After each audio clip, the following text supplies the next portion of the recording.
since I'm doing that now and have started, and it did work, in fact, and I'm assuming that everything's good. Space, feel free to confirm, since it's it's a Walky Talky live stream. It's bound to have something go wrong, so feel free to confirm. But yeah, so Sorry, does Space have their hand up, or is that just the little icon on their profile picture? Can't that's tell. for when we get to My Hero Academia. He's gonna want to be here for that. But yeah, Okay, gotcha. I just saw a little icon pop up in the audience circle picture thing, so I was curious. yeah, no worries. Um, but Out and of curiosity, when Naruto and Yamato and Sai and all and Sakura catch up with Sasuke and Orochimaru and Kabuto, and Sasuke raises up his hand, and then Orochimaru like grabs it and says, "Don't use that jutsu." Do you think he was gonna be able, like, he was gonna go for a Kirin? And if so, do you think he can just like casually fire off a Kirin without doing all that, like maybe like a lower power one without doing all the prep with the clouds and everything? yes.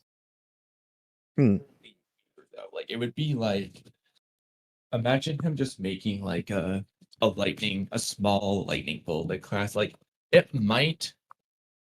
The problem is like I don't know what a smaller version would do for damage, but it would be way smaller. Well, I mean, we've Hmm. already seen instances of this, especially in the filler. Tamari has a wind style Kirin in the final filler arc of Naruto Part 1.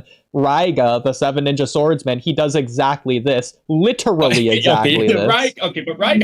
See, the thing is, right gets look big, but then just don't do that much. Well, they don't do much, but my point is what Raiga's doing is exactly what was just described. At first, he's using natural lightning because he did whatever to summon it.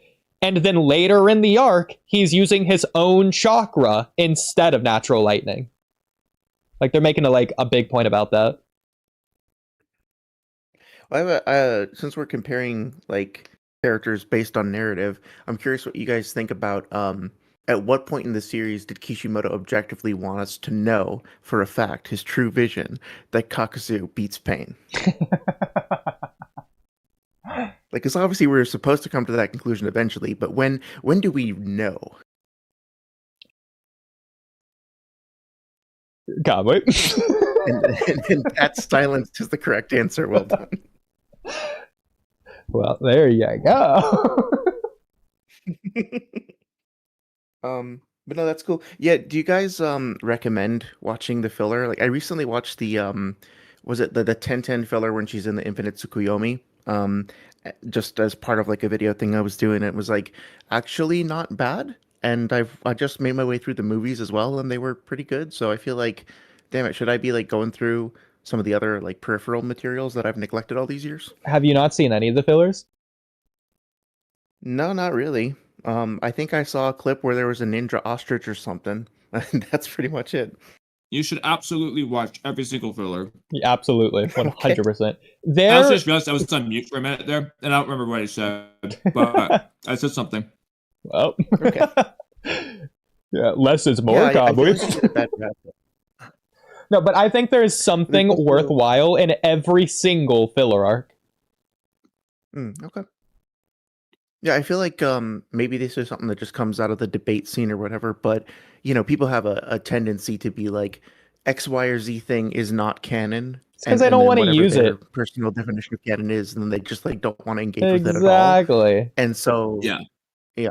I But mean, there's to like be fair, even if you go sometimes there are things that kind of contradict and make things convoluted, so I do understand that. But a lot of times, It's nonsense. it could just be totally fine, but they there you don't go. want to use. I mean, to be fair, though, just almost, okay, 90% of power scaling videos, people have an answer in their mind, especially if they want that character to win, Yeah. and they're just going to find the argument for that character being what they want it to be. Especially Yep. virtue. At the end of the day. Because This there's is lots of them like, well, I could argue both blades depending on what I want, and it's going to sound convincing. Yeah. But the fact that both arguments kind of exist kind of indicates that there probably isn't really a perfect answer. So narrative does, most people like to use it in a debate, and I Mhm. get why. Because it somewhat defeats the purpose, but also is the purpose.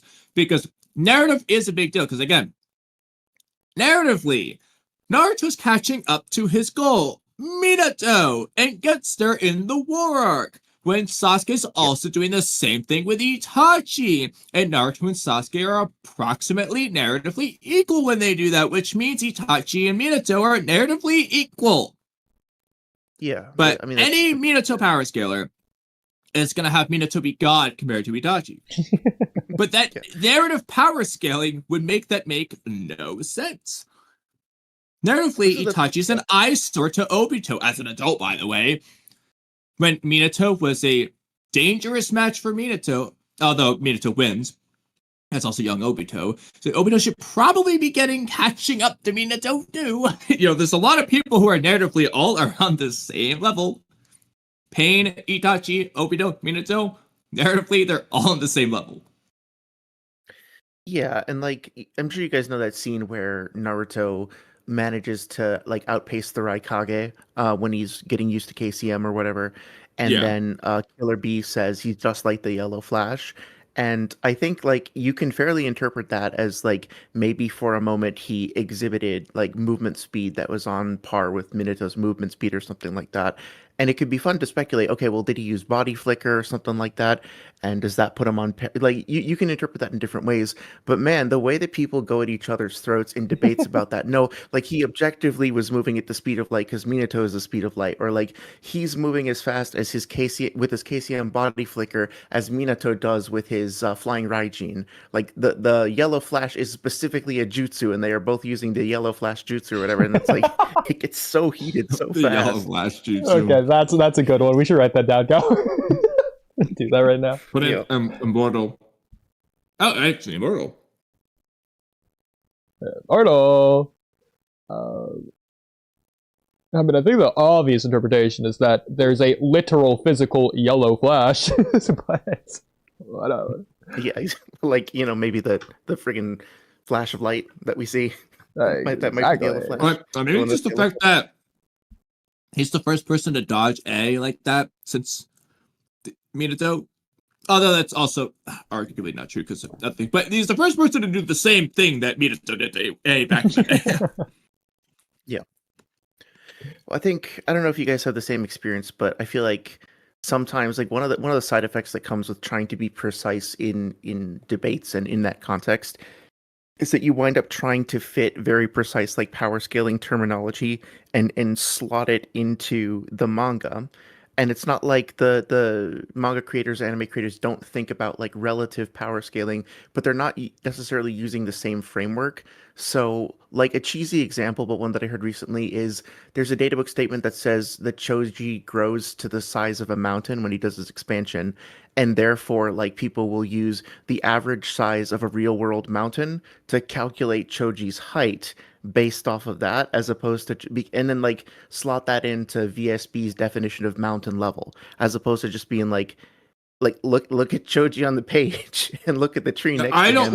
I don't like city level, mountain level. I don't like that type of scaling. Yeah. I get some people enjoy that, but for me, I don't find that useful. I think the characters versus characters scaling you can mostly do. Although, like again, narrative. When Kishimoto's writing it, he's got the narrative thing in mind. Like he has, as I said, Minato and Itachi are Naruto and Sasuke's respective goals, and Naruto and Sasuke are reaching that goal around the same time. Then Naruto and Sasuke is supposed to be at the same level at that time. So he's narratively putting Minato and Itachi at the same level, no matter what you power scale them to. That's what Kishimoto had intended. Yeah. Well, so I'm actually like glad to hear you guys talking about stuff like that and discussing, in your discussions about how you would like rewrite or reapproach different parts of the narrative. I think that's very like, for lack of a better word, like healthy for the community, because as much fun as the debates are and like how much I enjoy listening to people and like trying to do this myself, like to dissect things, I think there's at least the segment of the community that I participated in, there's almost like a stigma against narrative, like you hinted at before. But at the end of the day, we're like interpreting art, we're reading a story. The story has messages and themes. You talked about like the parallels between different characters over the course of the series. And like we spend like so much time talking about like, no, fucking Toby Rama would kick Minato's ass. No, it'd be the other way around. You're objectively wrong. As opposed to being like, hey, why are these two characters compelling, as characters? Like, what is their role and function in the war in relationship to other characters? Like that stuff doesn't get as much of a spotlight, I guess. Would you guys agree with that? It's literally the most important thing.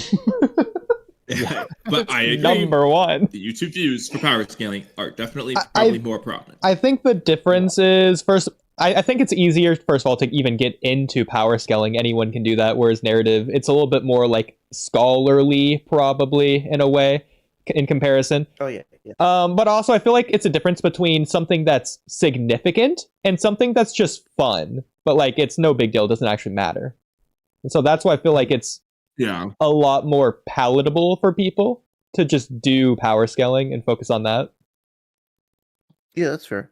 And to be fair as well, like I'm not really good at like this sort of abstract analysis of narrative. Like I think somebody shared in your like React channel like that video, like a queer analysis of masculinity in Naruto or something like that by Sybil. And like they were pointing out that like as Naruto and Sasuke are fighting in their final fight, like their clothing is changing and their garments, like different parts of their garments represent different parts of their character evolution. Like Sasuke sheds the what do you call it, the Himenawa that's associated with Orochimaru, and that symbolizes something.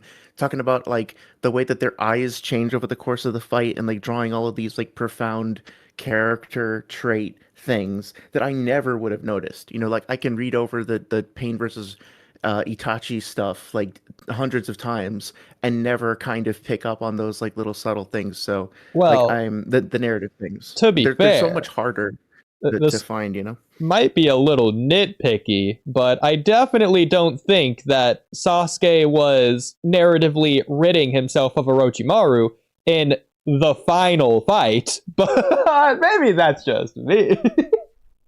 Not of Orochimaru himself. In the rear ideas.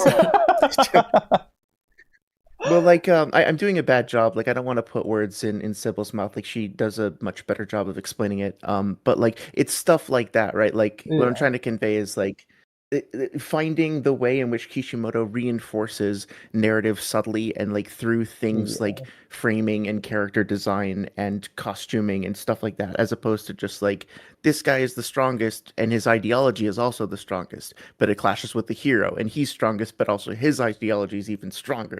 It's like there's a lot of that with like Naruto versus Pain and all that, but there's more going on in the I guess like the subtext.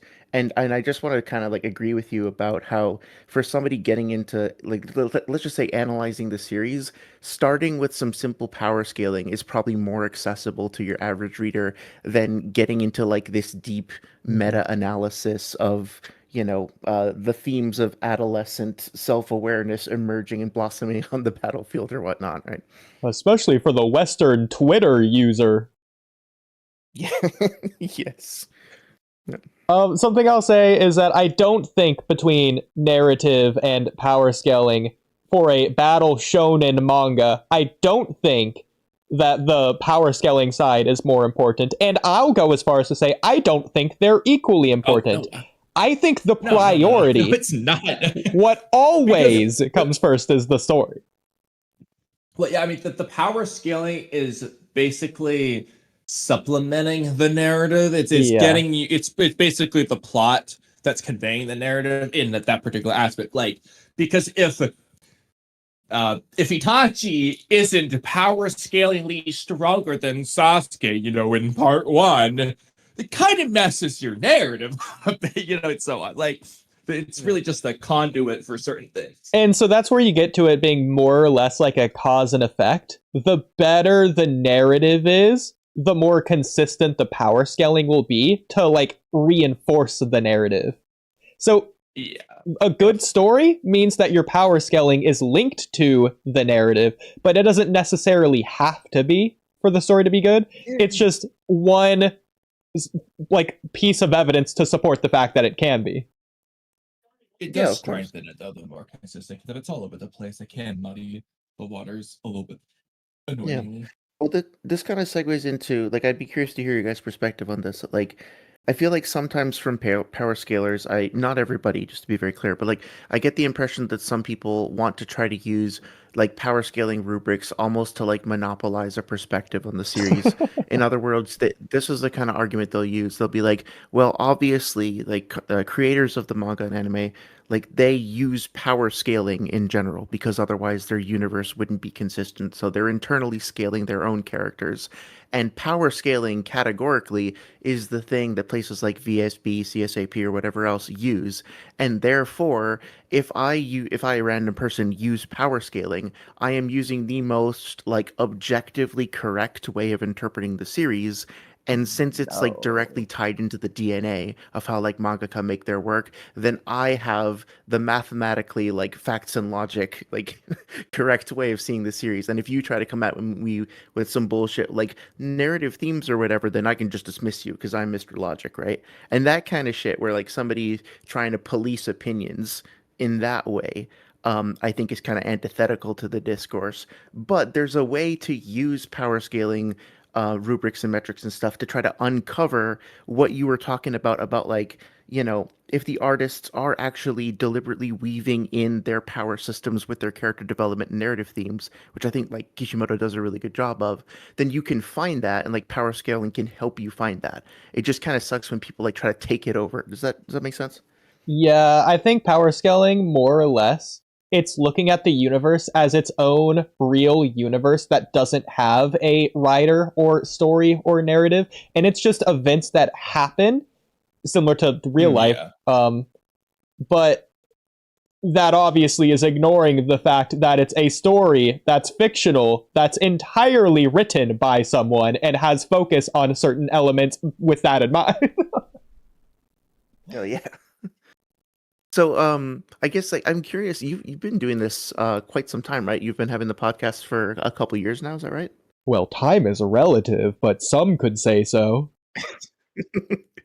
So I'm just curious, like, how has your perspective changed on Naruto? Well, first of all, I'm curious if you even like, do you consider yourselves power scalers in the first place? And if so, like, how has working in that space changed the way that you see the series over the past couple years? Working So is a we crazy definitely word. do power scaling, but we're definitely not power scalers. That's definitely not the first. If anything, we're rewriters first. We're I intro would agree with that. powers first. Yeah, again, because it is the priority. So we do have power scaling as its own literal playlist on the channel, which I can link to you. But that's not like our main thing at all. And just like it's like again, going back to battle shonen, that is the genre, the branching path of the tree, that is the story. Every story is a story, but not every genre is the same genre or whatever. Yeah. But yeah. Yeah, I was I'm linking the I power was wondering scaling playlist in Go chat. ahead. So there you go. It is 119 videos currently. The Okay, yeah, I first think couple that videos, because this is like actually cool. I do the playlists in chronological order of the series. So like it does like Land of Waves, Tuning Exams, blah blah blah in order. But like the couple first videos are all about like perspective on the topic itself. So rather than like a specific, oh, this is how strong Haku is or whatever, it's like our thoughts on power scaling itself. yeah, cool. I'll have to check that out. I love the description of the playlist. Two doofuses are joined by professionals sometimes to pretend like we know what we're doing. That's perfect. Yeah. And me and Tom, we But yeah, have I just kind of differing views on go some ahead. things, but that's okay too. Like, yeah. So I'm just kind of like babbling. If you guys have an agenda or a schedule or something, I don't want to like be stomping on that. So let me Well, know if there's not something you want to talk until about. Ace gets here. And hopefully that's soon, because Kamwi's gonna have to leave soon. Yeah, it's Okay. basically it's just my cauliflower is done cooking. It's taking longer than I intended for it to. My oven is Well, so messed up because lately it's been cooking everything faster at the same temperature. But today it's not, so I did not plan accordingly to that. So So I guess, Like- okay, we can go back to the previous discussion of narratively when would Kishimoto allow Naruto to beat Sasuke in a fight for the first time. Because, Kamui, I will disagree with your answer of saying Konoha Crush. So again, this is to say a normal, ordinary day. In this case, it would just be if Konoha Crush never happened and the tuning exams continued and it was Naruto and Sasuke in the finale of the tuning exams. Would you be okay with agreeing to That the setup? does change because Naruto's power grows in Konoha Crush. Wait, so can I ask a question about that actually? Yes. I hadn't thought about this. If Naruto and Sakura, if Naruto and Sasuke are clashing instead of Naruto and Gaara at that same exact point, and Naruto summons Gamabunta and just like drops him on Sasuke's head. Like I don't think Gamabunta in character would care to just like mess with this little Uchiha kid, right? The only reason that he's helping Naruto is because he protected Gamakichi or whatever. Correct. But assuming that he was bloodlusted, protects Kamakichi from Sasuke, I guess.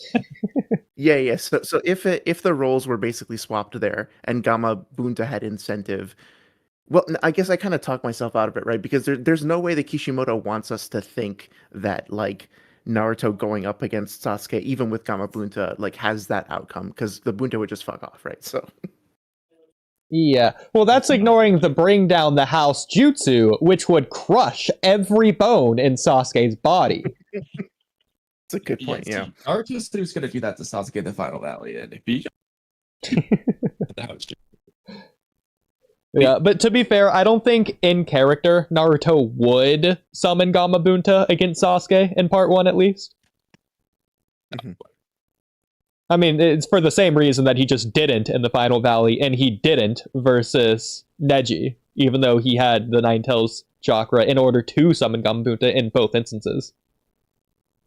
I Which want is to just- see that in whoever's rewriting that scene. I want to see Naruto like lose his cool and just drop a fucking frog in the middle of the. I mean, arena it's on top of all the especially Kaido in the stands. it's weird and funny because they have a month to train.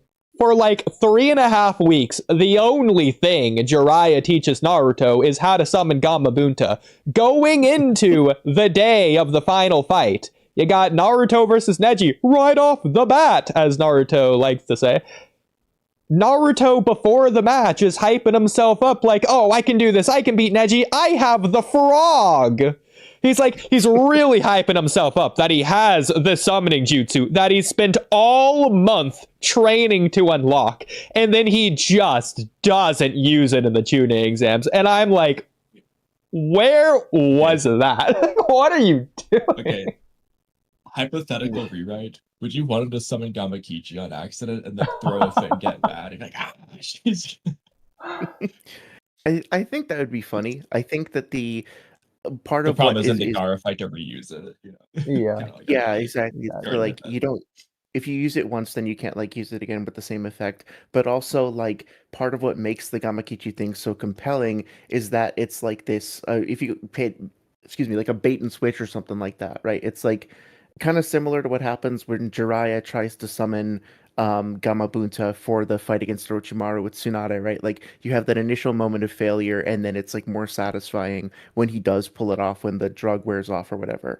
So I would just wonder, like, okay, if Naruto does start off by trying to summon Gamakichi and gets pissed off during the Neji fight, then what's the payoff gonna be after that? That kind of makes that like gag moment more satisfying.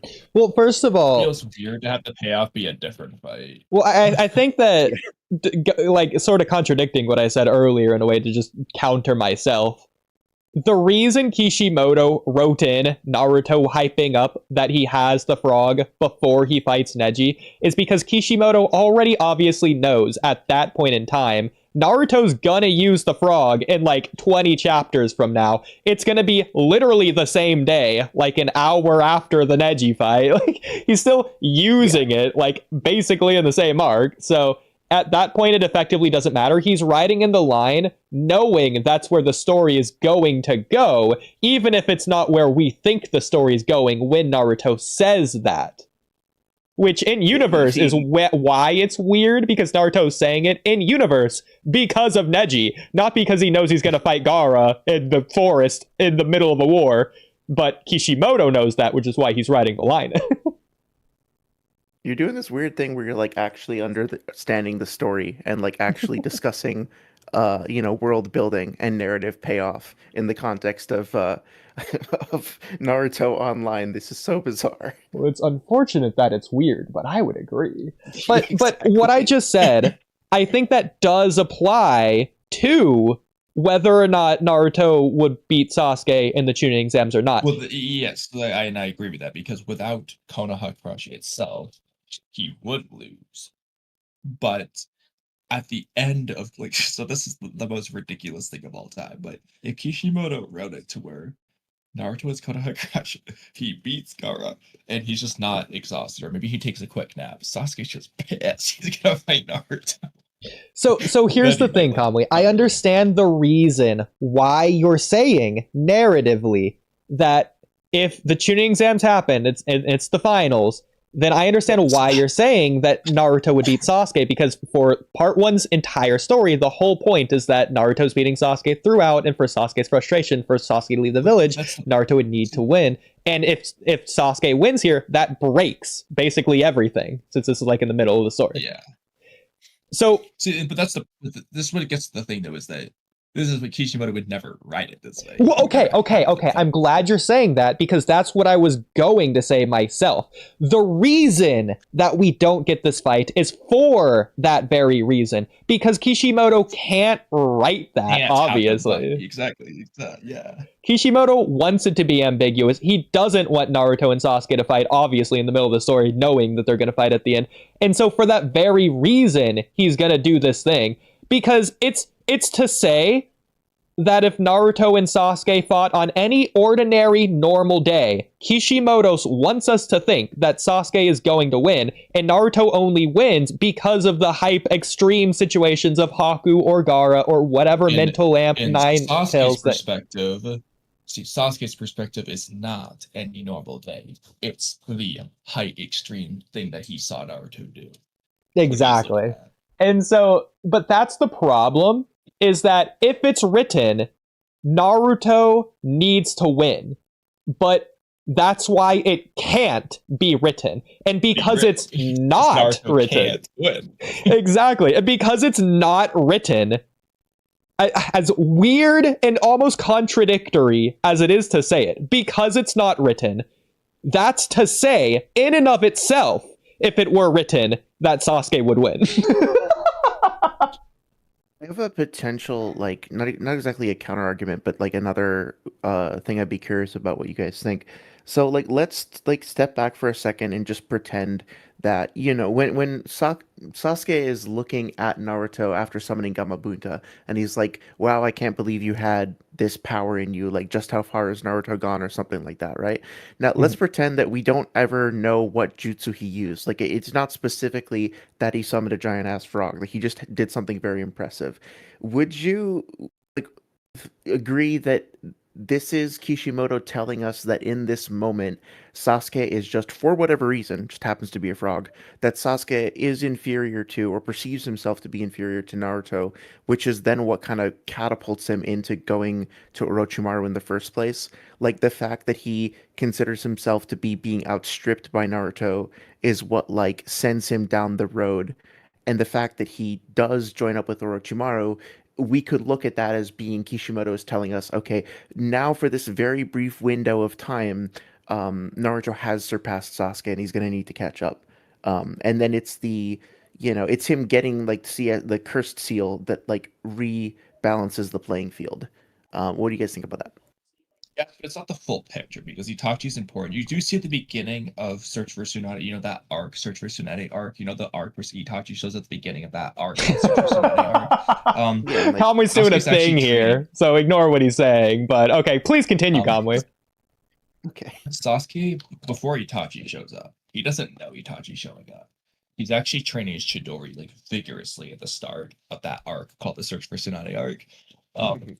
And the realistic interpretation would be it's Naruto and Gaara is why, he's doing that. Like he's he saw with Naruto, and but I'm pretty sure he even has a flashback thinking to that fight while that training scene, and then there's a later scene of him talking to Sakura. So it's very clear that this is having an effect on Naruto, and then Itachi sets him over the edge, obviously. But I think the best way to think about that, Kamui, ignoring what you said about what they do show, because I don't necessarily know if they do that or not, I don't remember, but I think the best way to think about it would be Naruto is the motivation, Itachi is what's on Sasuke's mind. Like, when he's envisioning the tree in front of him that he's striking, he's thinking of Itachi, not Naruto. Oh, yeah. But, no, yeah. He's not imagining killing Naruto. Yeah, and that's being a little bit more direct than what I was meaning to say, but like, you get the idea. It's like Naruto's the motivation, but Itachi's what's he's doing it for. He's doing it because of Itachi. Itachi is why he wants to be strong. Yeah, because the motivation is different from the reason. If Itachi just died, Sasuke can have the motivation to train, but he's just not going to do it because he's not going to care. Then I guess you just have to have a new reason. Yeah. But I wonder what were you gonna Ace thinks about that. Yeah, I was going to say, I can agree with that. It's more that he was already training hard and pushing himself to be the best, which is why he was the top in his class already. Special bloodline, Jesus, God powers aside that he was born with also in his bloodline. But it's that whole idea when you think that you were number one and that you see somebody else, as kind of Kakashi said about it, or they said in another show that parallels it, Deku and Baku, when basically All Might has to explain to Bakugo, you are already at level 50, so you're already going progressively fast, but seeing somebody have a rapid progression when they were so far behind you makes you think you're not going fast. Because Naruto at a basic level didn't have so many things of the basics down, seeing him learn the basics on top of how he kept up with everybody else without the basics makes it look like he's so far more advanced, but he's simply catching up to stuff that you already did. He's learning the ABCs and you've known the ABCs since before you could walk. It's not that he's suddenly a magical poet and knows every word.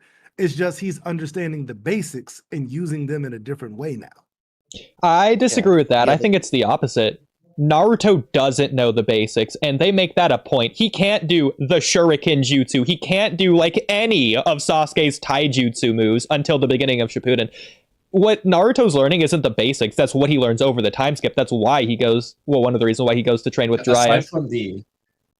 Aside from the walking on water, Jiraiya, once he gets past that, Jiraiya just skips Yeah, Jiraiya is going with the enormous leaps and bounds things before teaching Naruto the basics. Naruto doesn't know how to bounce a shuriken off of a different shuriken, but he knows how to summon Gamabunta, and that's the difference here. And he's only teaching him that because Naruto has the Nine Tails. So, well, see, the way that I'm saying is not that I should clarify. It's not that Naruto has mastered those basics. It's that he's learning of them and actually, for once, understanding some of it enough where he can understand summoning jutsus and how to try to push his massive reserve of chakra that he's never learned to deal with at all.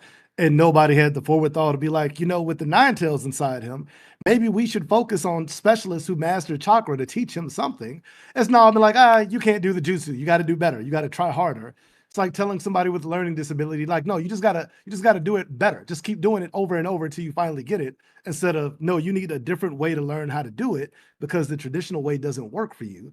And Naruto learning to do those things and taking massive leaps and bounds to Sasuke, who has to do a linear progression like most people, is enough to throw him over the edge of, I'm not doing anything if he can just suddenly do these amazing things out of the blue.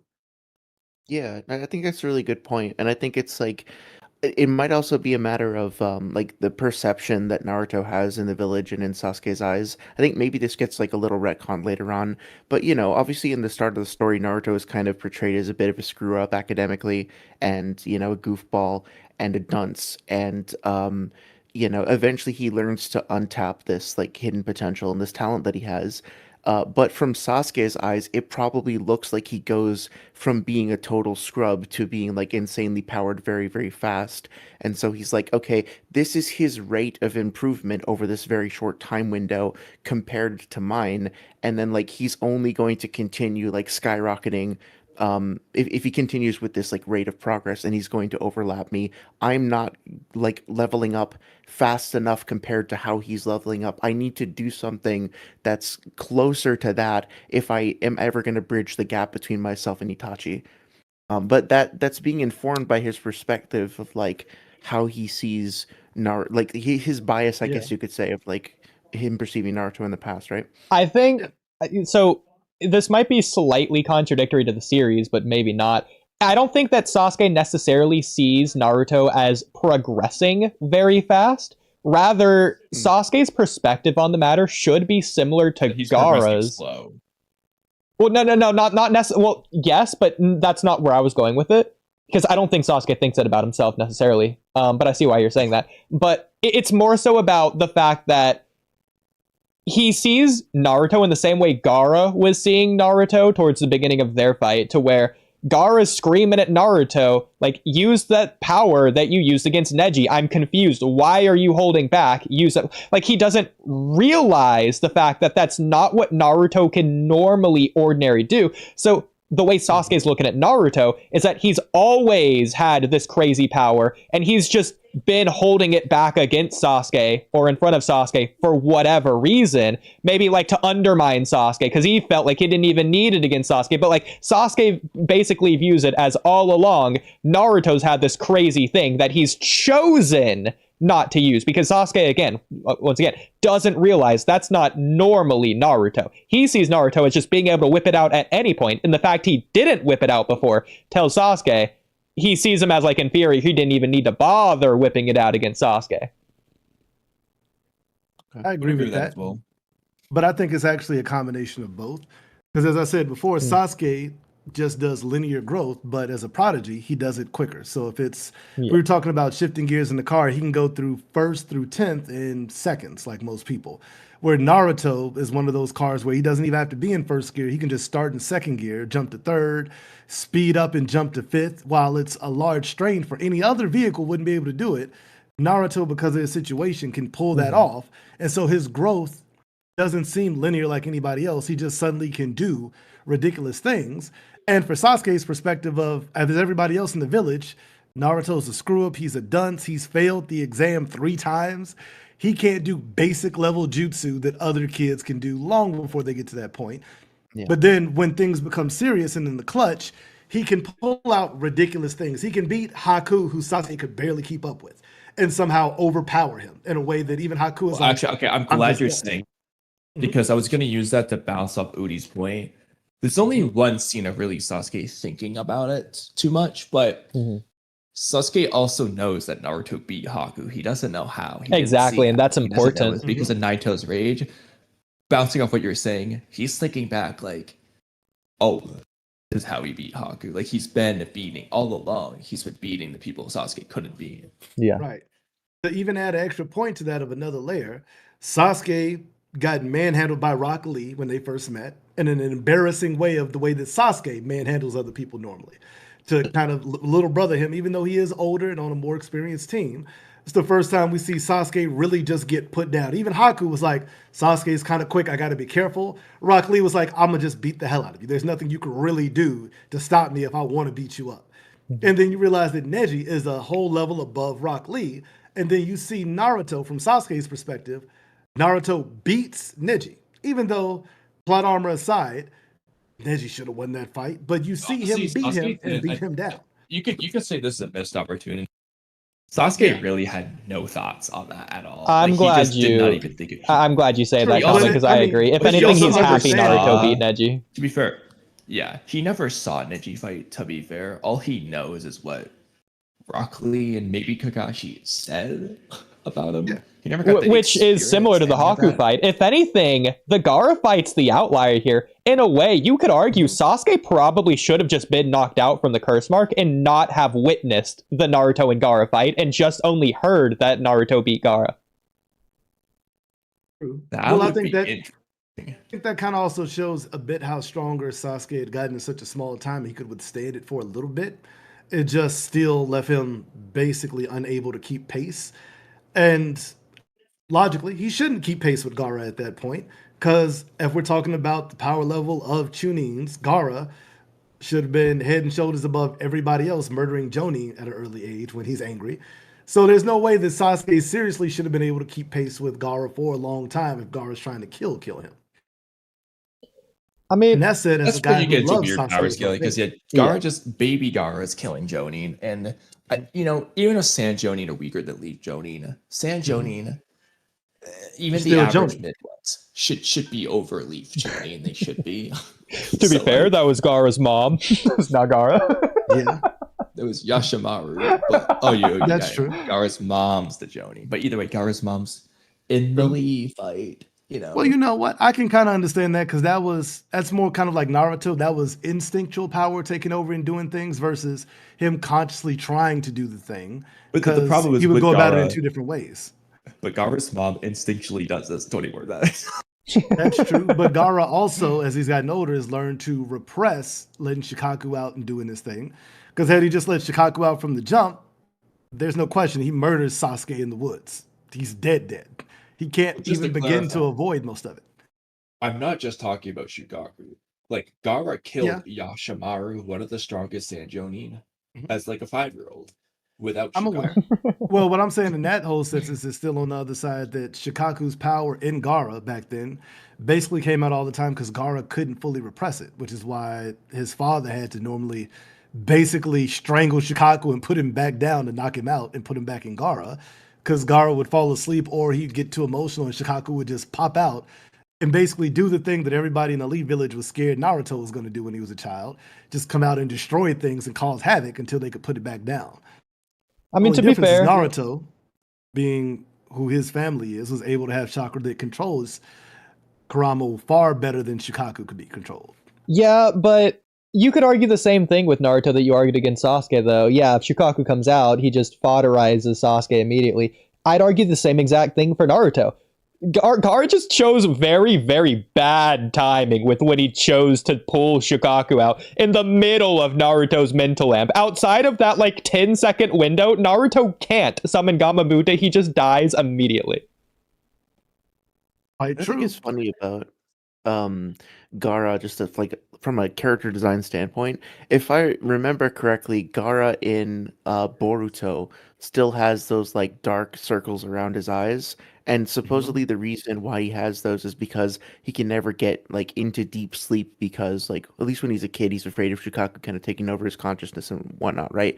So that seems to imply that even after he gets Shukaku removed from his body, he either I don't know. He either still has Doesn't chronic sleep. insomnia, or he Yeah. just I don't know, applies makeup to keep up the the visual, the optics. Yeah. Or just they were permanent marks at this point. They're just there Yeah, for too maybe. long.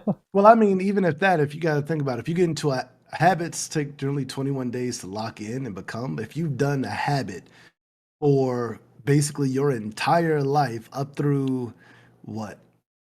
Gaara's kind of somewhere in his 20s, probably 1920s by the time he finally loses Shikaku. If you've done something for 2 decades of your life, so much that you do it subconsciously now, it would take generally at least as long for you to break free of it and break free of that habit. And that's even if you're trying to break free of it.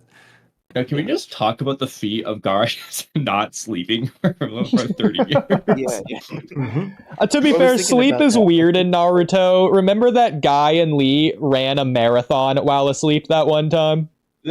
Yeah. Also Naruto true. just Rasengans on Yamato in his sleep. Rock Lee's literally stronger when he's asleep, as we power scalingly proven. Yeah. That's true. Well, I mean, that's just that subconscious unlimiter on him when he gets drunk in Kung Fu and he drinks. He's not controlling himself and he's wild, though. I've It's always not just wanted when to know he's not just drunk. Oh, yeah. But I mean, he's it's just more when he's. unconscious in general. Yeah, I He's mean, actually stronger. because being drunk makes him kind of in an unconscious state. No, 'cause when no, you're drunk, you don't not when consciously he's do drunk. things. Even when he has not had alcohol. I know. I'm stronger saying when he's that it unconscious. also applies the same logic for when he's drunk because he's not consciously doing anything. Well, Okay. to be fair, Yeah, and he's again, strong when he sleep, but when he also drinks, he gets a power boost because he's not consciously thinking about fighting and doing stuff. He's not actively thinking about it. He's just reacting and doing things, which is the only reason why he gets so much stronger in that place because he stops thinking about what he's doing. well, Conway, you're gonna love this because once again, I did recently go back to watch that Raiga filler arc. it surprised me, baffled me to actually remember seeing Lee. It's not just the curry fist. He does have in that arc the unconscious fist, and unironically, he's doing better than when he was conscious. Unironically, the meme is true. The meme is true. It's only consistent, and it's directly, blatantly shown. Unconsciously is literally consistently scaling stronger than consciously at all times. All times. Even in canon. If you've gone over the canon once. So, and it's the most consistent thing in Naruto. It's so good, bro. I cannot wait to use that in that Jay the Great debate. Won't mention the filler scene. Be like, I know it's filler, but it only supports the gays. Yeah. Just to kind of throw like some more data into the pot, so to speak. Like I have to find a scan for this, but I think it's stated that Gaara does sleep. It's just that he can't get into like REM sleep Deep or whatever. sleep. Like he can't get into exactly. I Deep don't sleep. know if that exists. I've never heard of that at all. I don't know. Yeah, I'll see if I can find Okay. it. But it's basically like they can sleep a little bit, but they can't ever get like a Jinchuriki can't ever get like fully deep sleep because it's at that point that like the consciousness is low enough or whatever for Shikaku to take over. But on the other hand, and this is something that I haven't found a way to use practically in a debate or anything like that, but like when they get Yukito, the Kakazu and Hidan get Yukito, and they drain the chakra from her with the other Akatsuki members. I think it's said that they sit there and do that for 6 days. And I've always wondered about like, do they take a break to like go pee or like go get like a snack or whatever? Or are they literally just sitting there awake in place for 6 days? I don't know how they do that shit, bro.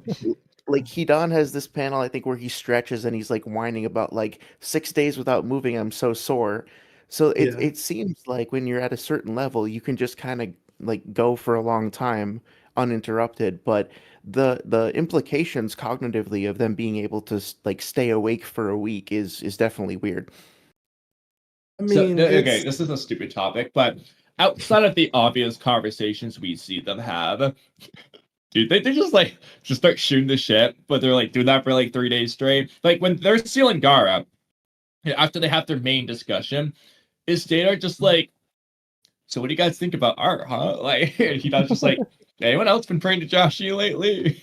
Gakuzu just has pain. So how's our money situation like? Like, what do they do? What do they talk about? Because the way they're just sitting there silently for 6 days. I mean, they technically focus, but as weird as it is, technically the human record is 11 days that a person stayed up straight. Oh damn, I wasn't aware of that. Crazy. Yeah, it was a science experiment because at the end of that study. I was gonna say because I almost did it, but it was a high school student who did it as a science experiment because I almost got the idea that I would try to recreate that as like a project, but I naturally am a night owl anyway who's been able to stay up when I was young for 2-3 days at a time with no problem. So I was curious to see how far it could be pushed, but it does have dangerous side effects when you push it past your limits. It's like not you good. hallucinate, Permanently paranoia. dangerous. Right. If you can, and if it happens too much, just like for people who don't get enough sleep now, it starts to wear on your mind if it doesn't get that rest because it needs that reset. Maybe that's how Hidan came up with the idea of Joshin. He basically just like never sleeps, hallucinated this deity, and decided to sculpt his life around it. Joshin was never there in the first place. I mean, I don't know. I feel like humans in Naruto are just superhuman even without using their chakra actively. Like, I feel like they just break every known record. Like, maybe Kakashi was using chakra with his rock climbing, whatever. Maybe Lee was using chakra when he's derooting the stumps in the Forest of Death to use as weapons. Maybe Kakashi's using chakra to just exist inside Zabuza's water prison and not need to breathe. Fine. I don't know, but I think that it's just their human record, that they're just elite. Well, I think I was going to say that does track overall. But even if we look at, because if you think about it, they trained as ninjas since they were children. So even toddlers in their world could probably destroy all of us at the same time. Because they're just that more advanced. But even something like holding your breath, what's the record for holding your breath? It's Holding a breath, the world record for breath holding using pure oxygen beforehand is 24 minutes and 37 seconds. Jesus. So even in Kakashi's fight, if we say that he's just an above average person and holding his breath for 10 minutes, it wasn't like that was a 10-minute fight. Most of the- Was the guy who did the record talking, yelling to his team to run away when he did that 24 minutes? I was going to Yeah. say not without it, but even without pumping themselves for the oxygen beforehand, it's still over 11 minutes. So if we're assuming that these are superhumans and they could do the baseline of what we could do, he could probably do what a regular person could do while talking. Yeah. So it is a very odd I mean, point compared that to it's not pointed Morel out. from Hunter x Hunter, I mean, Kakashi's Yeah. feat's nothing. Also very true. We I think accept it- the anime logic, okay? I mean, he has a Real mask. That might play into it. Yeah, he's got an oxygen mask. Right. Clearly, he has a Uh, breathing device underneath there that's built in. Yeah, he's a good thing I brought this with me. But Oodie, I was thinking about this. Canonically, this could be why Gara can't count to 6. It's because he just hasn't slept. Right. His mind's messed up. Stupid. Now, also, I gotta go after this, but I just wanted to say this earlier. Interesting discussion for you guys to discuss. But Rasa sent assassins to kill Gara. Mhm. When Rasa himself could have easily killed Gara at any time, Yeah. but he chose not to. Hmm. I mean, That says I understand that though. I would say this from a father's perspective, even if my child was a demon, for some people, like my son is a teenager now, but at times when I look at him, I still see the little boy I took care of, the little baby child that I carried in my arms, that I fed and changed diapers for and helped him walk. It's hard to get over that emotional clip. It's one thing to suppress Shikaku and get him to stop, especially save Gaara. It's another thing to decide you're going to, in cold blood, murder your own child. Yeah. I also No. wonder if it was sort of like a vaguely like a Jigen thing where or like you know how like Jigen will recruit people and then like try to put them through whatever the trial is, and then if they don't survive he considers them trash, and that if they do, he considers us kind of like a worthy vessel and will try to like train them up like he did with Kawaki, or at least like keep them around like he did with Code, even if they kind of fail.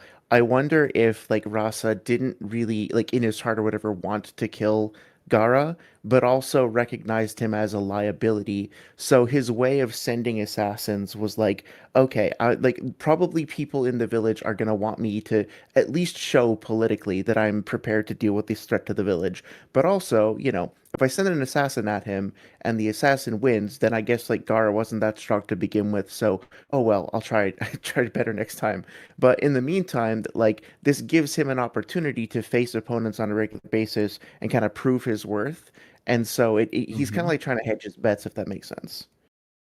I like that. I mean, we also do know that Kage's got to answer to higher powers in the villages and their feudal lords and stuff. So it's like, look, to deal with the issue, I've sent assassins to try to take him out. If they can do it, cool. We'll start over with a new Shikaku. But if they can't, it makes him a viable vessel who's getting stronger for us. Well, Yeah, Win-win. maybe he scales above Ross, I couldn't help but Gara. notice that you But get him above Ross, I couldn't help but Gara's notice not. that despite being the Kazekage, you just keep sending like single bum tunings after your kid, and they keep dying. And you keep I doing guess this. No, dude, I'm totally on top of this. He Totally literally on top of has anti-Gara Saiyan hacks, especially at right. that age. Like, Look, I didn't say I was an effective leader. I said I was trying to do the job. Okay. it. Exactly. he's putting in some effort. That Right. said, if he just sent Baki, you know, Baki's got this, dude. Oh, yeah, Well, Solo don't could forget, Hayate Never kill lost a Gara? fight. well, Huh? here's a data Could statement Hayate that kill Baki's- Gara? Hmm. Hayate? Well, based off what they do in the Neji fight and everything they say, I mean, there's a decent chance Hayate's fast enough.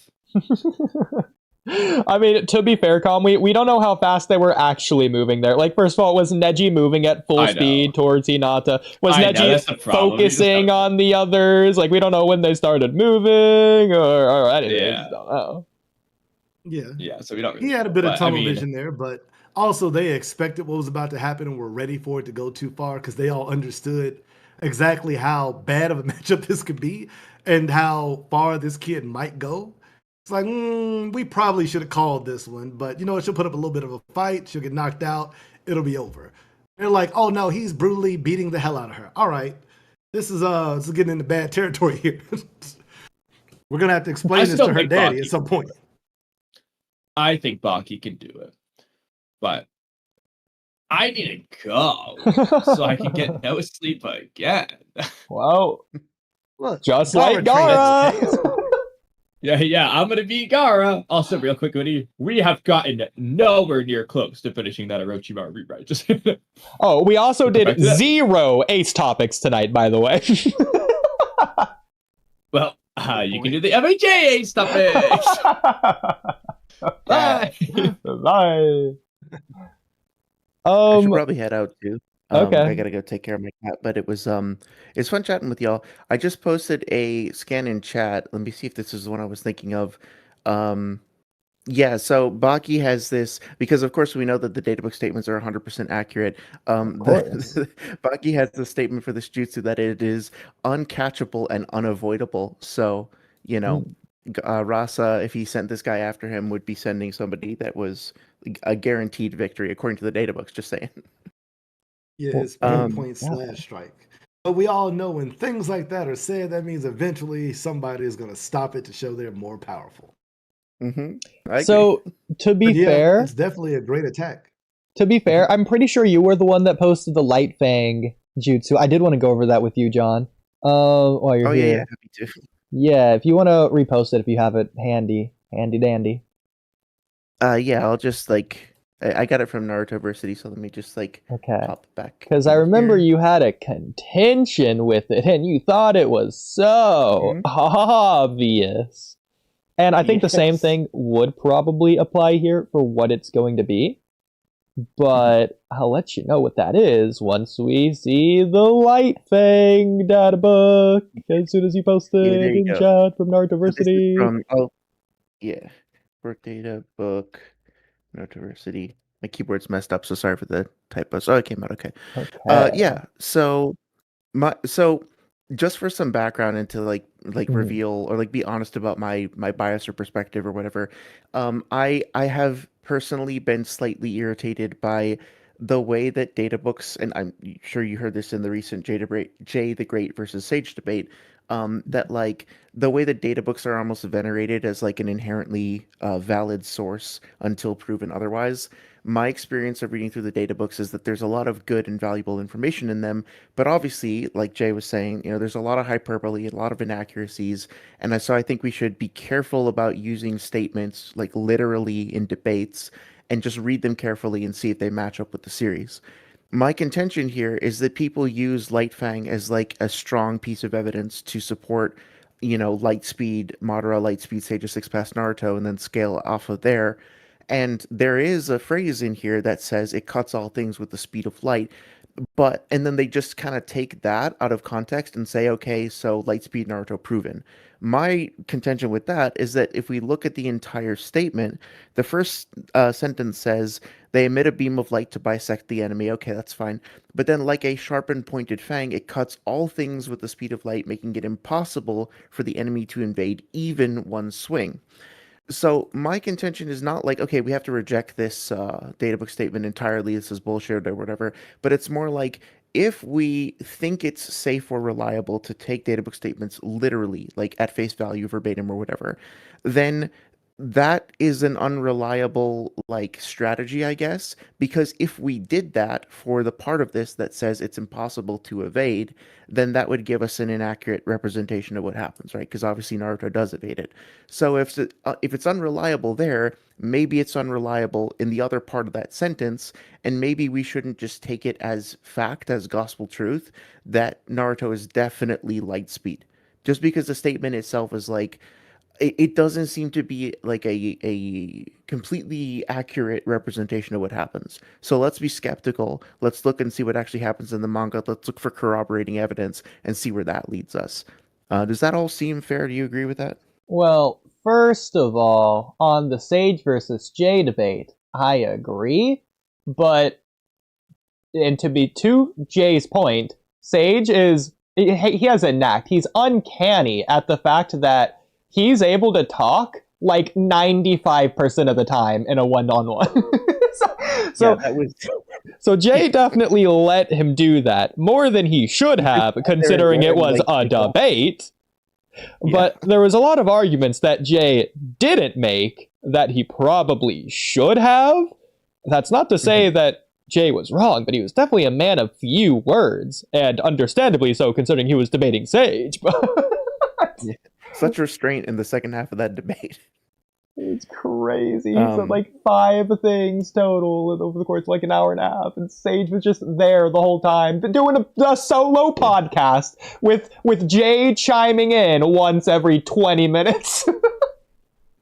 I wouldn't have had the patience for that. Like, not even just like the patient. I'm not saying I wouldn't have the patience with Sage's arguments. Like, I wouldn't have been able to sit still for that long without saying anything. Like, I'm almost impressed. I know, it's unbelievable. And to Sage's point, to Sage's fairness, for a debate that is competitive, that he was trying to win, he did the right thing. Jay just let him do that. And to be fair, Sage, it's not a thing of let him, like it's an easy or hard thing to do. It's easy to let him do it because it's hard to counter because Sage is good at doing it. And also Jay like respects their friendship and whatnot and blah, blah, blah. But yeah, so that's on that. But on to the actual data book here. So, and Ace, feel free to give your perspective on this. But when I read this, so yeah, the first part's fine, it bisects the enemy, blah, blah, blah.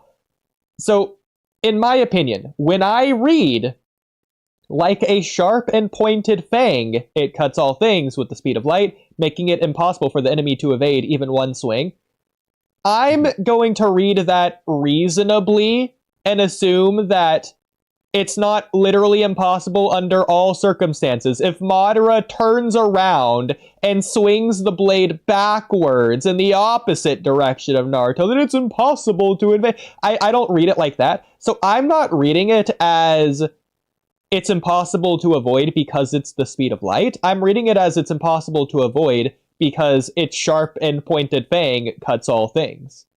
And so that's to say, I know it uses the word evade there, but that's to say it's not something that you can defend or block against. If Naruto tried, he would have been bisected. If he used the Truth Seeker Orb as a shield, it wouldn't have worked. In fact, we see that because it cuts through the Truth Seeker Orb. Yeah, that's a fair point, and I'll counter that. I don't have the scans on hand, but I can definitely like fish them out. I have the PDF on my desktop somewhere. But in the third data book, the transfer seal Amaterasu is the thing that Itachi puts in Sasuke's eye that activates when Obito reveals himself. And it just like auto casts the Amaterasu. And the third data book statement says about that jutsu, there is no jutsu to escape its fury. And then similarly, like the Iron Sand data book entry in the third data book also says like because the Iron Sand is coated in poison, it's impossible to defend against. It's impossible to beat or something like that. And of course, like we see Obito get away from the transfer seal of Amaterasu. Debatable whether it was Kamui versus like Izanagi or whatever. But we see, the Iron Sand be countered by Sakura. Like she literally just punches it at one point.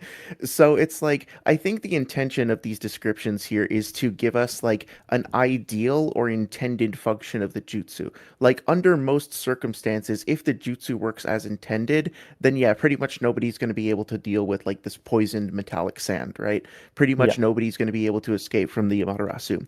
And I think that's what this is going for here. It's giving us like a slightly fanciful description of the jutsu's like overall function. I don't have a problem with that at all. The only thing that I have an issue with is when people like are like, to support my argument, I am going to take one part of this literally and assume that it is reliable and true until somebody proves me otherwise, regardless of whether or not the statement overall is like consistently valid when interpreted in the most literal way possible, like I just did for my argument. Does that make sense? Yeah, obviously you would have to like break down a data book with one statement at a time instead of lumping a bunch of things together. And so you can't really like, I'm not saying that you were doing this, but like you can't compare, the light fang is similar to the Amaterasu that Sasuke used against Obito and blah blah to say that the data book generally does something, because generally doesn't apply to the specifics if we're looking at one thing at a time. Even if you're bringing up multiple things, you would still look at those things individually. So, for example, for the Obito one, you could still make a reasonable conclusion there. Obito didn't escape its fury. Obito was still burned by it. Maybe. Well, yeah, I would like, so- say that Hey, go ahead. the Ace. way I'll say the way I've normally looked at most of those things is that it's true until it isn't. So Amaterasu can't be avoided by virtually anything. When it hits you, you're donezo for. But that doesn't mean that there aren't ways to avoid it being a permanent status. The fourth Raikage Yeah. chopped off his arm. Obito has multiple escape defenses, whether it was Izanagi or whether it was simply, you know what, I'm just going to phase most of my body and leave that burnt part and say, fuck it. It is what it is. Yeah. I'll just, if the fire isn't on me, it can burn up whatever it had, but it wasn't on my physical Exactly. person. It was just Exactly. on my outer shell. Even if it was his skin, if we're assuming Obito is as OP as possible, he could just not move part of his skin, leave that to burn, and be pissed and be hurt, but it's a counter. Even for Sakura, the thing about the sand wasn't that the iron sand was invincible, it was that it was so deadly of a poison, Yeah. and it's almost impossible to not get cut by a grain of billions and billions of sand coming at you. For her, Yeah. the poison didn't matter, and she was strong enough to just overpower the force that the attacks could make. So it made her a counter to that, but that's also a counter 95% of people can't do. So Yeah, exactly. it is an unstoppable attack, except to her, who is the counter for it. Yeah, and to like expand on that as well, like, the fourth data book I think lists the Shinra Tensei ability as the divine hand that repels all things in creation. And so like if I'm a registered like pain wanker, and so if I was like trying to glaze pain, I would probably say like I could do that in a debate, right? I'd be like, well, so this attack can push away anything in the entire universe, therefore it would just push away any attack and any character, which would obviously be like pretty disingenuous. And especially if I were to go on and say like, well, pain is universal because he could just like, you could consider the universe a thing and then blow it away. Like, obviously that would be Right. pretty crappy of me to do, especially since like Six Tails Naruto manages to resist it, and it's not like he resists it, but the planet gets destroyed or whatever, right? It's like the rocks around him survive it too, et cetera, et cetera. So we Yeah. could go back and forth on that, but the point being that like, yeah, I think it reinforces your nuanced position that these statements are meant to describe like how the jutsu work 95% of the time, or like in general, and then they work this way until they don't, right? Like this is the baseline that they're established at, but then there's always a possibility that some character in the series will supersede them, and as long as we like allow for that possibility in the context of the debate, then I'm like totally fine with it.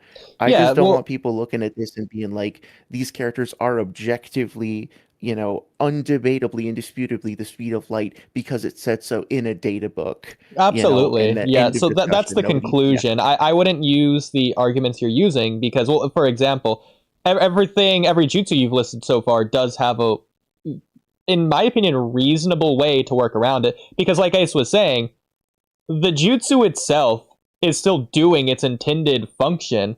It's just being superseded by whatever. So in the case of the Iron Sand, the tactic isn't being stopped. The tactic worked. Sakura was poisoned. She continued to be poisoned. She just countered that. She did something effective on her own. But that doesn't stop the fact that she continued to be poisoned.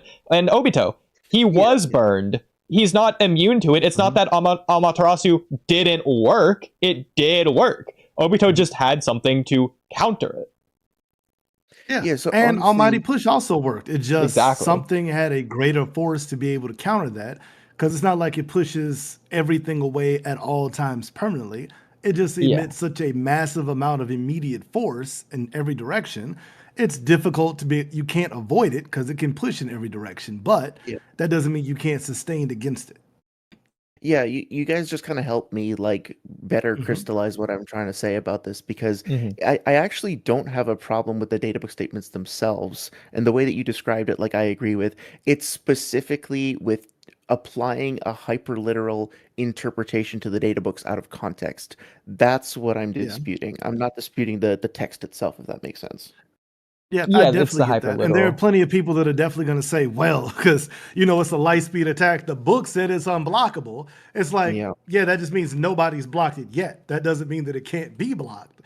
At the Yep. time, nobody had blocked it yet. That doesn't mean that somebody out there who could block it couldn't. Or like how the third Raikage's lightning shield's considered invincible to go through when it gets all the way amped up. No, Yeah. it's just most things can't get through it. It takes something of a certain power to break through it, which is his own ability that he has too. So it's not invincible. It's just nobody else has either figured out what the answer is to the puzzle or lasted long enough to find an answer to the puzzle, because an unstoppable force with an unblockable attack that breaks through things. Most fights against the third Kage probably end pretty quickly, other than against Jinchuriki, which he could fight by himself. It's about Yeah, reading it with that example. actual logic and like reasonableness rather than taking it hyper literally, just like Ace is saying. And yeah, so like the invincibility thing, I would agree. It doesn't mean literally invincible. Shibai, it's not saying it's perfectly 100% works just as well against Shibai as it does against as Genin Tenten. It's to say that at that point in time, it's effectively invincible because it makes him stronger than anybody else, which at that point, it's no different from actual invincibility. Like in a fight, it makes him invincible because he's going to win. Yeah, of course. Yeah. And like to Ace's point, like that third Raikage is such a great example because again, I have to find the scans, but I'm pretty sure in the war, like they describe his hell stab as an invincible spear, and then they also Mhm. describe his lightning cloak as an unbreakable defense. And then of course, Naruto knocks his hand into himself with the Rasengan, and that's Well, how with he beats that, him. so So Kishimoto Yeah. does, I think, 3, if not 4 different times in the series, that like Yeah. paradox, the unmovable mountain versus the immovable object, whatever it is. Yeah, it's exactly. the The paradox of the unstoppable force and the immovable object. yeah, and Yeah. he does that through the shield and spear metaphor. I think the first time we see that, well, technically the first time we see that, you could argue, would be with the ultimate defense in the tuning exams with Sasuke's Chidori versus Oh Gaara's yeah. spear, and then you have Kimimaro with his Rashomon Gates lance. is my favorite one. Oh, Yeah. yeah. But you have like Kimimaru's out there. exactly, yeah. And Kimimaro's lance versus Gaara's sand shield as well. They like the chapter titles are literally called like the shield versus the spear or whatever, and they're like referencing like the real life thing there with like the shield versus the spear. And Kishimoto, Yeah. he's done like different answers for which one, but I think like narratively you could argue there's a consistency that he's trying to get across with what he means with that, and I think there's like a significance there if you like compare all the different instances. Yeah, of I course. would And say like, overall, it's mostly a coin flip in most of them. It's how many times can you throw that spear at this shield before it can make it through? And normally it's, I can block it. I can't block that forever, though. It's like a Kevlar vest and bullets. Cool, I'll stop the bullet. It'll hurt. But if you keep shooting the same spot, eventually you'll make enough of an impact where you'll break through. Yeah, but I don't think Yeah. Kishimoto's going for that because, correct me if I'm wrong, I'm not thinking of any time where it's something's constantly hitting the shield. It's like a one and done thing. It either goes through or it doesn't, to say which one is stronger. Yeah. Well, I mean, ideally, let me see. I would say the one for that would be the Rashomon Gates, where they were getting blasted back. It's just that Orochimaru, when he fought against Transform Naruto, had enough of the gates to be able to eventually block out the attack. But it was like, it shocked even Orochimaru because he was like, that's not supposed to happen. You're way stronger than I even realized. Holy shit. Okay. I mean, Let me rethink about this for a minute. he blocked the attack, but he didn't really. Yeah. Well, I mean, it was more that Orochimaru, kind of like just with like Jiraiya as a similar level, could fight against it, but he expected it to fully block the attack, but then it blasted through multiple gates, which, I mean, most things have never done that, as you could probably imagine. It's probably the first time he's ever had his defensive jutsu like that just broken over to the point where he was like, okay, so that might not be enough in the clutch because I thought that was going to be my ace in the hole. We're going to have to go to plan B now and plan C and plan D. This isn't going the way I exactly thought it was. Let's pull out some other things. Yeah. Well, that's the thing too. Like, with regards to like the shield and the spear thing. So some people that I've heard in debates would say something along the lines of, the third data book specifically says that the Yata mirror of the Susanoo is like it can repel any attack. So it says it in a Mhm. canon source material, therefore it's true. And then so some people find that compelling, and you know what? That's fine. You're allowed to come to that conclusion. But like somebody before brought up Shibai, right? And so I'm not going to stand here and say that like Shibai, this godlike character that we haven't even seen in person yet, but we've seen like all these incredible like ultimate jutsu be derived just from his corpse. I'm not going to stand here and say like the Yata mirror is just going to tank whatever Shibai would Oh, potentially exactly. throw at Mhm. Itachi because it Yeah. happens to say it in this book, right? Like everything that it's come up against, it's been superior to. It has this legend or reputation as being an invincible spirit weapon. We'll see how well that actually works out in time. That's kind of my perspective on it. Yeah. Well, I mean, I would even take it a step further for the data books as we take them in canon. The data books, if you take them in world, were written by somebody, so they have a bias already because it's from somebody in their perspective. So, as far Yeah, as they're concerned, like if somebody thought of Itachi as a super god because he was powerful as a toddler, then in their perspective, they might not think that anything is out there that they know of that could ever compare to it. And anything that yeah. they did see easily got dismissed, but that doesn't mean there's not a more powerful jutsu out there that can completely blast away the Yatamir. Yeah, like I love to think of I really like that perspective. I like to think of the data books like in my head canon as basically like a bingo book or like what's his name? Right. Kabuto's like ninja info cards. Like it's sort of like Facts. if you were wandering around in the Naruto universe and you wanted to like you met a shady guy on the street who was like, "Hey, kid, I can hook you up with all the info you need." Like right, he just gives you this Right. book, right? Yeah. It's a book that gives you an idea about the person, but that isn't while the book exists, the book isn't a hard rule for everything that they can do. It's not Kishimoto saying, "No, the Yatamir can deflect any attack, period, forever." Yeah. That's not that. It's somebody in the canon saying, "Yeah, the Yatamir has deflected every attack it's ever been hit with." Those are Yes. two completely different statements. Yeah, yeah, I agree. So yeah, I fully agree with that. That it's very much in that way. It's like this is the information we have in world. It doesn't mean that it is what it's always going to be. It just means this is what we currently know about it. It could very well nobody had broken through Gaara's sand defense until it happened. Hmm. Yeah, exactly. Maru's spear hadn't been broken until it broke. I agree Yeah, I with mean, like, Ace. isn't It's like Yeah. that. Kankuro saying stuff like Gaara's sand is literally impossible to get through, and then like a few chapters later, 1010 is saying, yeah, Neji's defense is impossible to get through. It's even better than Gaara's impossible sand, and then like Mhm. Kidomaru comes through and just like um, Finds the clears actual Neji. weakness in the whole thing. Because it's like bet. If it's based off your vision, you can't see in every single direction. There has to be one spot or hole where this is. And the fact that he found that in the middle of a battle, wild feat of intelligence to be able to give him.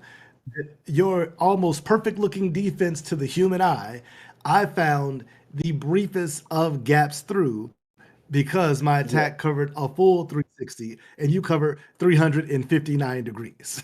Mhm. Yeah, this reminds me, I meant to say before that you guys were talking about like base stats for regular humans in Naruto just being like superior to normal humans in our universe. And one of the Mhm. sort of under talked about feats I think that somebody brought up on stream a little while ago was when Kabuto is fighting against Tsunade and she uses that like electrical disruption thing and Yeah. like his That shit controller right gets there. inverted and he just immediately figures out how to how to deal with it, As right? I would Like, say, that to me was the most impressive Kabuto feat in the show, period. Through everything up through Boruto today, even with the reanimation jutsu, from just a scientific perspective, to immediately understand not only what happened to you and what you got hit with, but not that it stopped you and cut you off from your body, but it just scrambled all of your controls. And in yes. seconds to refigure out how to re-button and refigure out your controls for your body and then use them to fight. What? Yes. No, no, no, no. You should struggle to breathe and see correctly right now, and you're Yeah. somehow holding your own in a fight with a trained ninja Not Yeah, the with best the ninja, sun. but a trained ninja who's fighting fairly hard and trying to kill you. Yep. If somebody hands me a controller and like one of the sticks is inverted, I have a panic attack and I can't play the game. So, Exactly, yeah. Right. Like if you just switch somebody to joystick to control pad, their entire day is ruined. You basically just told you, cool, you know what? You're going to use this different controller that doesn't go to this game, has 16 different buttons, and none of them you know about. Oh, you also don't move with actually touching stuff. You move by moving the controller inverted and in reverse. So you got to turn it upside down and press the buttons without looking. How? I don't know. I'm going to just die is what I'm going to do. There's nothing I can do. I'm going to lose this Yeah. game 20 out of 20 times. And somehow he made it work in seconds. I was like, oh, so Kabuto is the real problem. Orochimaru is creepy. Kabuto is the one that you need to get rid of because Yeah. that's impossible. Yeah, Kabuto exactly. immediately wasn't just continued playing. He wasn't just continued competing. He was on the offensive, not the defensive. Right. That's He was playing ranked ridiculous. all of a sudden. It's like, wait, Stupid. hey, you're not even just playing for fun, bro. You're not running norms. You're playing ranked like this, And he's and you're winning. getting dubs. Like you're Yeah. winning. Like had this not been what happened to you, you'd have murdered this child. I'm gonna duck out because I gotta go take care of my cat. But it was super cool to chat with you guys. I'll try to catch you guys again sometime soon. I'm always happy to chat about stuff. Alrighty. Definitely interesting perspective. It's good to talk to you. Yeah, you too, man. Take care. You too. And I'm sure Axel would also like to say goodbye to you. Right, Axel? He's already gone, but you might as well. Sure. Goodbye, even though you're gone. So, Hello. okay, so couple things I had to say. First of all, so yeah, basically everything that we were saying about the data books, I think does apply to the, what was it, the Baki's sword being like an unstoppable blade. Well, it is until it isn't, and I feel like that's sort of the point, is that every statement that's made in the data book, it is true up until a certain point. Yes, this blade has been unstoppable up until this point. It has worked every single time, and it's worked on strong opponents, which is why it's basically like the reputation thing, like, oh, Hiruzen's the strongest until he lost, but up until that point, he's the strongest. So, it's kind of like that. Definitely. And again, it would be reasonable if Baki's attacking you with the sword and it's hitting you, it's unstoppable. If Baki's turned around in a different village on another planet and he swings his sword, it's not going to cut through all things and bisect you 22 light years away. That's not how this is going to work. We have to apply reasonableness to the statements. Exactly. You can't just slash the ground and it just chop off a part of the earth indefinitely and change the spherical form into an oblong shape. No, it just means nobody stopped the attack so far, which, I mean, a quick attack at point blank range should be very difficult for most people to stop because that's like the entire point of a lot of death kill attacks is that at a certain point, when you're within range, you can't react fast enough to stop this attack with the force you need. Like the 1-inch punch. It's like, cool, I'm here. You don't have any defense for me being an inch away from you and striking you with this much force. It's a hit. It's a win. Yeah. And again, that's typically what we see with the the shield versus sphere paradox in the Naruto series.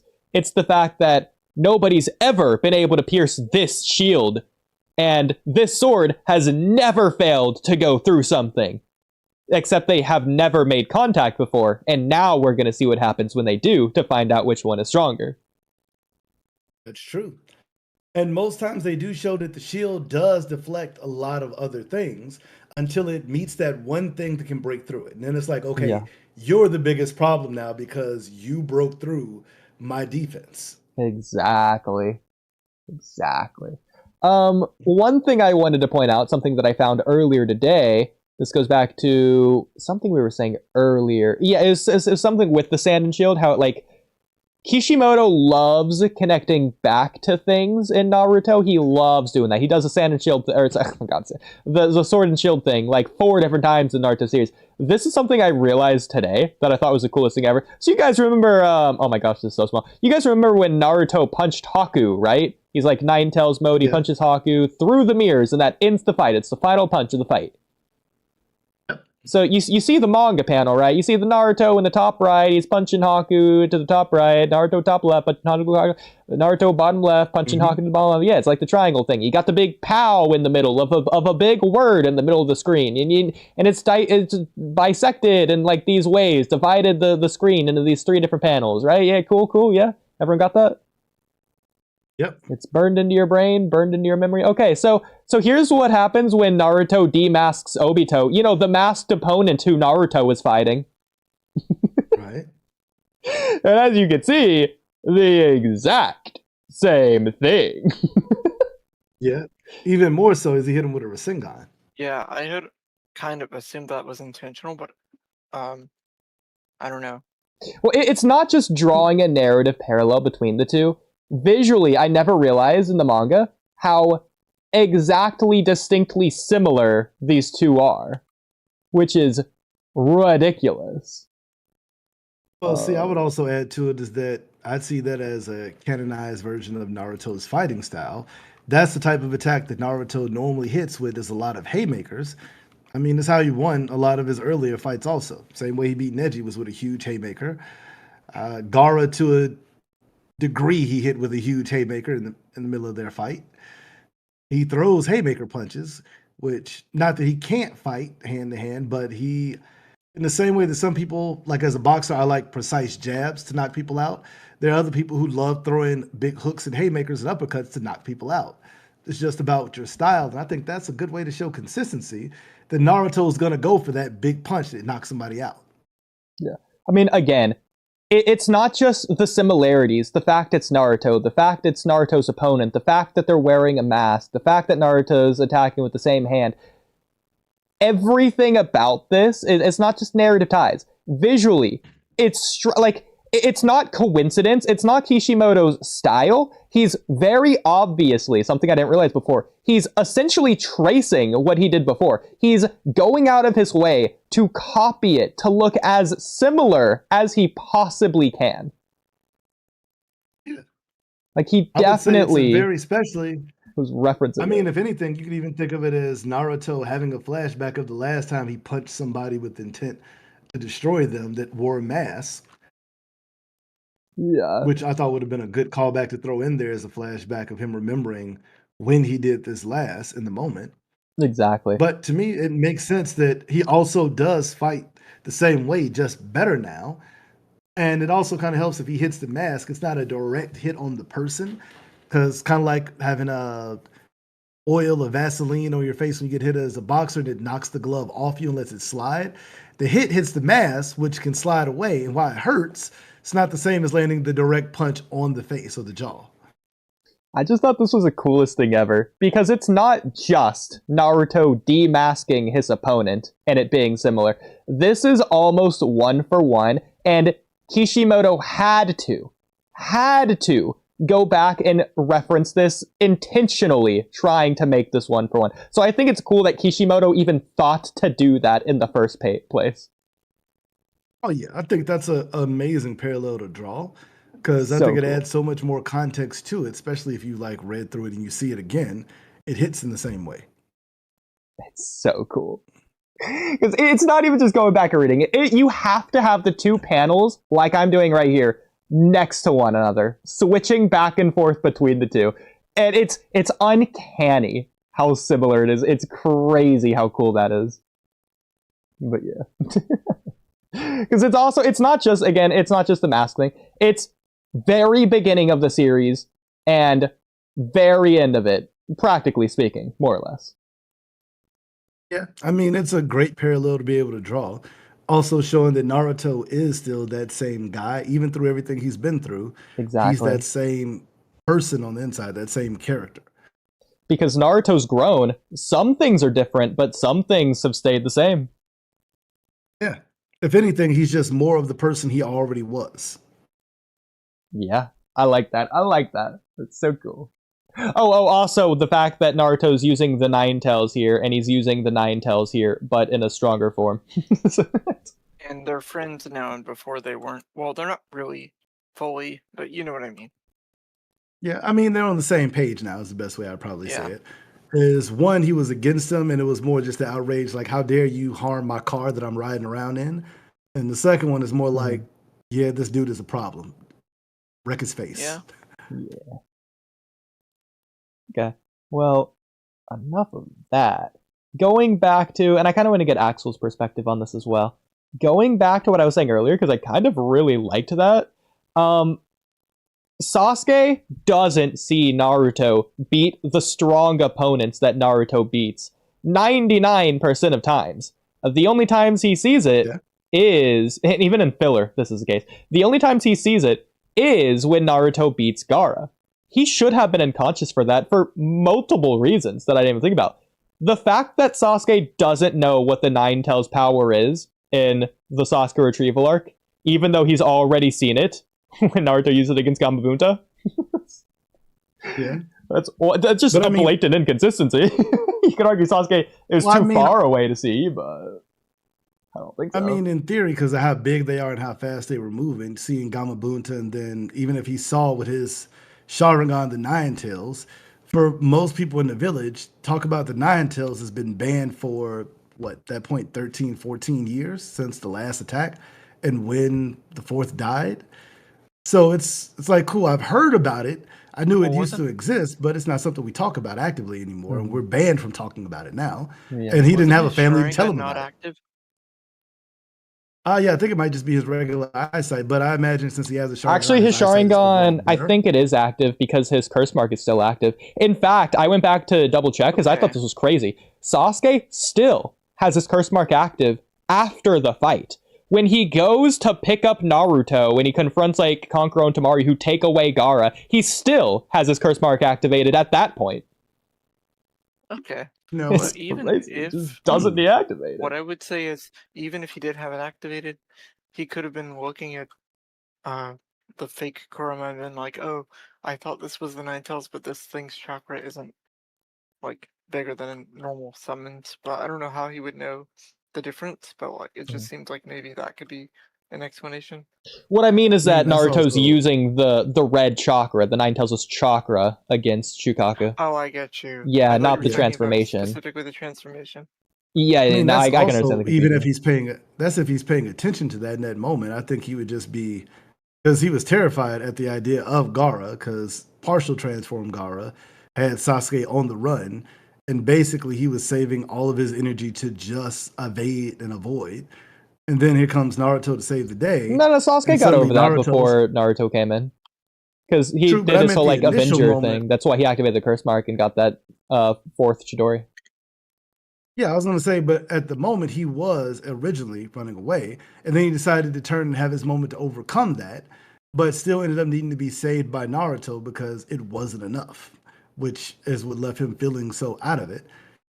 And plus, I thought that you could still have the curse mark and all that up, even when you're burning out of chakra.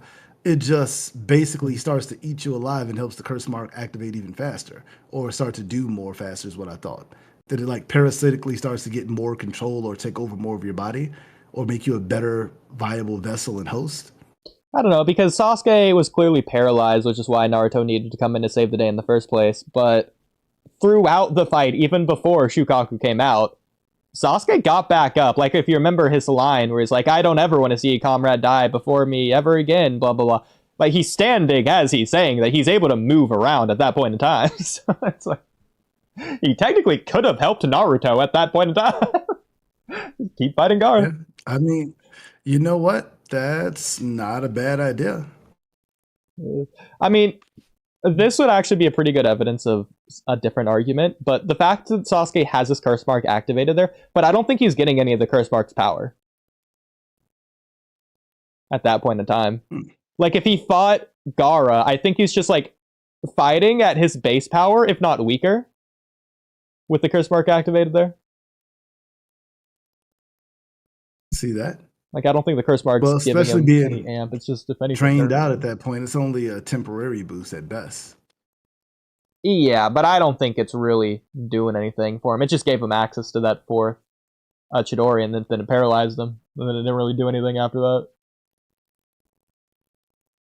But yeah. Anyways, I also think that Sasuke should have been unconscious and not seen Naruto use the Nine Tails power. Not just because of the Nine Tails itself, but also, I don't think he should have seen Gamabunta. Because at that point, even though Sasuke doesn't do this, he equates Nine Tails and Gamabunta's power to Naruto himself because Naruto was able to summon forth that thing. And Sasuke, likewise, he has something similar with an external boost with the, if you want to count it, the Sharingan, but also the Curse Mark. He's equating that to his own power. But either way, Gamabunta just isn't Naruto. Naruto isn't fighting Shukaku. Gamabunta is. Naruto just summons Gamabunta and then stands on his head. Naruto fights Gaara at the very end, who's out of chakra, but Yeah. it's Gamabunta who fights Shukaku. It's just not Naruto. I think that's I also take that as a bonus. I take that as a good side because it shows that Sasuke, even as a character, is flawed enough. He doesn't know the difference between Naruto summoning something powerful that's helping him fight, which isn't coming from his own power. It's, from his point, Naruto summoned this massive creature to do battle with a terrifying other creature and is winning, just doing a good job. And for him, it's like, you could barely walk on trees like a week and a half, 2, 3, 4 weeks ago, and now you can summon mountain-sized frogs. What? Yeah. Well, that you was how But my thing with that, time? I don't know if Sasuke is thinking now you can, whereas before you couldn't, because Naruto's not doing that immediately. And as far as Sasuke is aware, Naruto's not being pushed to do it. He's just resorting to it, almost like a trump card, almost as if Sasuke doesn't know when he got it. Maybe he had it 4 weeks ago when they were doing the tree climbing in the Land of Waves, and he just didn't use it back then. Yeah, Naruto could have always had this. When did you get this powerful or whatever? I don't remember what exactly the line was, but that implies that he was just wondering when he went from what he used to be to that. Using that example I used earlier of the gear shift, he might have thought that Sasuke was at gear 10 and Naruto was at gear 5. And then suddenly he sees him at like gear 15, 17. He's like, what? When did that happen? When did you But that's Naruto at his max. And Naruto's not usually fighting at his max. So anytime, because Sasuke's not impressed with Naruto until that point. He's looking at Naruto, and he's similar to Gaara. He's basically just berating him for being weak and dumb and stupid and slow and bad. So it's only when Naruto actually, from Sasuke's perspective, starts trying, which is how Gaara's seeing it anyways, that Sasuke would realize, oh, maybe Naruto was just holding back before, and this is him actually going all out, which he could have done at any point. Yeah. And see, that's the part that makes it, is that Naruto, in his mind, in the worst case scenario, Naruto's always been this strong. And every time they've had issues, he was just holding back because he understood he would overpower and destroy Sasuke. And it's like, okay, it's like playing against somebody and you're like, man, that was a good game. It's like, yeah, this time I'm gonna play with 2 hands. Wait, what? I beat you once out of 10 times and you only using 1 hand? No. I'm never playing this game again. I'm done. I'm not gonna do this and pretend like we're on the same level. And for Sasuke, who's always looked down on Naruto because he has been, for the most part in their lifetimes in the academy, are superior to him, it's clear now that they're not on the same level anymore. And he doesn't even know when that actual switch got done where he became the second strongest person on his own team. Yeah. So whereas I think it is both to where Sasuke's looking at Naruto's peak and saying, wow, that's crazy. Maybe he's had this whole time. It's also Naruto's progression that he's looking at and saying, wow, Naruto's progressing so fast, and compared to him, I'm not progressing at all. I think it is both, but I do, surprisingly, probably to the contrary of everyone else, think it's less of the progression of Naruto and more of Sasuke realizing, oh, Naruto's had this power. When did he get it? He could have had this all along, as far as I'm aware. Because again, when did he get it? That's not saying, oh, the previous Naruto couldn't do this. Sasuke's realizing something about Naruto that he didn't realize before. That could have been the case before. To me, I take it it's a combination of the spectacle. Actually, I think it's a combination of 3 things. The amount of power being shown, the speed at which Naruto seems to be progressing compared to Sasuke. Because Sasuke is doing arithmetic and Naruto's doing exponential numbers. He's doing prime digits while Sasuke has to go one at a time. And while Sasuke is better than everybody else for the most part at doing that, Naruto still seems to easily be exceeding him at a rapid pace to the point where he will leave him far behind in the ground. And add on top of that, that for Sasuke, the ideal has to be if I am being outdone by Naruto at this pace and I can't even keep up and ahead of him, there's no way I could ever catch Itachi.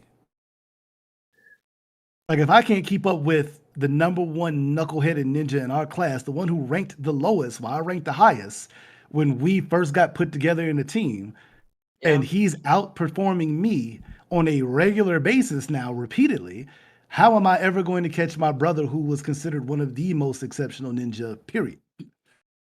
That was how I took it as well, and also that he was upset that he's like, Naruto gets to jump from being the weakest to way beyond me while I've been doing all this stuff and I can't even catch up to Itachi. So It is Right. possible that he's looking at Naruto and he doesn't think the current version of Naruto is necessarily strong in that regard. It could be that, like, similar to Sasuke, maybe in front of his instructors, he's not showing his true strength. He's not summoning Gamabunta in front of Iruka, but he's failing at the transformation jutsu, but maybe he has Gamabunta when he's doing that in episode 1 when he's failing the transformation jutsu, and that's what they're Right. grading or judging Naruto on. And so maybe Naruto all along was just ranked lower than he should have been, is possibly Sasuke's Also- perspective.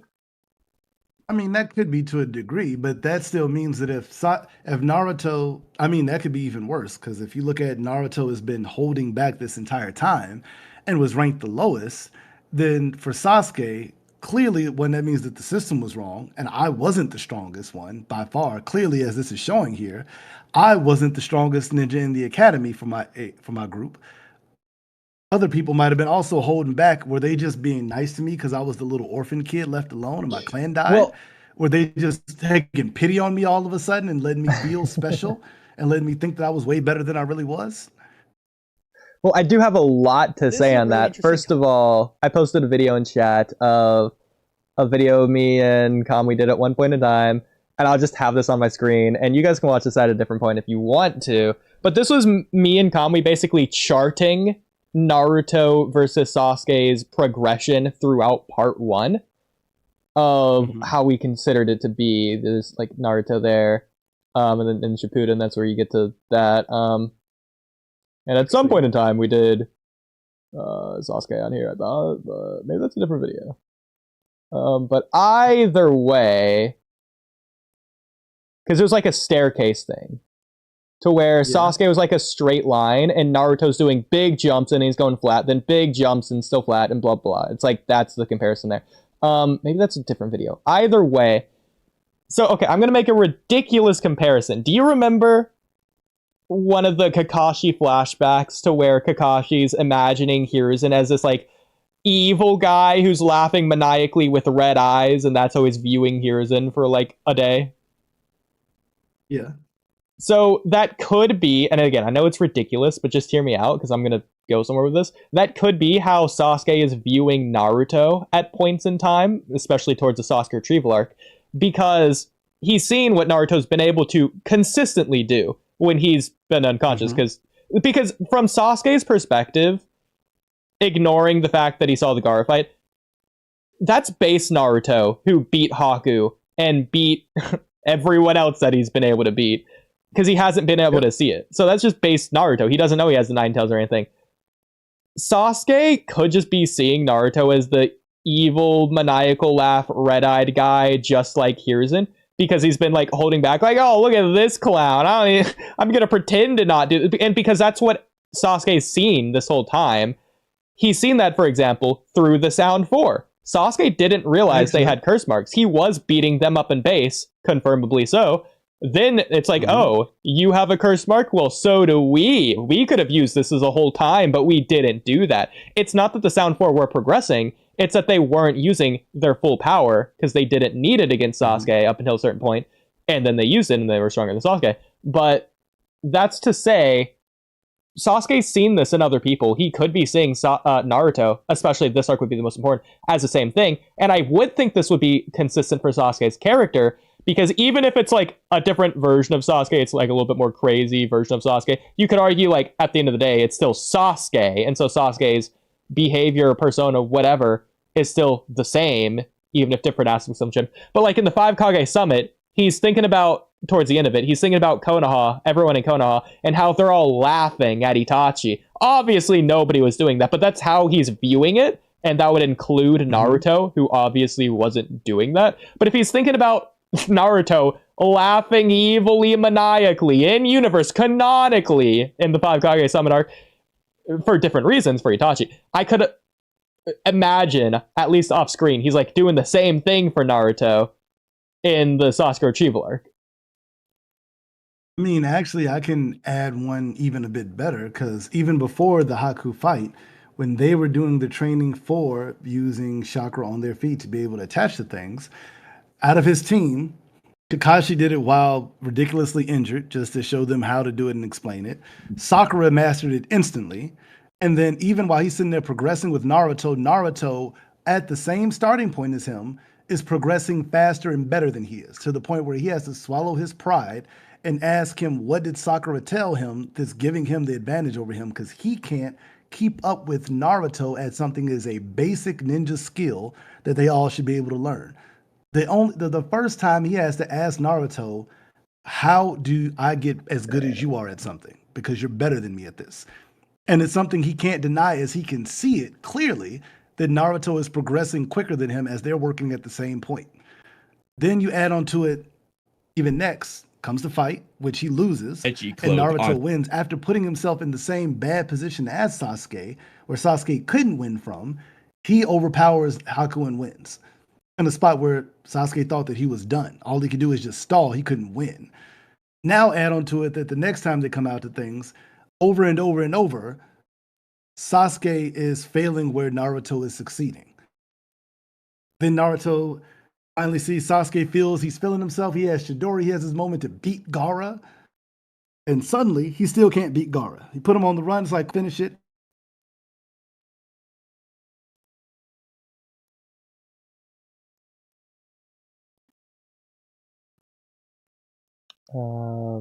At the end of it. Then suddenly watches as Naruto still again defeats the opponent that Sasuke couldn't defeat. And feels like this whole time were you just playing around? You could look at it as, well, this whole time was you really just hiding how strong you are? Because either you were hiding how strong you are because of how weak I was, or you've become so much better than me so much faster that I'm not really getting stronger. I'm nowhere near good enough to do what I think I wanted to do my entire life. I can't be an Avenger. I can't keep up with the worst person in our class. So how can I be an Avenger against one of the best ninja of all time? And then when he comes to stop him, even then, he's like, no, I'm not going to actually fight you till you put on the headband. He's dictating the terms of the fight to him after beating all of the sound four to get to him, which he couldn't do again. So at this point, he's now done another feat that he couldn't do on his own. And also, to add one of my favorite moments, Chidori versus Rasengan, when they hit the two things, he's like, yeah, I did a lot of damage to this. Clearly, my attack would have been worse. And then he sees the damage that Rasengan does because they're two different types of attack. And to him, he can't, it doesn't occur to him that those are different styles of attack and they both are deadly. It's just his did a much bigger impact compared to my Chidori. I punched a hole into something, he blew the literal back out of something with the force he used. Not that one's stronger than the other, because we've seen that they're equal. It's just they were used in different ways. And to him, he thinks that Naruto is stronger than him. And even with him being injured, Naruto must have been holding back this whole time. And had he hit him with that, it would have probably knocked him out, but wouldn't have killed him. He's probably still holding back and stronger even so. So all this time, Sasuke gets this inferiority complex to Naruto because Naruto is succeeding where he's constantly failing. And as a prodigy, speaking self-consciously as someone who was a child prodigy myself and considered that, when you do start to fail compared to your peers, it is a difficult hole to build yourself out of. You need to win. I need a win anywhere. And for Sasuke, that win was beating Naruto's ass at the Final Valley. Like, if I can beat you right here and now, using everything that I got, and you pulling out all the stops, that means I'm still better. I'm still that guy. I still have a chance to be the best. Which to me is the reason why he leaves Naruto alone, because I need you to prove that I'm better than you, that I'm getting stronger because you keep getting stronger. So if you're alive, I should be able to show that I'm stronger by beating you still in the future, no matter what you do. Yeah. Oh, I think he changes after the time skip to the point where it's like, no, I've gotten strong enough where I don't consider you an issue no more. That was young me. I'm better now. I'm not even worried about it. Exactly. So you probably see if you're watching my screen, but I did find the other video. It was actually the very next video on the playlist. It was back to back, so good job me putting those videos back to back. But here's that other. He had to learn to do a lot of stuff where he can get Chidori. Naruto learned it in 3 days on a whim by Jiraiya because he was like, this will keep you busy. Yeah, that's again, that's the thing. Naruto's not progressing over the month of his training for the Chunin exams. He went from a tadpole to a tadpole with legs, and that's the progress he made in 3 weeks. And then night and day difference, like a light switch flipped. He's summoning Gamabunta. There's not a progression there. It's from 0 to 1 to 100. Compared to Sasuke, he's going from 0 to 1 to 2 to 3 to 4 to 5. It's like it's just progress. Exactly. Sasuke is like, I gotta count fucking all the 100 numbers. You've counted 4 times and you're at 45. How the fuck does that math work? And in his mind, it's like, bet, because we both trained with Kakashi. I got the special Kakashi training. So clearly that couldn't have been the deal. Oh, but you had one of the legendary Sani. You know what? I know one of those motherfuckers too. So I'm out. I'll catch y'all later. Yeah. I don't know if the Sanin thing did really play into it, that he really understood that Jiraiya was training him and he's going to specifically Orochimaru because he's a Sanin. Because they don't really ever say that in the series that Sasuke's thinking like that or anything like that. It is more of like an analysis thing. That's not to say it's not there in universe. It's obviously there for the audience who are supposed to pick it up, but it's more or less other reasons that they at least focus on. Yeah, but I was going to say, I would imagine that is just logically, because I want to say it spoke about it at some point because Kakashi explained to him who Orochimaru was. Like, yo, look, that damn curse mark and who that came from. That's not a game. That's one of our historically best ninja. Okay, let's not play around about that. Yeah. He's like, yeah, I'm gonna never use it. Yeah, it's not like I need this power. I'm gonna definitely use this immediately as soon as I get into trouble. On a whim of 4 guys talking crazy to me while I'm in the village, and I could have just called for help. Nah. I want to beat y'all up myself. Yeah. Cool. That's all right. This was my graph for part 1, Naruto part 1 of Sasuke versus Naruto's advancement. This was Kamui's. Kamui's thinks that Naruto got stronger than Sasuke at a certain point, and that's why Sasuke left the village. I don't think that's true. I think it is this, to where Naruto is always inferior to Sasuke in part 1. But regardless of that, I think a big point that matters here is that Sasuke isn't comparing himself to bottom of the graph Naruto at like the lines here. He's comparing it to Naruto as soon as he does the big jump up in power, because that's what he's saying. The big jump up in power when he gets Gamabunta, the big jump up in power when he beats Haku. Not comparing himself to Naruto, who was losing to Haku 5 minutes earlier, not the Naruto who was losing to Gaara 5 minutes earlier, only to the version of Naruto who's beating Gaara and beating Haku.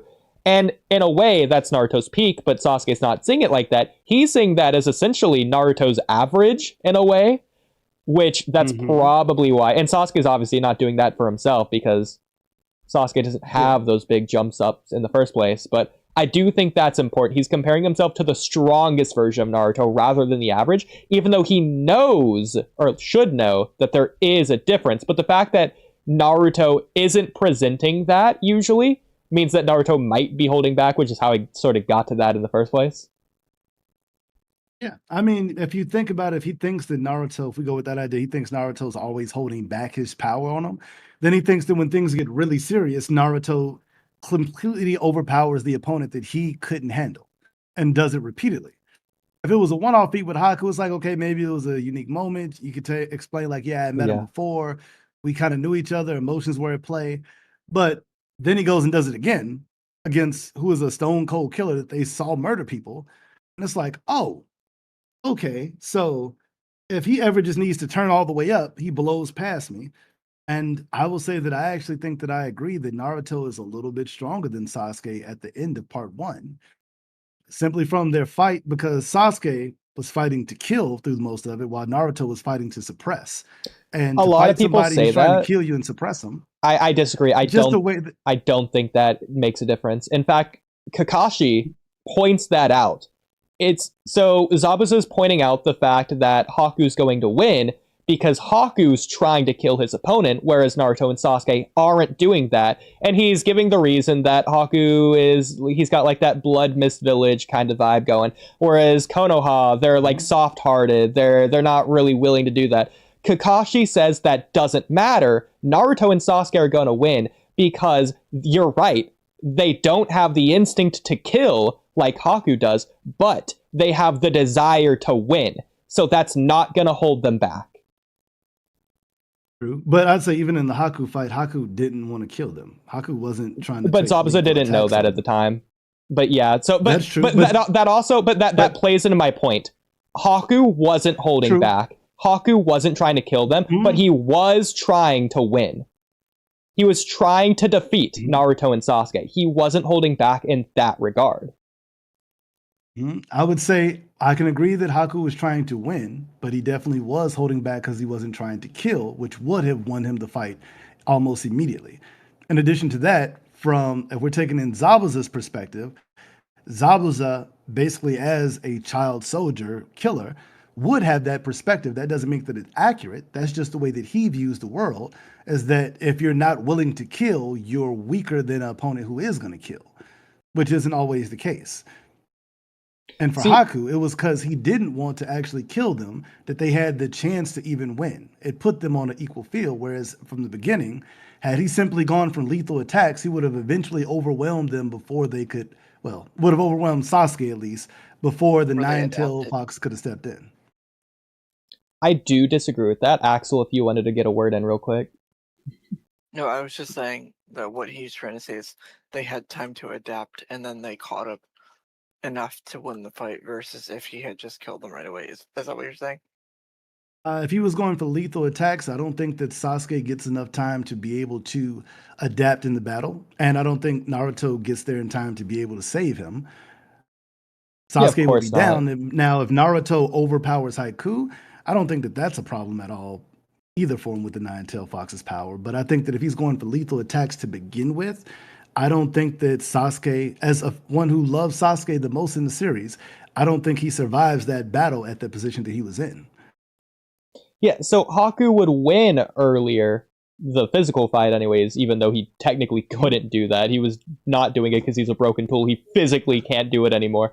He's done it too long. But yeah, I would say it's not even a fight at that point. It's just him killing him before the fight even begins. But I would say I don't think Haku's holding back. He's still going light speed between the mirrors, supersonically speed blitzing Sasuke a million times faster than he can perceive.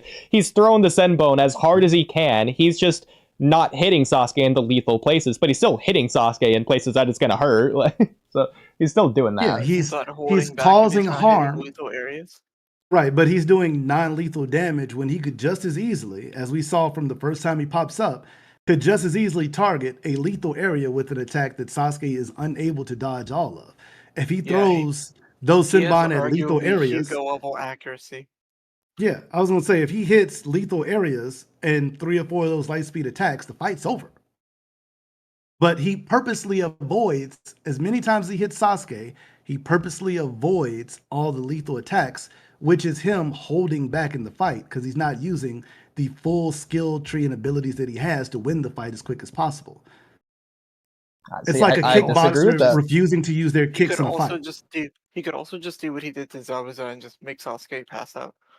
But that would be that would be equating the results of the fight to the power level of the individual.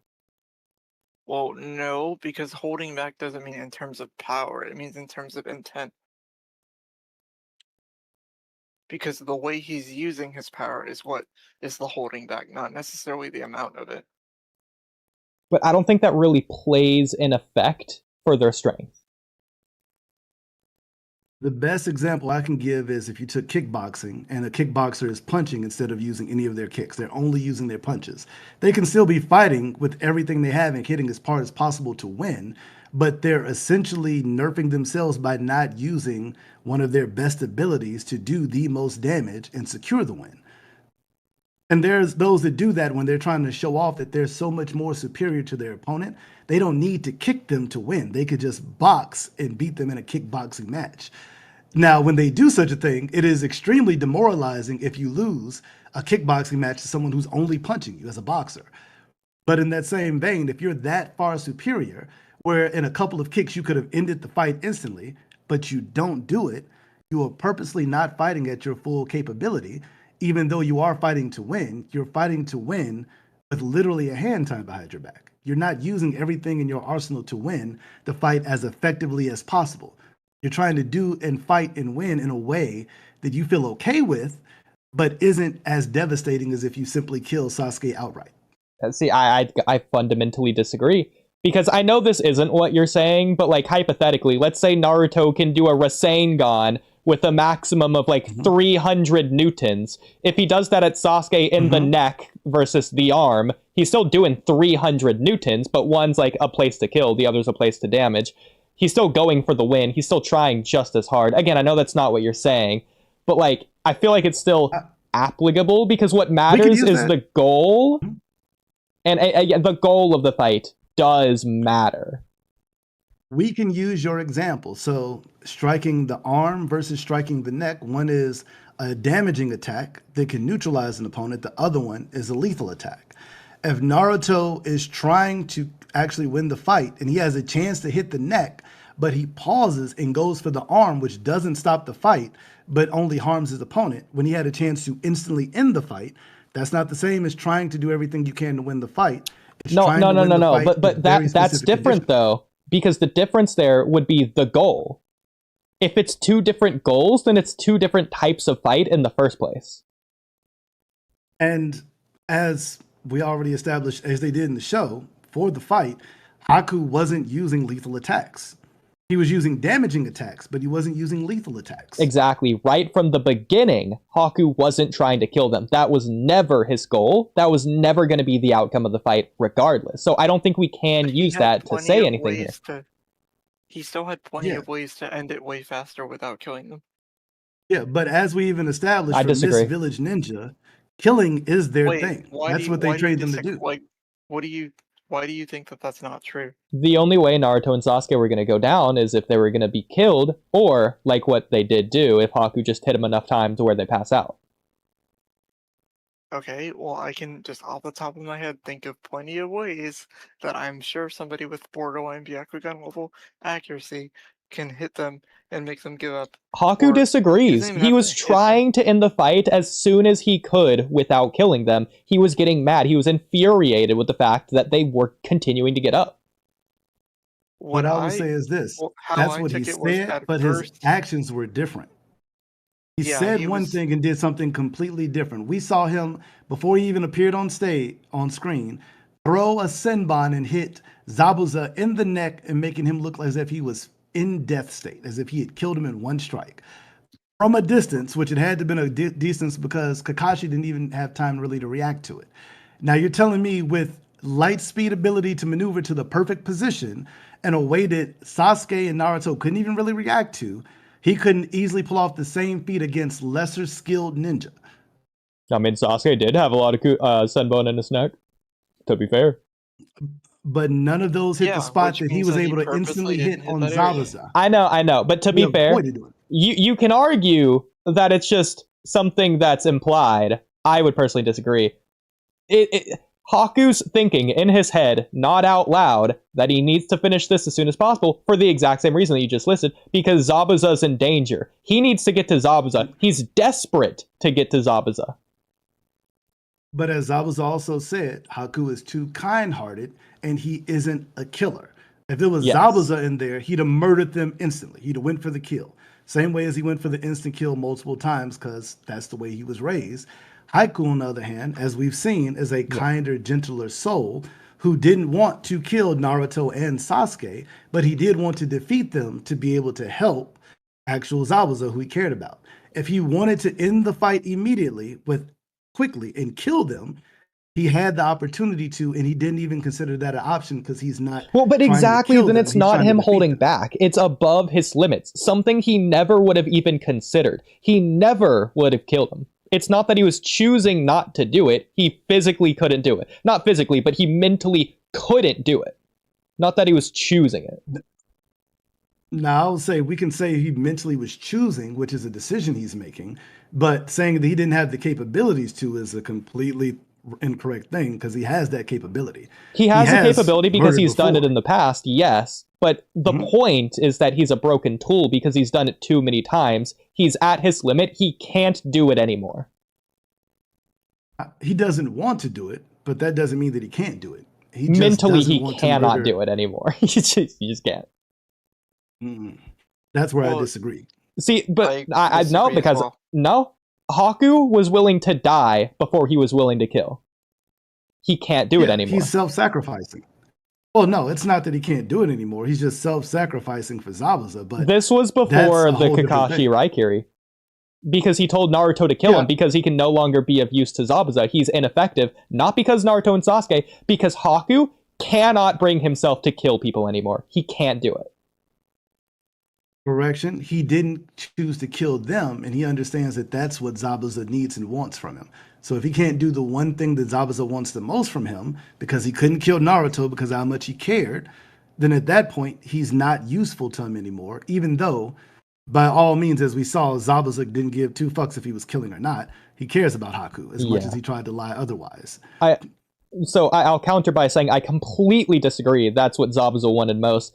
Zabuza doesn't care about the bridge builder or the mission with Gato or anything like that. He's on the run from the Anbu. He's basically buying time, which is a point of the Land of Waves, what he's doing there. He doesn't care about any of that. The only thing he cares about is his future, the vision of his far future, the goal, his dream in the far future of assassinating the Mizukage. That's what he cares about. Yeah. Which that's his ultimate goal, but in the immediate moment, he cares about Haiku and wants to keep him around. Haiku just, unfortunately, for some reason, Yeah. well, I won't say for some reason because it's a traumatized child who doesn't have a clear understanding of nuanced emotions to a degree, has been told that you're a tool to help me do this thing. You can murder and kill as I've trained you with the best of them. You're a highly skilled, damn near Jonin level killer. And that was his You can purpose. easily overwhelm a lot of other ninja. This is what I have you for. So that's what he's been told. That's not the same as the reality that Zabuza, literally, as we saw, would murder everybody on that bridge over Haikyuu being truly harmed. Yeah. And at any point, probably would have even left himself open to Kakashi had he truly thought at any point that Haikyuu wouldn't have been able to beat Naruto and Sasuke. He was supremely confident that even being holding back and not instantly trying to kill them with his kind heart, that he could still overpower the both of them together. But that's because he didn't know about Naruto's hacks. And in all honesty, if not for the Nine-Tail plot hack, Haikyuu wins that fight. It's not even really close. He gets a little Yeah. singed by one flame breath, but he overpowers them, even though he'd be a little exhausted. It's still a dub, a double dub over both of them. We know Sakura doesn't stand a chance in hell, so that's not even one to say about. Even I non-Sakura- totally think that's not fair, but that's okay. Well, no, you're right. But that's to say that Sakura should be around as strong as Naruto and Sasuke at this point in the series. Yeah, I was gonna say it's not a knock on Sakura, who is my third favorite character in the Okay. series, and I think it's unbiased hate for how she was written. Oh, one more thing I wanted to say before moving on to MHA, because there you go, Space. I said it. I finally said the dreaded MHA word. Okay, one more thing I should have said earlier that I forgot to say. But I feel bad for Space. Okay, Space. I feel bad for you. We can talk My Hero Academia now. So, Space, I'll let you decide what My Hero Academia topics we talk on, Space. You get to decide. You know what? I fully agree with that. You should be rewarded for your extreme patience and appreciated. Whatever topic you want to talk about, I'm here for. Go for it. The Izuku in 1B rewrite. Okay. So, Space, do you have that posted somewhere already, or do you need to repost it? It should only take a minute, because I know you can just copy-paste it, but yeah. Ace, if you want Oh, to I take thought like you meant a reading it, and I 2-minute was like, intermission. reading that is while not we going to post take it. a minute, but never mind. Okay, so yeah, Space needs to repost it anyways. So we'll take a slight intermission, so you can go get water or anything. I'm gonna go to the bathroom, but yeah. And we'll reconvene in just a minute. Sounds good. All right.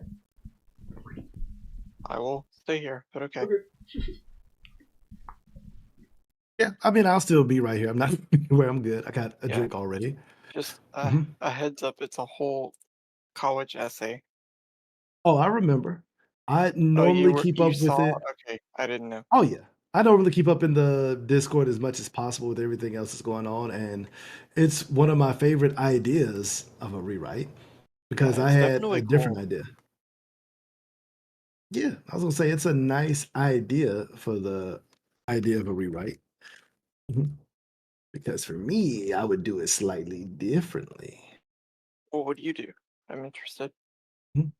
Well, for mine, I would still keep the same actual tropes and ideas of uh, Deku trying to be better. It's just that the difference is that, like they say in the show from Eraser, the two leaders of Class 1A are Deku and uh, Bakugo. So I would just have it that Bakugo becomes and learns to be more of a leader of Class 1A while still harboring some of those resentments towards Deku, but seeing him become a leader of Class 1B. Yeah, I And get I would that. That even makes have a it lot of that sense. I would still have a lot of things happen to Class 1A, and I'd use that as a motivation for Deku, who's always a protector, of Hmm. going beyond and trying to do more in order to be able to catch up to Bakugo, basically, and be able to be a protector for his friend. Which I would take it that Bakugo just would be the one that's getting targeted early on, especially through the whole training arc, and the Deku in Class 1B with his lead would be the ones that push for the training arc in the woods of the joint training. So that way they're there when everything happens, and that can still spiral out into the same way for season 2 and the season 3. Uh, I mean, technically, season 2 would happen the same with it having the sports festival tournament and going through that and having the difference between that and, if anything, it being more of an issue of the people in Class 1A, especially the top two dogs, which would be Bakugo and Shoto, realizing that Deku is on their level after what he did and that he is the threat that they have to deal with. And Monoma can still be just as funny having his issue about it, but he would be now the biggest fanboy of Deku because he's sticking it to 1A. He's giving him the business. He's showing them that we're on the same level, which would only draw Bakugo's ire anyway, and he would have to destroy him before going back after the prize. I see what you're doing here. Yeah, definitely works for me. Oh yeah, it's a funny way that it can still hit a lot of the same beats and tropes without changing much. What it would do though is give Deku a much more linear path of growth that Bakugo would still have the same issues of seeing just him have these exponential growth moments of every time he sees him, he just sees so much stronger. And it's like, what in the fuck are you doing? So exactly How are the you same as the getting so Naruto and much better? Sasuke thing. Yeah, it would have the same effect because, again, speaking from my own personal experience, when you are a child prodigy, Yeah, everything's I always was too. expected of you. You're always expected to get the straight A's. You're expected to be the best. Like my Yeah. friends got, whenever I couldn't put in like a game cheat code, my friends just thought that I wasn't trying. Not that I failed possibly, because that couldn't be an issue. Because I was a video game champion as a child. Clearly, I should be able to put in every code that's ever existed in every game, even ones I've never played or touched a controller for. I should do it the first time every time. So if I can't do it, I just wasn't trying enough. So when you have that level of pushing you all the way through and you rise to those occasions on a regular basis, when you suddenly don't, or you see somebody else who's never done that suddenly not only seemingly keeping pace, but somehow catching up or even exceeding you in some areas, it gives you a complex of inferiority that how can I not, was I not as good as I thought I was? Was this Just like person Hinata always thought. holding back and making me look bad? So I suppose we start here. Yeah. So he was posting this the other night, but we sort of ran out of time. So this is like, it's a lot, but it is arc by arc, and we can give our own thoughts on this as well. I think we've given both of our Deku and 1B rewrites in the past, so rather than redoing that, we could probably just give our thoughts on Space's rewrite. And considering how long it is, it's definitely going to be the only topic. And we'll see if we can even finish it. But that is sort of my plan. Yeah, I think we can get through it for sure. Okay. Let me pull it up. Oh, if you haven't seen it yet, oh dear, oh bless the Lord. No, I have. I'm just pulling it back up so I can respond Okay. to it part by part as we go through it. As we go through it on the screen, I want to respond to each one instead of me getting ahead. I like to respond to the immediate one that we have up. I agree. Yeah, Yeah. during the break, I was warning him that it's a whole college essay, but he said he already saw it. Yeah, I've read it. I just want to make sure I give only my parts. I don't want to skip ahead 3 parts on what I'm explaining I agree with when we're just looking at one part at a time. Okay, so I guess we'll take turns reading. I guess I'll go first. So MHA rewrite, Izuku and 1B ideas. Shout out Space for his rewrite. So yeah, this is Izuku and 1B, the rewrite, but it's going from the beginning of the series throughout the entire series. He doesn't have it all the way done. He just has, I think, the first 2 seasons is what he said done. But this is going arc by arc of how he would rewrite Deku into Class 1B, arc by arc. So in the entrance exam arc, the first arc of My Hero Academia, the beginning, until Izuku enters the entrance exam, remains the same. Instead of Ochako stopping Izuku from falling, it is Itsuka Kendo, because the idea of her using her big hands to stop Izuku from falling just sounds funny to me. Everything then remains the same, including Lita bringing up the robots, until we have the moment of Ochako being crushed and unable to move. For this rewrite, you can swap it with any of 1B's students. For me, I would choose Itsuka. Afterwards, the rest of the arc remains the same, with the only difference being that it will be whatever 1B student that Izuku saved that will speak for him to get into UA. Thoughts? You know what? I don't mind the idea of him saving somebody else in that moment, but what I do find probably even more funny would be if when he was falling, that Bakugo in the same test is going to hit another robot and they clash in each other, which that stops the fall and it's just them falling away. So that way Bakugo has more animosity at seeing him in the entrance exam, but Bakugo being Bakugo is going to still go after more points, so he takes off. But it gives them that interaction for others to see and be like, you know that guy? You know, blah, blah, blah, of all that. That's the only thing I'd probably want to see more since he won't be in 1A. I'd like to see that more rivalry between Bakugo still put out there, apparently from there, because we see that early on. I still want to see that animosity still rising out of there, so there's some anima there later. But other than that, I like the idea of all that other stuff, and saving Kendo, who becomes class president, isn't too bad either. Yeah. And you know these characters more than I do, for sure. So you probably just know all of them off the top of your head. I don't remember, like, any of them, except for maybe, like, 2 or 3 by name. So, I'm gonna... I was going to say, off of them by name, I don't know them as much, but I know of the characters. I can think of their other names. Like, I find the idea of Manga hilarious as a character. The power of onomatopoeia compels you. That's hilarious. Yeah. Just trying to find... I think overall that's a great one overall. And Kendo being out there is just funny. Okay. Big hands. Kendo is the one that's always smacking Monoma in the back of the head and then dragging him off whenever he's going too far about 1A versus 1B. Oh, okay. Yeah, I know which one that is. She's the one that fought against she fought against Momo in the class versus class battles. Yeah. She was able to outplan against Monoma, which was such a big deal that we saw nobody basically match up to Monoma's planning power. There she goes. Yeah. There's Kendo with them big hands. And we're speaking just about the hands. I can totally see it. That's kind of funny. Mm-hmm. Yeah. I do like that she puts on a mask for no reason other than she puts on a mask. She kind of looks like a girl Bakugo to me. You know what? She does give off those types of vibes. Though, you know, seeing her in the dress, it always throws me off because she does give off big tomboy energy. Yeah, that's what they say. Whenever I see a tomboy in a dress, it always throws me off. I'm like, you don't do that. That's That's what non-tomboys do. What are you doing? I She's thought you were more gonna than say just she a kind of looks tomboy. like a girl boss to me instead of a girl Bakugo. No pause. I mean, she does give off confidence. I'd probably say that's what reminds me the most of Bakugo. Yeah, Like her look is one of like, for I'm sure. comfortable and confident in my abilities, no matter what. It's a soft pace, but it's like an imposing pose, but she looks really casual in it. Exactly. She looks like she saw a camera and was like, "Oh, you want a photo? Cool. Yeah, I'll smile." yeah. Instead of "Don't take a photo of me. How dare you? Don't look at me." I can totally see that. All right. Okay. So I'm up for the next paragraph. Unless you Yeah, got something else you'd want to change in there.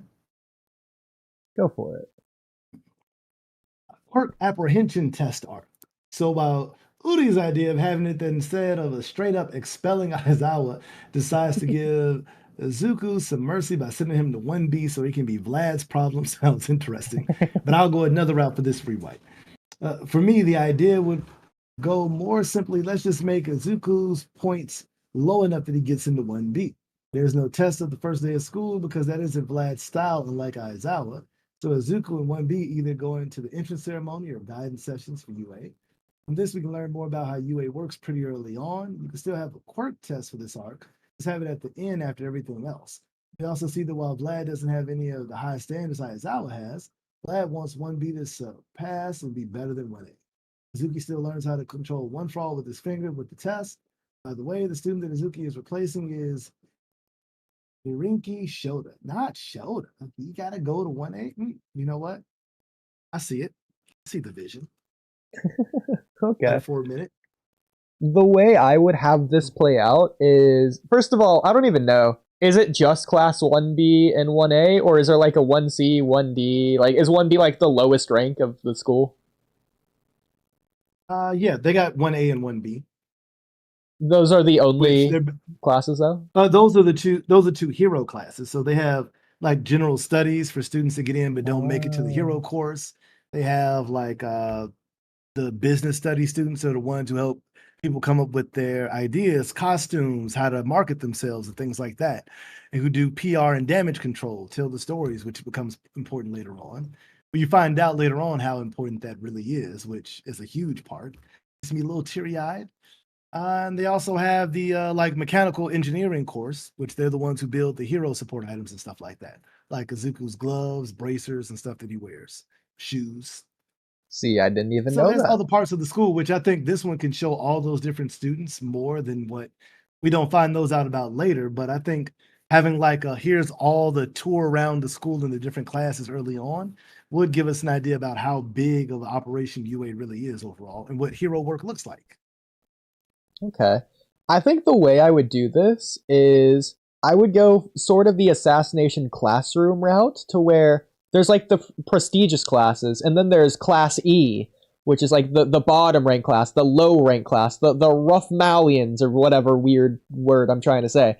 Similarly, like the Black Bulls and Black Clover, they're like seen as like the low class, the bottom of the barrel. They shouldn't even be here, type of thing.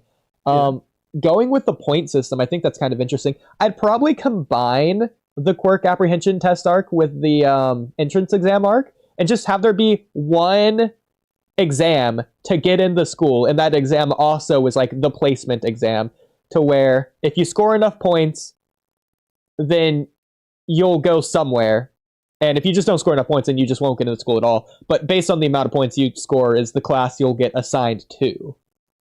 And then Izuku, I was gonna say yeah, that's technically what happens kind for the of, most yeah. part, other than Deku kind of gets a free pass Yeah, I would just sort of because he like gets hero combine the two. points. Exactly. Quote unquote. Quote unquote hero points. Yeah. Hero points. Yeah, so I would definitely have Izuku. Maybe, I don't know if he would be more realistic at just trying to get in at all, or if he would be really ambitious and maybe trying to compete with Bakugo and just miserably failing, and Bakugo's just rushing ahead as he gets 1,000,000,000 points. And it's like reality slowly starts to set in that he's never going to get into Class A, and his expectations go down, down, and down. Oh no, Class B. Oh no, can't get into Class C. Oh no, can't even get in Class D. And just like he gets like barely, just bare minimum, just enough points to get into Class E.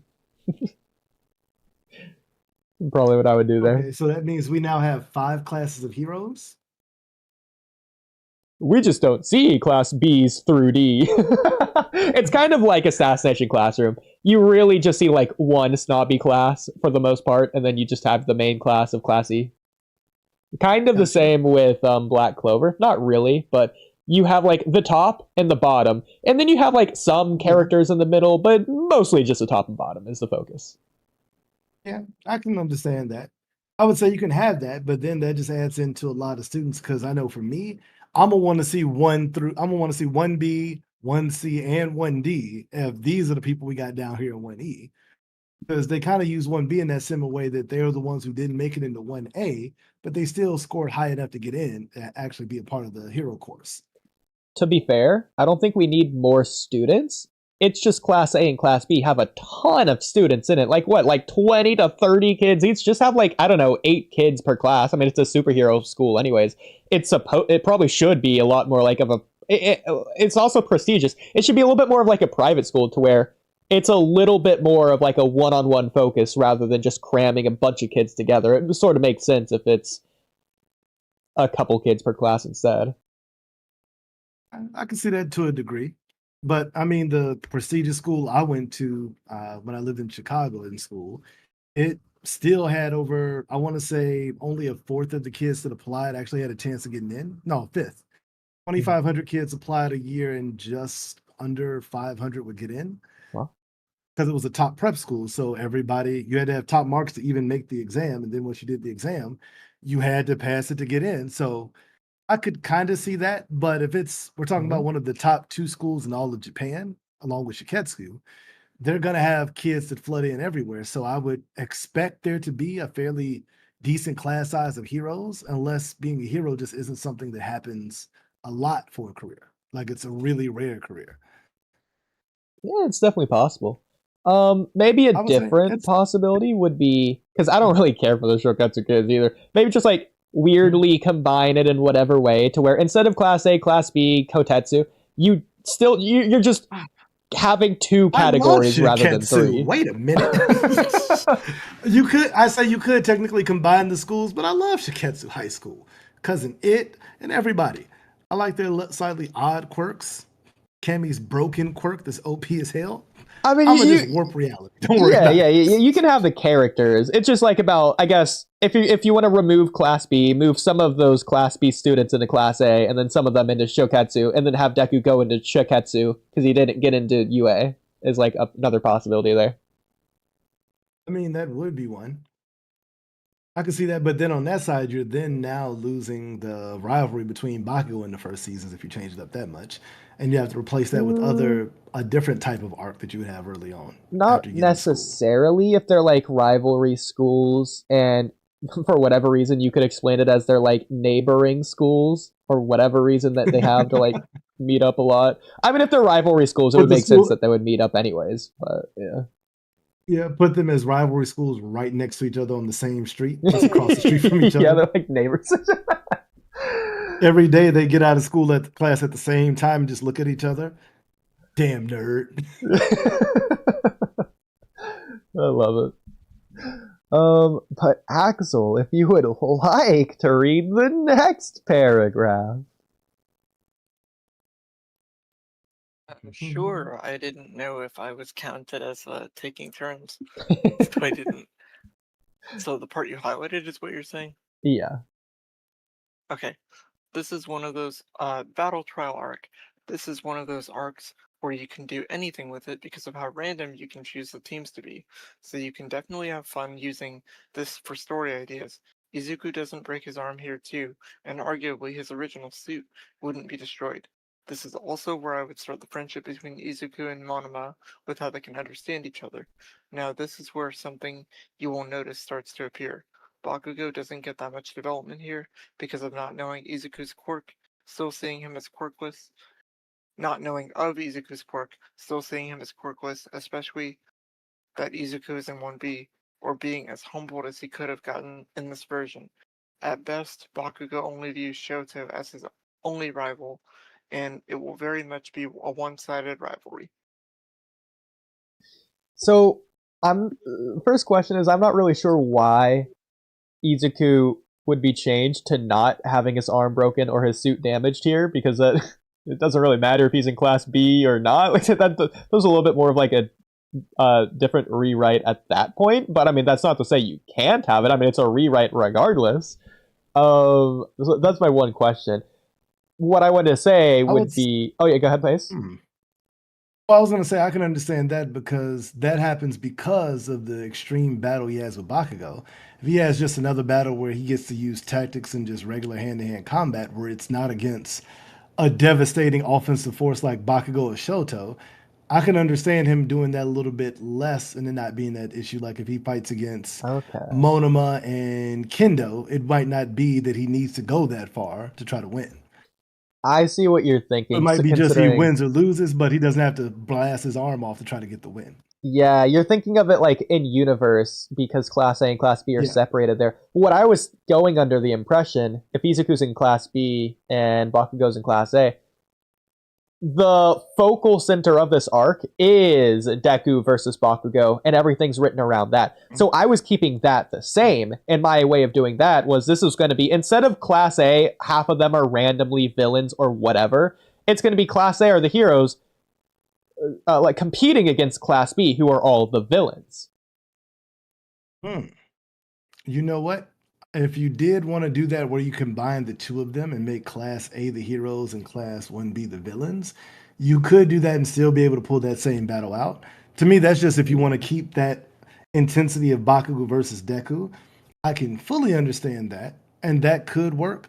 I can also see that if you do it this way where you keep it contained just to Class 1B and you don't touch on Class 1A yet, then I can also understand how it could work, which you could have it as him learning about his fellow classmates, which is the main part that we learned about it, is the disparate power levels between some of the people on the higher end, like Bakugo and Ida and Shoto versus Tailman, or versus Sugar Rush, or versus not Monoma, versus Grape Rush, or even Ochaku, about how they can have some cool abilities, but there's a clear S tier of the class, and then there's some of the rest of the class. Yeah. Where you're like, cool, Tailman, there's no way you ever beat Shoto head to head. Yeah, you could focus on 1B here. It's a good chance to develop the characters we've been introduced to, aka actually introduce the characters that we've seen. But you could still do all that if you have it Class A versus Class B, because all the characters will still be there. It might make the arc a little bit longer, or make each fight a little bit more bloated, or maybe increase the pacing a bit. But in my opinion, you cannot remove Deku versus Bakugo, because that's what everything's leading up to. It's kind of like the Chunin exams, how the entire point of the series, the entire Naruto series, is leading up to Naruto versus Sasuke. To be fair, we don't get that at the end of the Chunin exams, but that's what everything's building up to. You get at that at the end of part 1 to make up for that. Likewise, I was going to say, true. You don't really get another fight between these two here in that same kind of way anytime soon. So you need to conclude this arc with Deku versus Bakugo, and everything else is less than that. But that's like the ultimate climax, the finale, the most epic thing of this arc that needs to be there, in my opinion, because that's like what the core of the series is at this point in time. Well, see, here's the thing that I would do about that to make it such a interesting thing. I would make the final battle be that they team up the top two from Class 1A, which would be Bakugo and Shoto. The top two from the entrance exam with the highest score. So those two, Bakugo considers Shoto a rival, but then have them go against Deku and Monoma with his Phantom Thief. So Bakugo immediately, the same plan kind of still works, that Bakugo would immediately go after Deku, and he can try to stall him out, which still leads to the same moment. But Monoma being able to then show his ability off by taking half hot, half cold, would then put him in a level where he could fight against Shoto as almost an equal for even a little bit, even though maybe not as skilled with his ability. It would give Shoto somebody who could actually press him with a quirk in an equal way. It would then give us something almost fully explosive for the final battle on both sides, instead of it being exciting for Deku and Baku on one side, and then waiting for Ochaku and Ida to have their kind of awkward moment of villainy. it would give it where it would be more impressive, especially because we know that Todoroki's biggest issue early on is his physical capabilities in a fight. So Monoma getting the drop on him and being able to touch him before they pull out abilities could be wild. And I Gotcha. think that could have that kind of best of both worlds feeling where you get 1A's best versus 1B's best in a kind of big explosive moment of, oh my gosh, and have it where it be the time that 1B actually wins versus 1A, which you could have the story arc that they've never done that before, kind of like Sky High with heroes versus villains. Hero support never beats the actual heroes. Come on now, that doesn't Yeah. happen. You never save the citizen. We always win this. So you could have it on that way where they have that big major battle and blowout where it goes almost too far to begin with and kind of build the rivalry, kind of the seeds of the major rivalry that you can then use later on throughout the series of 1B versus 1A. Yeah. My perspective on all that is the fact that it would be a huge wasted opportunity in this case if Deku is in Class B to not have this be like a rivalry type of dynamic between Class A and Class B. Or if Deku's at Shoketsu, it would be the same type of idea because they're neighboring schools, they're rivaling schools. So it's the fact that currently it's just the classmates are just randomly assigned to be villains and then the other half are heroes and you're like, hey, pretend like you don't like this person because they're randomly a villain. This classmate of yours who's a classmate and your friend. In this case, they're not friends. They don't like each other in terms of the schools, in terms of the plot. The rivalry there is there. But on top of that, there's this extra additional layer because Bakugo and Deku do have this history that's beyond just the school's rivalry to where Bakugo's going to take it farther because of this dynamic, and especially if Class B or Shoketsu, they're number 2, they always lose, and that's why they're being the villains, assigned the villain role as opposed to the hero role, because in this case, it's almost like they're looking down on Class B. They're using them as training fodder, not to train each other, but so Class A can be trained, rather than training Class B. Exactly, yeah. Like Class A are the prestigious heroes. They're the ones who are actually going to make it. You might as well put all the focus on them rather than having Class B get a chance to be the hero. They're just going to be assigned the villain role to help the Class A heroes shine, basically. But Bakugo's going to take it too far, and it's probably going to end the same way to where Deku's going to win. This is the first time Class B or Shoketsu's going to win, and that wasn't supposed to happen because they're the villains, and villains are supposed to lose. So that, in series, for the characters, which I think is important, is starting to challenge that sort of pre-established idea they have about heroes and villains, which I think is very important to do at the beginning of the series, to establish and to shatter I think that would be a good part to show about how they react about hero society, especially having the people in 1B being down on themselves like we're the villains, 1B always loses. We just got to get through it as quickly as possible, hopefully, and try not to get hurt. And then have Deku being in that leadership type of role, like, no, we're here to do our best. We're also part of UA. We're going to go out to try to win. Yeah, maybe that could be another thing. Actually giving his best effort at that point. I like that, yeah. So maybe it's because of the role they were assigned. Oh, this is actually really good. Because of the role they were assigned to in the past, that they've always been assigned the villains. So why even bother trying? Why even try to win? They're not going to look up to us anyway, so they're not even going to try. And that's why they've always lost. Which, in my opinion, goes back to Lee versus Neji and Hinata versus... Or sorry, I guess Lee versus Neji and Hinata versus Neji. Yeah. Either way, ignoring that. Underdog versus the overdog. Yeah, so that's actually really important because Deku's going to be the first one to change that, and it's going to inspire Class B, and they're going to try and win from then on. But also the fact that this is going to sort of allude to the fact of why villains exist, especially the heteromorphs, because they're being pre-assigned, they're lumped into categories, and based on their categories, it's almost like they're expected to fail, and that can lead to why they do fail. I would actually put it one step further that 1B, anybody who is a heteromorph that can make it, they're all in 1B. There's none of them in 1A. True. That's kind of cool too, yeah.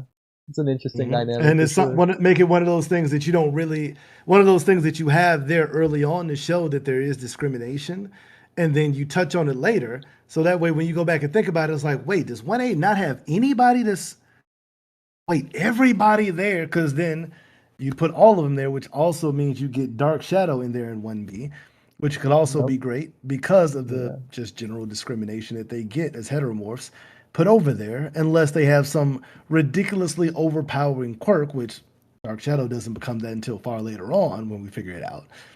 So I would like to have that idea that even in Hero Society, the tests and all that still miscategorize people and put them in a lesser role instead of where they could possibly do the best just based on something they have no control over.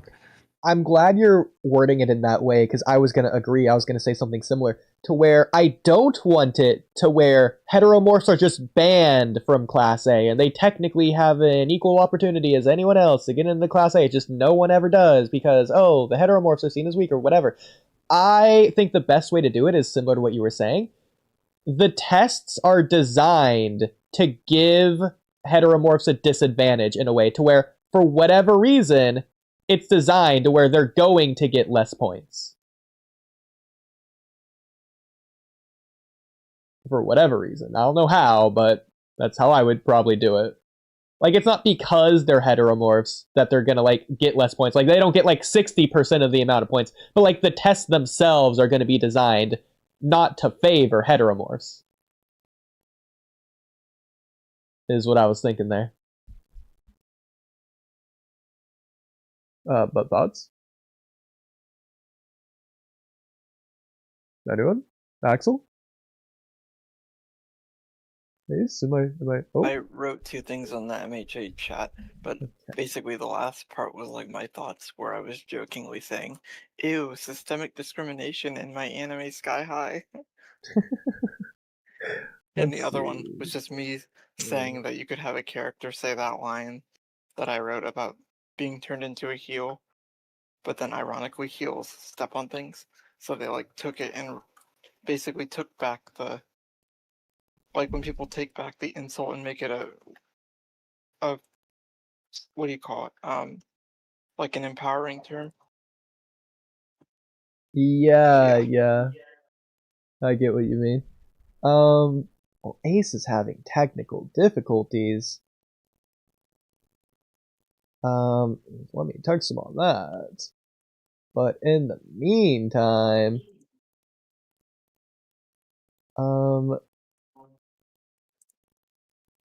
I definitely don't want to continue without him, but I mean, Okay, Axel, if now you have more thoughts. Oh, hello, Ace.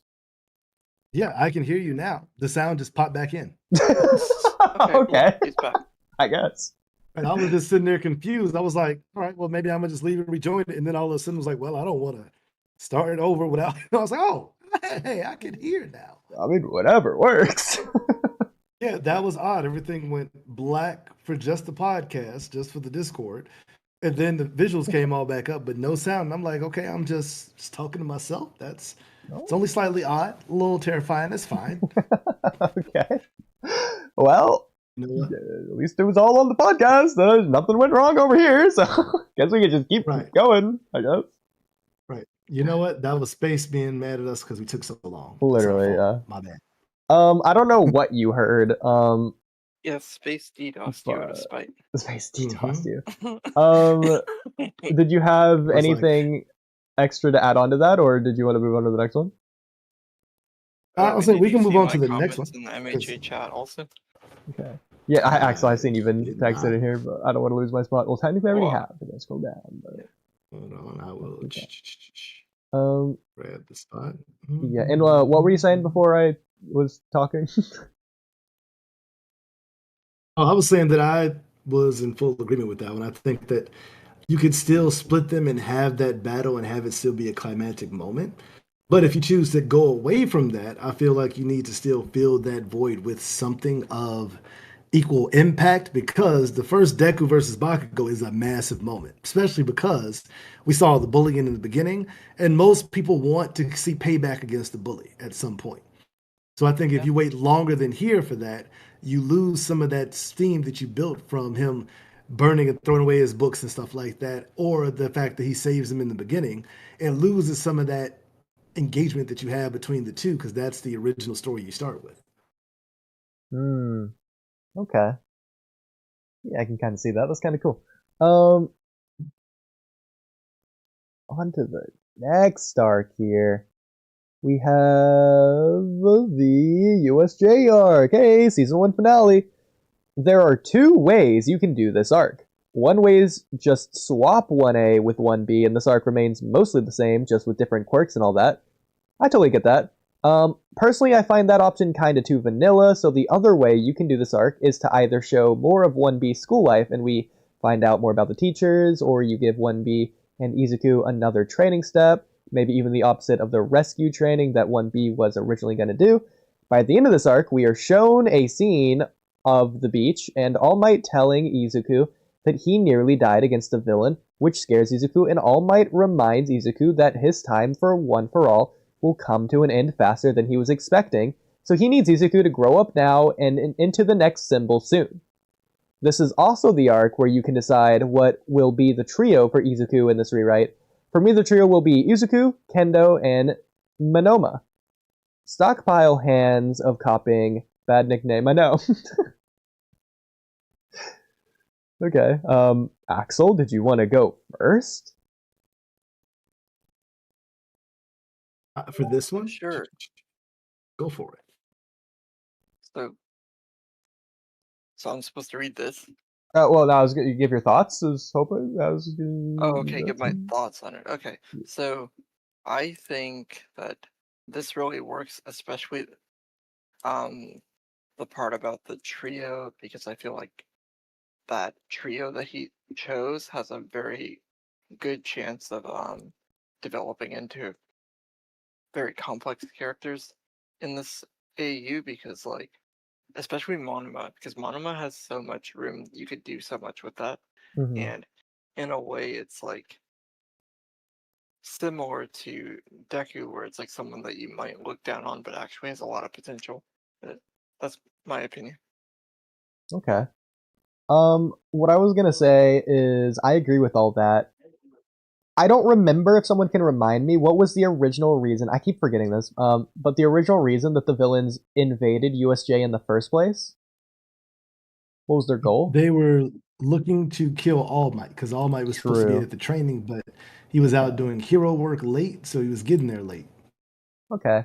So one thing I was gonna suggest is, and I'm not gonna say you need to combine them for every arc, but maybe you could have, since they're on a field trip anyways, Class A is on a field trip and Class B is tagging along. Maybe like the previous arc, we could have it be to where Class A is going somewhere on a field trip to go train, and they're going to use Class B as the fodder again.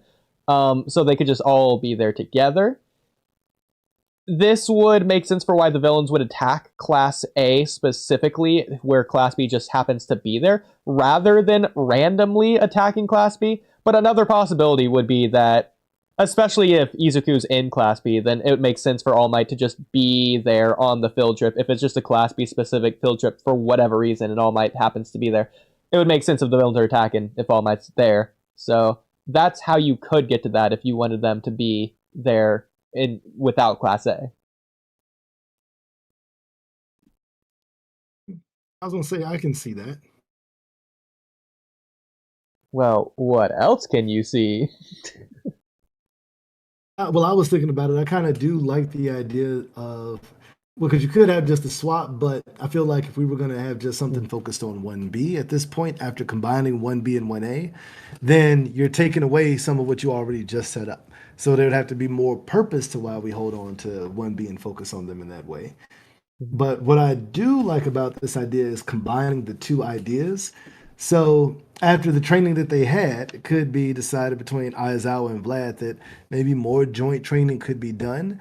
You can have people work in small teams to try to see if maybe that continues on, since it seemed to have such explosive results in the last one, and maybe try to Ew. quell some of the animosity between the classes to bring more harmony. Because adults generally want to bring the harmony, while the kids are like, we will destroy you no matter what. Especially from a Bakugo standpoint, because I would say if Bakugo becomes not only the class president, but their leader, Class 1A takes a far more aggressive stance towards fighting and victory. They take the defeating every enemy idea of victory versus saving everybody, which is what Class 1B would become the body from Deku. So combining that idea, I would have it if they could have some more of that, but I would have it where you'd have small parts where you show the impact that the training together of the heroes and villains had on the different classes. People trying to understand themselves, Achaku trying to probably understand that because I would have Achaku lose to Kendo and understand that even with her ability, she can't fight hand to hand, and that means her liable because she has to get close to try to beat people. And understanding she needs to get better. Ida understanding his speed is good, but not great. And there's other people like Dark Shadow that can beat it. It doesn't matter how fast you are. If I cut you off and I just beat you over the head or throw you around, it doesn't matter how fast you are. So you got to be faster. I would like to see them see ways that they could try to improve and start that whole self-reflection. And to add on that, I could also see it that the people coming to train Monoma being Izuku's guy, because if you have them in the last arc, they build upon it. And then Kendo being probably the only one that actually won her battle, also being the one that kind of identifies with these two because she would be the only other person that really won their battle along with Tsukiyami and Dark Shadow. Having them as like the ones out of 1A, the only ones that won, I think would be pretty epic overall. And then having them kind of bond together to show that they're trying to change the idea that 1B is a bunch of sidekicks, that they can be heroes too. I like that, yeah. Especially if they are both there, then I think when the villains invade, it's going to go into like an emergency mode, and the teachers are essentially going to naturally just assign Class A the leaders, so to speak, and yeah, Class B will be the sidekicks, and they're supposed to listen to the leaders in this case. It's like a mission or whatever. I think that's a great opportunity for Class B to look at Class A and to learn from Class A, but for Class B to show their worth as well, so that Class A can learn from Class B in return. Whereas it's supposed to be like a one-way learning opportunity. In this case, it's going to be turned both ways, which is like mutually beneficial in like more than one way. So I kind of like that. Which I think would also, I think it also would be good because you could show Ayazawa and Vlad fighting together, which could then kind of be like the thing that they realize, like, we're on the same team. We don't have to fight each other. It could We're also supposed to give fight together. a narrative reason for them to overcome the villains. Like, let's say if they couldn't come together and work rather than as leader and sidekick, but rather as like a unit together, then they would have lost. Yeah. Could be like clear. And that also can give you the chance to throw in more powerful villains because you have a set of kids. But you can also show other groups where they're having conflicts and they're not able to fight together.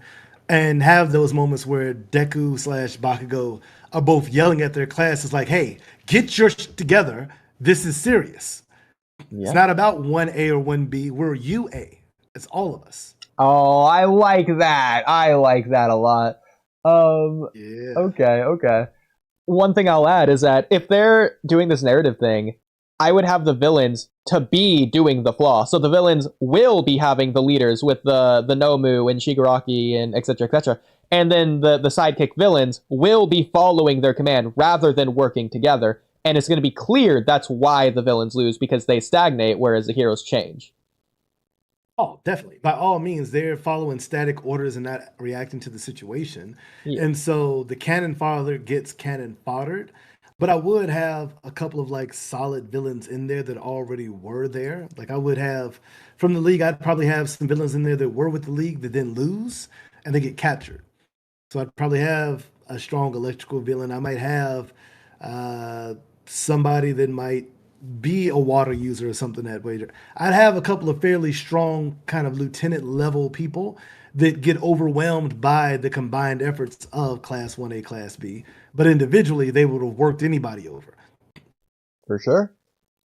This also gives the opportunity, since Class B just got done treated as villains in the previous arc, this could give them an opportunity to maybe relate to the villains as they confront them for the first time. That's also just like another opportunity to start learning about the villains and hero society as well, which I think is a brilliant opportunity here. Very much so. A lot of them talking about how they resent these privileged brats, for lack of a better word, and things like that. Yeah, where they like think they're especially special. with what Shigaraki is saying to All Might could maybe Mhm. make Deku realize, wow, that's just like how I was treated in the previous arc, in more or less Yeah. words. Like, wow, they're really Also, can categorizing this give person. He's supposed to also would lose. give an idea for Bakugo and Shoto to realize that they have been acting with their powerful quirks like they are the rulers of the world versus realizing these are all people.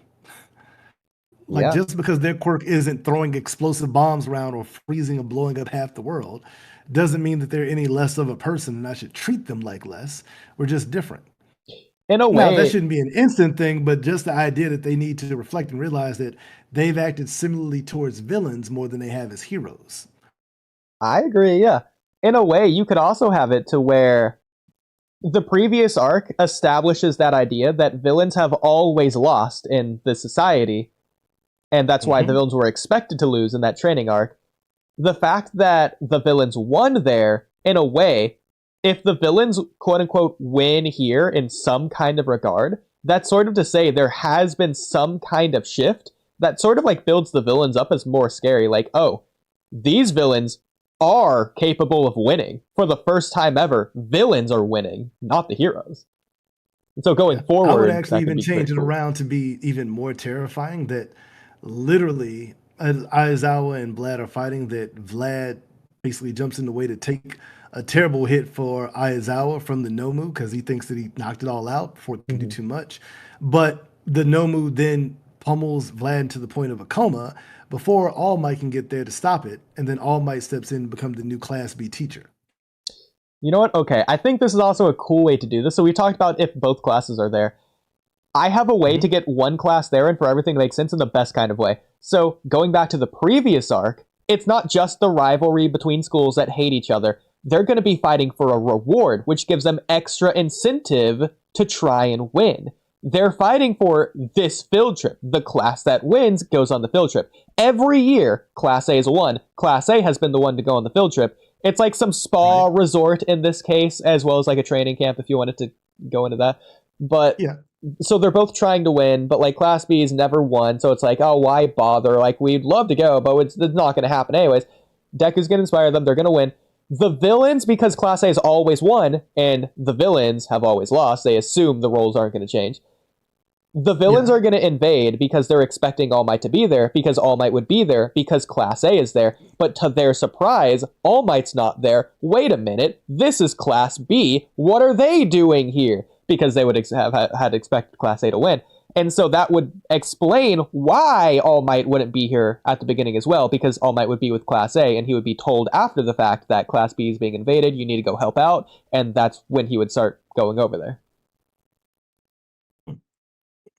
That's just So you another way could to do switch it it. up that way. I do like the idea that that All Might was out doing hero work because he is a hero, even though he shouldn't be stressing himself. He is, because it also when he comes in to save the fight and realizing how much energy that took from him, that he can only transform for about an hour each day now versus 3 hours, can make a big deal. Mm-hmm.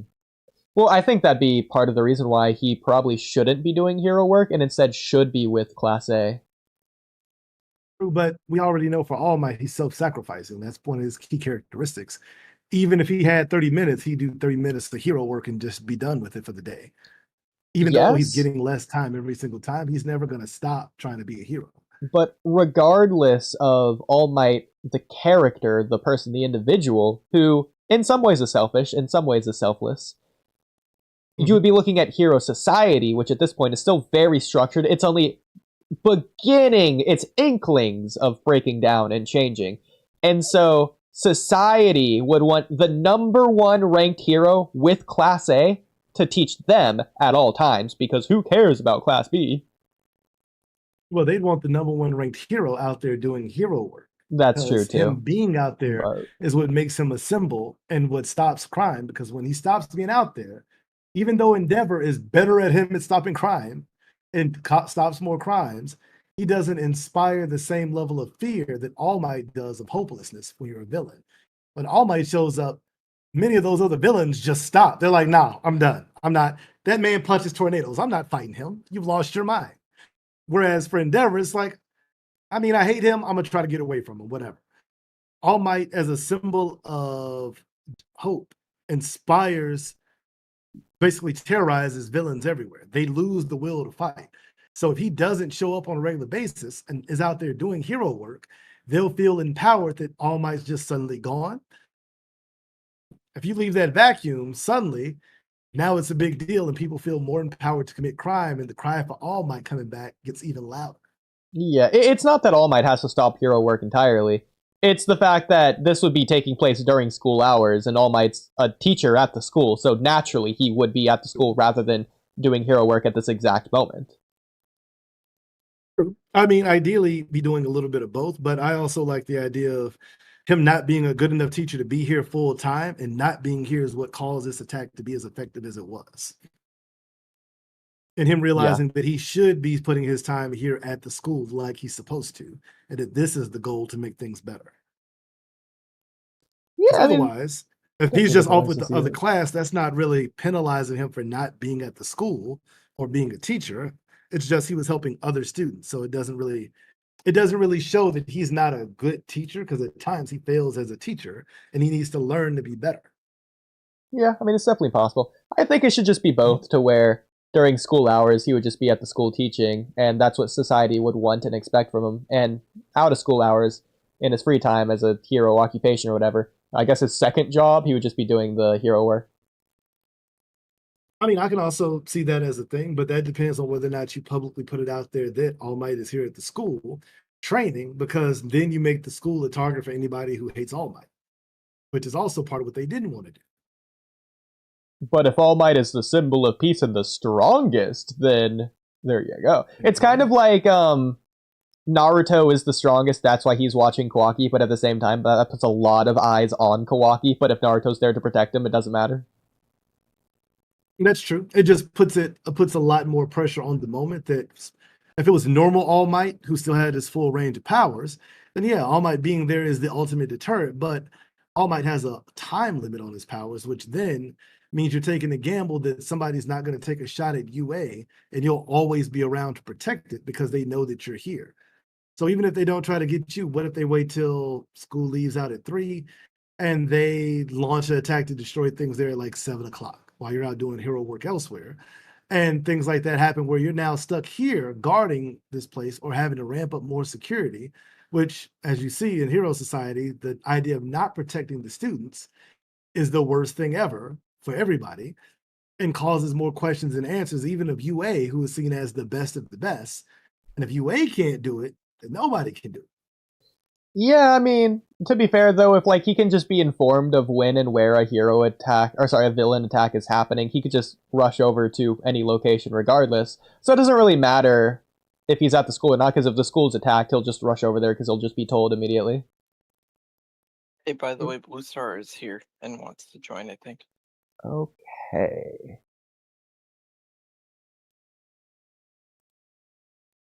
Blue Star! Hello, I'm available for 22 minutes, but I figured this time I've learned my mistake of not starting it up, trying to join on the train. Okay. Yeah.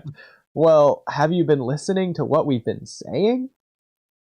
Yeah, you mostly talk about All Might's character and how he should handle his teaching life as well as his hero life. I believe, at least at the beginning of the UA trainee saga or something. Yeah. But I'll also add, I think like the name itself holds power. He's the symbol of peace. He's the #1 hero. That itself is a deterrent, whether he's at the school or not. That is a deterrent for villains to not attack it. Not only because afterwards, All Might could probably track you down and just take you out because he's the #1 hero, but also just, again, the name itself is power, the name itself is fear in a way. Shout out Madara Uchiha, but that could just apply to All Might in this case, where the villains aren't going to attack the school because it's All Might's school. They can't lay a hand on that school. Just like an idea. Except we know that villains are doing it because they're going after All Might, which is different, which causes the different dynamic. And especially if that became known. Like it was recorded that they were here searching for All Might, and that, say it got air quotes leaked, that they were looking for All Might, and that's the reason why villains attacked the school and All Might's now there. That now adds even more panic and pressure in Hero Society, that these villains were going after All Might, so All Might being around the kids is causing a problem, which then causes a bigger conflict. But this could be the first time that's Arguably, happened. It's the shift right here. arguably, Mhm. I'd argue say with like in terms of like villains attacking the school. Normally they wouldn't do that. Granted, the League of Villains did, but that's mostly because they were able to recruit a bunch of people and convince them that with the Nomu they had, they could actually, kill All Might. I mean, that was the only time when had villains attack the school while All Might still like in his sort of like hero work, if you will, that would dare attack. Granted, of course, all those small time villains completely underestimated that All Might was a lot stronger than they expected. So there's that. So arguably, let's see, All Might's reputation should be enough to like, heck, even though he's in a school right now, best not to cause problems. But at the same time, he probably does need to try and find a balance of doing his hero work and teaching work. Arguably, Exactly. so class would like take at least 2 hours, so be like 2 hours in his hero form there, and maybe an hour of doing hero work outside. Arguably, if he was smart and reasonable like that, I think he could have kept a balance, but no, and as we saw in the USJR, he completely went overboard in his hero work for 3 hours, and then was at his limit when the villains attacked, the school and all that stuff. That, as a result, consequences is they can only now use form for an hour as a result of going overboard. So I don't know. That's what I kind of think. Yeah, I would just write it in yeah. a way to where it's clear. The villains have never done this before. All Might has always worked to repel the villains from himself. They all want to run away from All Might. But now, for the first time ever, that's changing. In fact, it's the opposite. Now, All Might's, for some reason that they don't understand, All Might's attracting the villains rather than repelling them. Correct. That would be a way to add it, which, just for the record, Blue, we're actually talking about Space's rewrite for the different arcs in the beginning of My Hero Academia. And so we're just going through each one of the rewrites that he has down and going over what we think about those. Oh, you mean that very long paragraph? Yeah, I was going to say the essay, the thesis that is Space's early rewrites for My Hero Academia.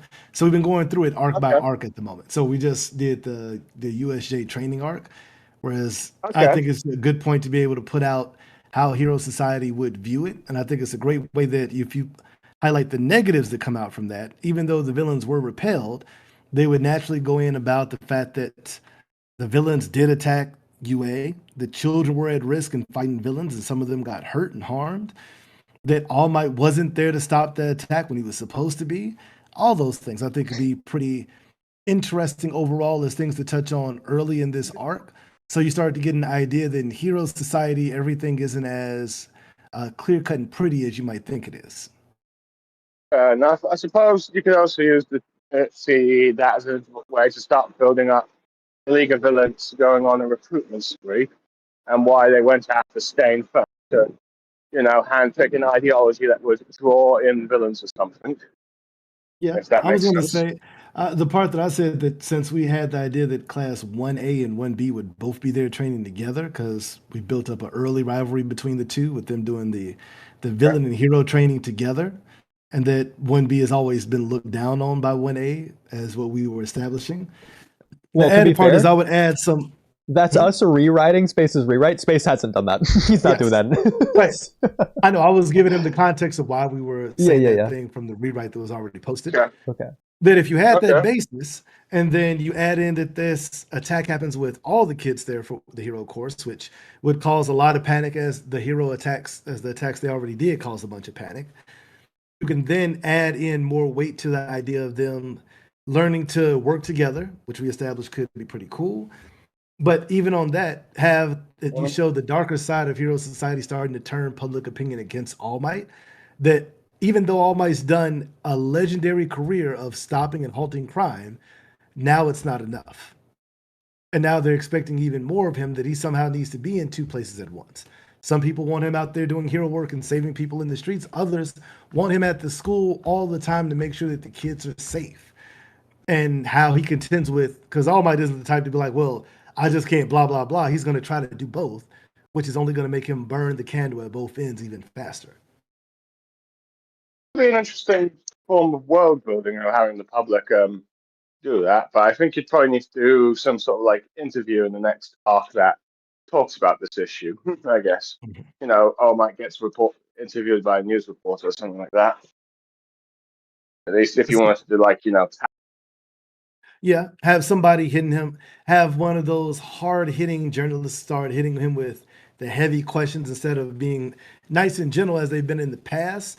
Them basically saying accusatory things at All Might, which everybody would be shocked by. Like they've never said anything like that to All Might. Like, so All Might, how did you explain your failure to be able to protect the students at UA? Where it's like, cool, there's no good way to answer that because the way you phrase the question is bad.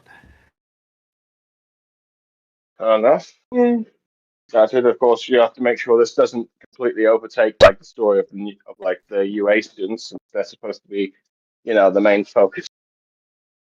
It would be something I would probably tell as a All Might flashback over the next couple of days while he's in class talking to him about stuff. Yeah, that could work. Yeah, Space posted a panel. I thought it fit really well with what we've been talking about. So Shigaraki says, heroes and villains both thrive on violence, but we're still categorized. You're good, you're evil. That's how it is. In the end, you're just a tool for violence made to keep us down. So that's like really in line with everything that we were describing. Deku would probably hear that and think back to everything he's seen so far at his school and how that like kind of relates to everything he's seen. And I think that'd just be a perfect way to do the scene. But yeah. Really got that. All right. Space is also asking us to move on to the sports festival arc and ask if Blue Star could read it.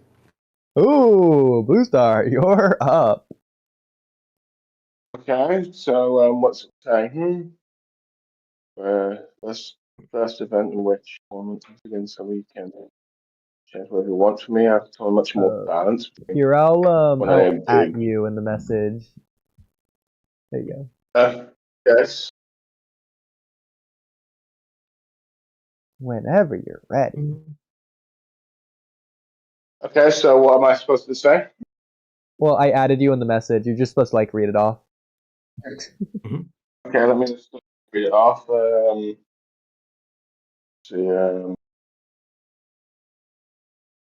just take a look. Let me just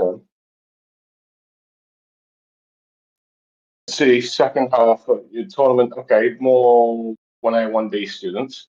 Well, I suppose you're going to do that. Maybe rewrite that instead of, like, I guess, was it final 16 or final 8? Do like final 32 or something, just so that you get like a fair more students going in there.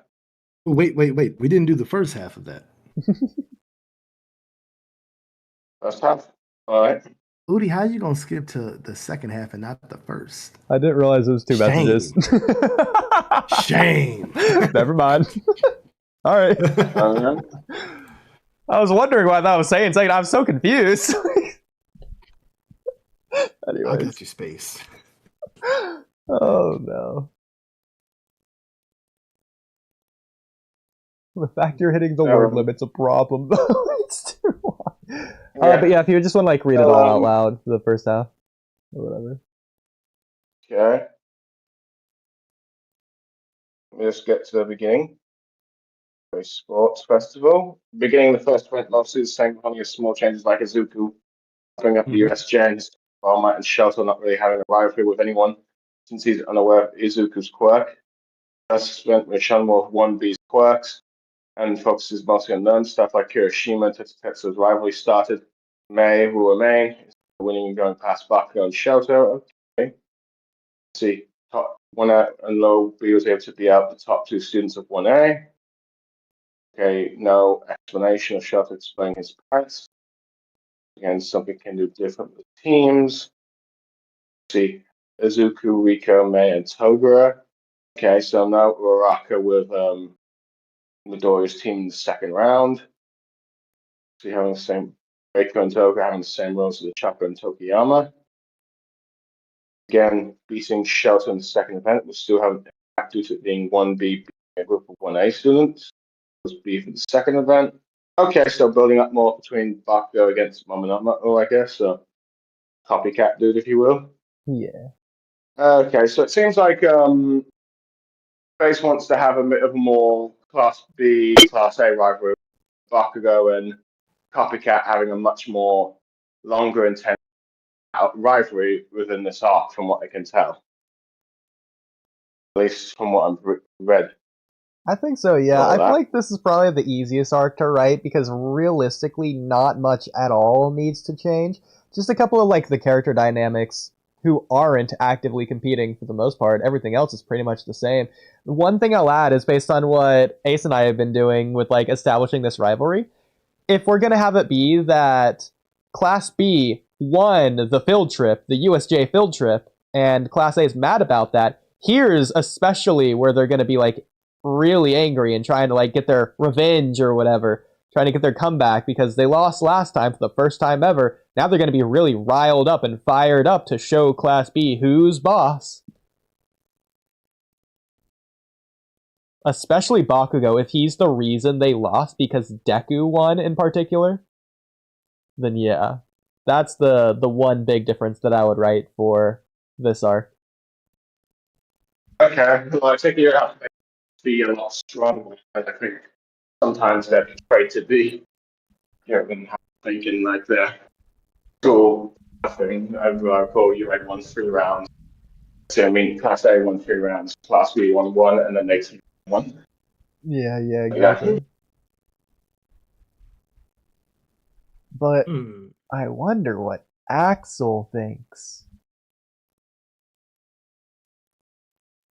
Pretty much everything that you said, but like you phrased it better than I could have because, like I'm not as caught up with MHA, but even from what I know, it seems like this is not a crazy departure, but it's like creative enough to merit its own story, in my opinion. And I do like the giving Bakugo like a sort of a subplot relationship with another character versus just yelling all the time and insulting Deku, which got old for me way earlier than it got old for the series. So. Yeah, especially since they're not really doing that rivalry dynamic. It's just you only have their history to go based off of rather than like the structure and universe. They don't have a reason to really be having him yell at Deku very much.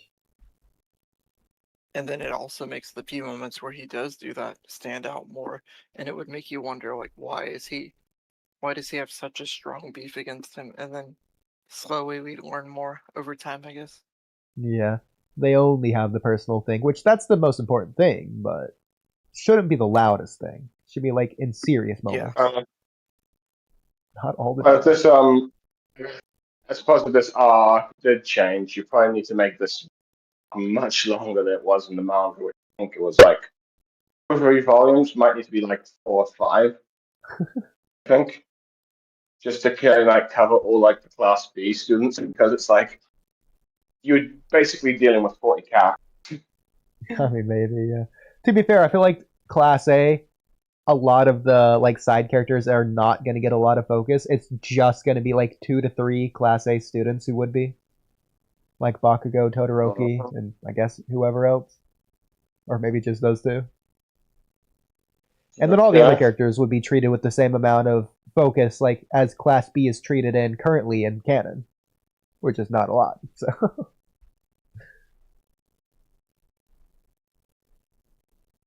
Yeah, I think the issue about that though is if you're building a big rivalry and leaning into that for 1B and 1A, we need to see all the characters in 1B and 1A interact on a regular basis to reestablish that beef even more. Because from Deku, we understand that that's a one-sided beef, that he doesn't feel that way. And Bakugo feeling that type of way is just the type of character he seems to be.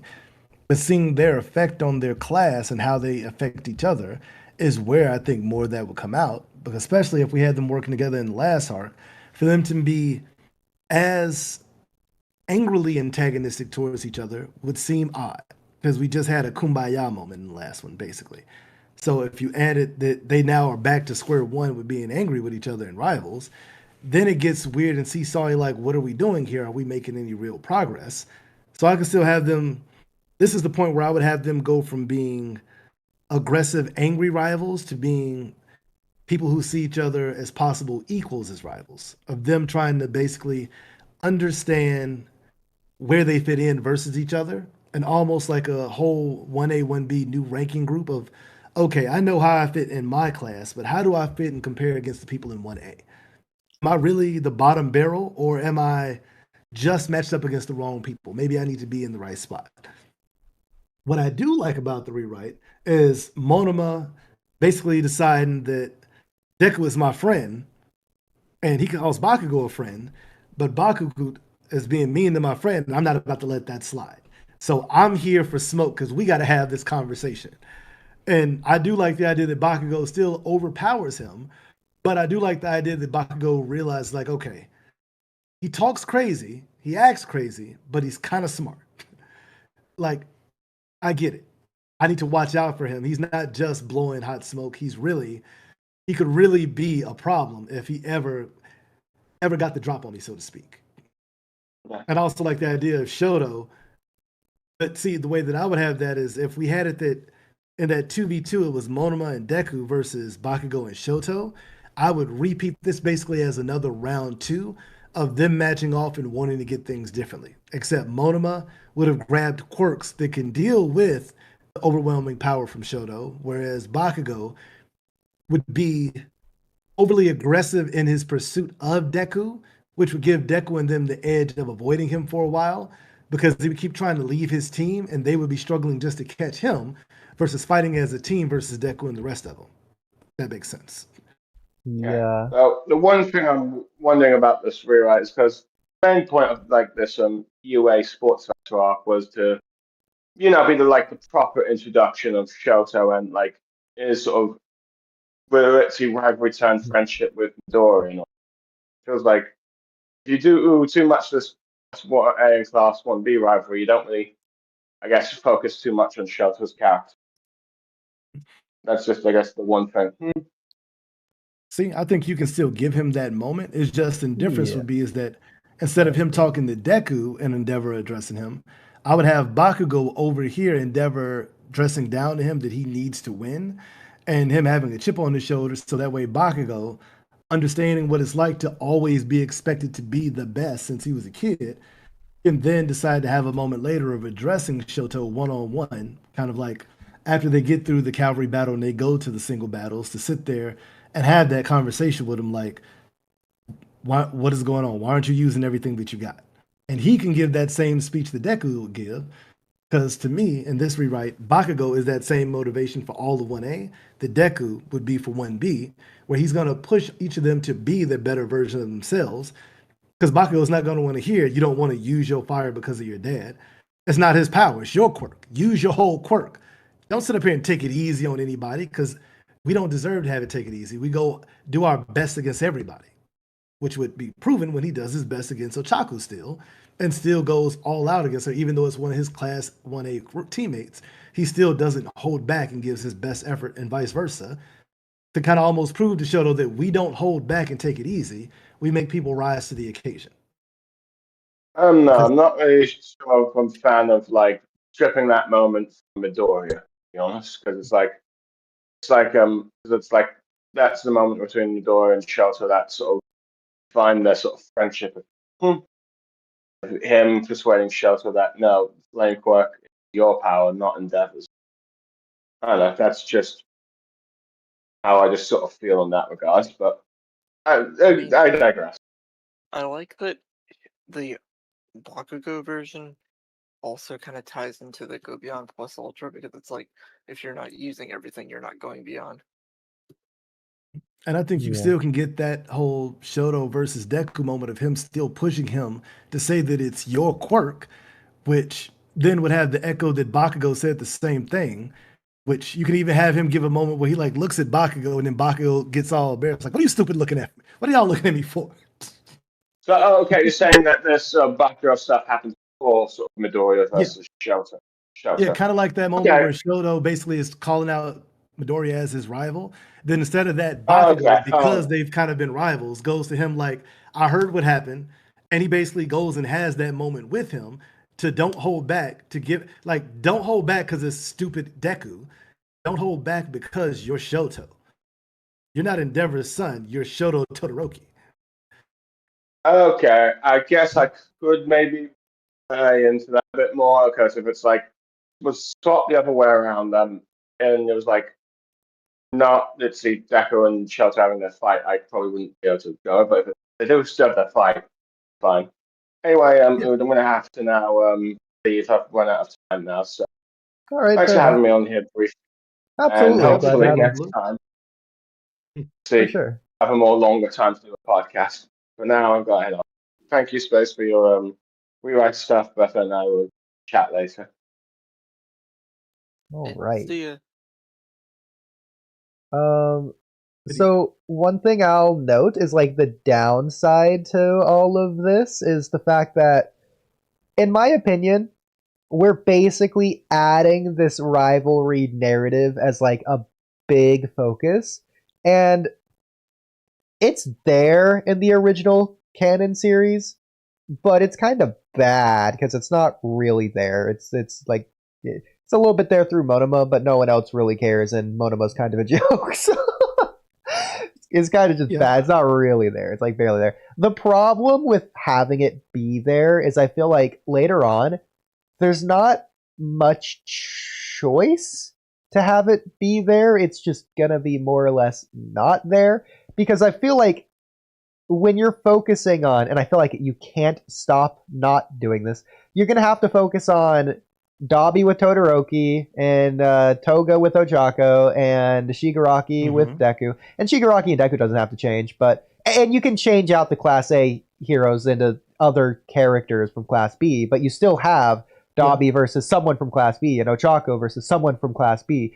And that's sort of the dynamic, and you're really later on going to be shifting the focus away from and losing that rivalry dynamic, which is probably going to feel a little bit weird and make the series feel a little bit empty, or like maybe feel like what was the point of doing all that early on?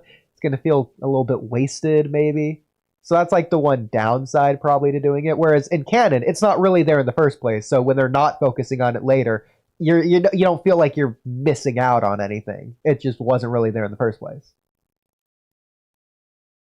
I wouldn't see that as it being missed out, but I would say that we're seeing from season 1 through season 2, and then by season 3, we see the growth of Class 1A and 1B go from being out and out rivals to being kind of like how Deku and Midoriya kind of do, becoming respectable rivals where you understand that you're rivals, but you understand you're on the same side, to becoming Ken and Ryu, what I call level rivals, where it's cool. We're not Scorpion and Sub-Zero where we're deadly enemies.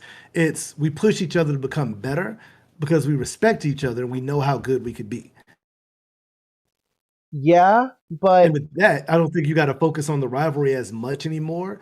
You could have a quip like, "Come on, Winnie, you got to be better than that." But you don't have to have it as the sole focus the entire way through. It's just a beginning arc that they can move through fairly quickly to then solidify themselves. Because if they deal with the things they deal with in season 2, then 3, by season 3, they should be more aligned than being just out and out rivals to each other. Because by then it's weird.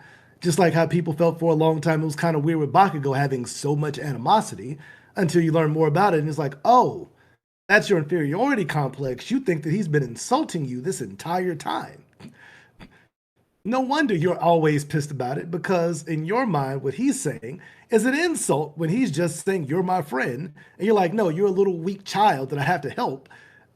I get it now. Now that makes more sense of why you were losing your mind all the time. Where I think that you can move and progress that much faster with a clearer space with more characters combining for their one side, which then come into the pro license exam where you still have class 1A and 1B in that same way, fighting off against other schools because they've now come together and understand that they're on the same team and they have to work together. And all the class work they've done together makes them a stronger team against other schools. So I'll be brave and say that what we're doing makes these early seasons more tolerable, but I feel like you definitely would feel like something was lost later on because they're just not really doing the same thing anymore, whereas in the original they just weren't doing it in the first place, so you can't feel that way. I think that it's enhancing the narrative by having Class B be lumped into the villain category. It's enhancing the villains themselves and the world itself, of society and the structure thereof. So it's doing all those elements a lot more interesting and putting them a lot more in the forefront early on, which is still there and important later on. But the rivalry dynamic itself feels weird if you're losing it. Like if Naruto and Sasuke just stopped being rivals and went off on their own path after the tuning exams, Team 7 disbands, Naruto just goes with Jiraiya, Sasuke goes to Orochimaru, but the Sasuke retrieval arc just does go. Like Naruto and Sasuke just don't fight. They just do their own path, doing their own thing. It feels like, what's the point? Because the growth that you mentioned with Class A and Class B, it's facilitated because of, and in a way, against one another, just like Naruto and Sasuke. And so they're linking themselves through that weird like connection that they have, that dynamic. But if you're going to be losing that dynamic because you're focusing on other things later on, then you're losing what was at the beginning of the series, almost like the soul or core of the series that they're really focusing on, especially if you were going to elongate anything to put more emphasis on it. Well, see, the difference is I wouldn't view it as losing anything per se. I see it as evolving and changing, because if you have the same type of story and issue at the beginning that you then have through the middle and at the end, if they still have a rivalry going through 5, 6 seasons, at that point, the story that we've been telling of them working together and building towards each other, that then becomes a waste of time, because I don't want to have characters having the same issue in season 5 that they had in season 1, when you've addressed that through the story and plot that they should be changed and different. If they're not changing by the plot and learning to work together, which the parts of the story we've been talking about work towards them, learning to respect each other and work together, and for 1A to learn to respect 1B, if we're not actually showing that through their actions that they end up doing later on, then there's no point in adding that at all. You might as well go back to the original story of just not adding that as a plot line, because the plot line doesn't resolve in any way if they continue to do that, as their focus to get stronger is by being antagonistic towards each other. So I think that some things will stay the same and some things will change. It's not that it's going to be focusing on the same thing. I mean, look at the Naruto thing we were looking at earlier. Naruto's punching a masked figure using the Nine Tails chakra. That didn't change, but he's using the One Tails cloak at the beginning of the series, whereas he's using the fully mastered Kurama cloak later on.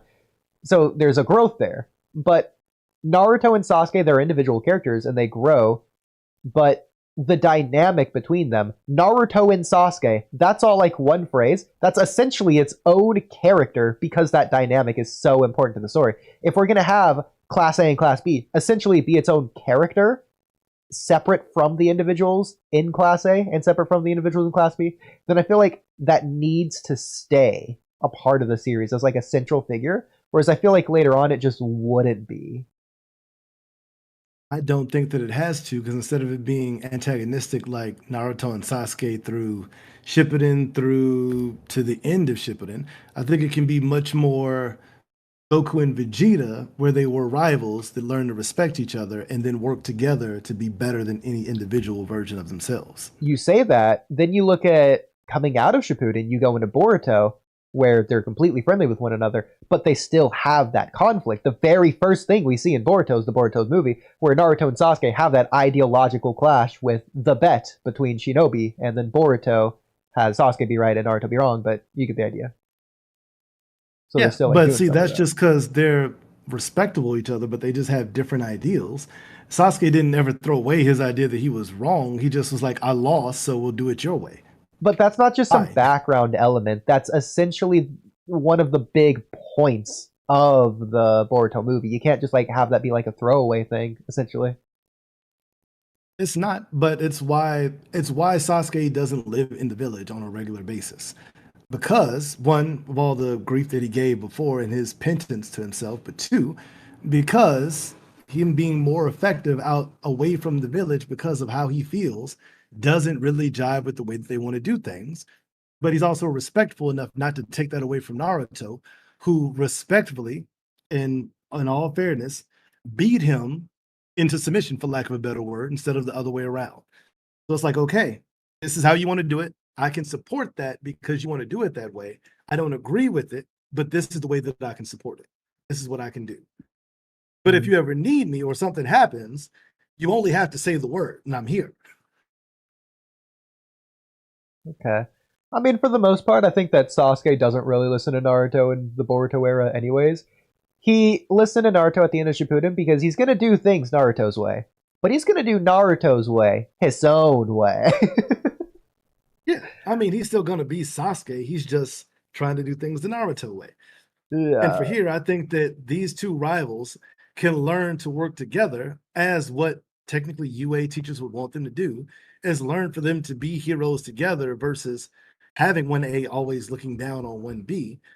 And I think to even add to that, if you wanted to make more of that, you could have had it that All Might was, in theory, you could have had that he was originally in 1B and Endeavor was in 1A when they were in school together.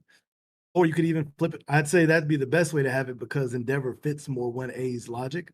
And ideally, you could have it that early All Might would have been a 1B student because he didn't know how to master his stuff until after he learned and trained. But he could be the shining hope for 1B. Like, you could still be an All Might one day. And everybody in 1A is like, there's been one All Might ever. You're never going to be All Might at the beginning. But then they can learn, like, you know what? You guys aren't just sidekicks, you're heroes. Which would be a huge thing for the story to be able to say of acceptance, of learning to grow and change from the stupid ideas that you once had when you're presented with a better idea of what people are. I mean, it comes down to, going back to Naruto, essentially, Sasuke's out of the village, as you could argue for the reason that you said. More or less it's because of the Otsutsuki, but if the Otsutskis weren't a thing, then Sasuke wouldn't be in the village. Yes, you could say because he doesn't want to be there because of all the grief and strife he caused, sure. But, I mean, that wasn't a problem when he came back in the war arc, but ignoring that, I think he would be going out. He wouldn't be doing his revolution, because Naruto made him not do that anymore, but he wouldn't be satisfied with the shinobi world. Naruto didn't change his mind, he just made him give up on his revolution. So he's still going to be going out and trying to change the shinobi system, because that's what he wants to do, regardless if Naruto beat him up or not. So he's still going to be doing it. He's just going to be doing his way, Naruto's way, or like Naruto's way, his way. You get the idea. And I think like that kind of applies here. Yeah, I was going to say you just follow his lead. So it's not that Sasuke gave up his idea. He said that, you know what, we'll try it Naruto's way. Because you convinced me, even though it's convincing by fists, whatever. You convinced me and you're not willing to give up. So I'm willing to put my trust in what you do and believe to try it your way to make that a reality. And Naruto did accomplish quite a bit. I mean, the 5 villages had peace. They worked together, such and so forth, for quite a long time, where Sasuke's deadly ass skills weren't really needed for conflict. But if they needed to pull that trigger, I still have a Sasuke in the chamber that I can use. And for 1A, 1B, they can be allies that learn to fight together and can then learn together to grow against the other issues that's out there. It would make sense for 1B to be as adamant about saving Bakugo all of a sudden in the forest arc because of the fact that they've grown together and grown to respect each other and want to help 1A save somebody that got kidnapped. If you still use Bakugo as the trade piece, they can go out there where they'll go against the rules and the laws of the heroes to break the rules to go out there to try to find Bakugo in the same way, which can make a mix of 1A and 1B working together, doing something they shouldn't be doing to try to save him with some of the same people. You can still pull that off and make that work. It can still grow in the story. And to me, I think it would actually have a bigger impact if you've had this early on where they've learned to accept each other, because there will be points in the story where people will be like, so wait, you're a 1B student and you're a 1A student? Like when the big 3 come around, you can have it that the big 3 doesn't understand the 1B, 1A dynamic because that wasn't the way they had it for their class years. Could do that. Yeah, but I feel like once society sort of shifts later on, then that would start going away because they should have just like learned at some point in time, like probably towards the middle of the series, maybe even earlier, depending on how much we're going to focus on it. But I feel like it's not going to really change in some ways because, again, Sasuke didn't really change as a character. Ideologically, he still thinks the same things. He's just not like going about it in the extreme crash outy way that he was. He's going to be doing his revolution just on a smaller scale. He's going to be like burning things down to restart it. He's just not going to make the world his enemy by being the #1 scary threat of all time like Madara was. It's just like it's the same thing, just on a smaller scale. He didn't No, change his he's mind. doing what Naruto asked him to do. That's the difference. If it was Sasuke's way Yes. instead, the world would be on fire. But he's pulling back because Well, that's what not Naruto literally, asked but him to do, which is the complete difference. he's pulling back, That is but the he difference didn't there. change his mind, and he's still actively pursuing what he thinks is ideologically right. He's doing what he thinks is right, but in Naruto's way, and that is the difference. Because he can do it his way. If he disagrees with strong enough to do it Naruto, his way. if he disagrees with Naruto, he would still do it Sasuke's own way. He's been doing it Naruto's way. I disagree with that. Whenever if they he was- disagree, Because if he doesn't change his goes mind. right, I was gonna say we'd have to disagree on that one. Because I don't want to get too sidetracked with Naruto from the My Hero Academia stuff. Because Space has already dealt with 4 hours. Yeah. I'm just saying, like, just like as an example, the very first thing we see, the Naruto and Sasuke bet in the Boruto movie, Sasuke doesn't back down. He's not like, oh, you know what, Naruto, you were right. No, in the end, Sasuke was right. And he's not afraid to let Naruto know. Yeah, he still believes what he believes, but exactly, he's willing to do it his way. Well, but that would apply to the end of Shippuden. Doesn't have to change. Because Sasuke still believes that revolution needs to happen for the same reason. Naruto didn't change his mind about the world itself, just about what to do about it. Exactly. He changed his mind about how to go about it, which is the whole difference. But what I'm saying is, cool, I know you want to burn the world down, but trust me that I'm going to make everybody work together. Well, that's not exactly what Sasuke wanted. I'm going to trust you to make it work together, but if it doesn't work and things go sideways, I got plan B. Yeah, but what I'm saying is that the way Sasuke is going about it isn't exactly like Naruto. He's still going about it in a different way. It's just on Naruto's side. Yeah, I mean, he can't go about it exactly the way Naruto would do it because he's not Naruto.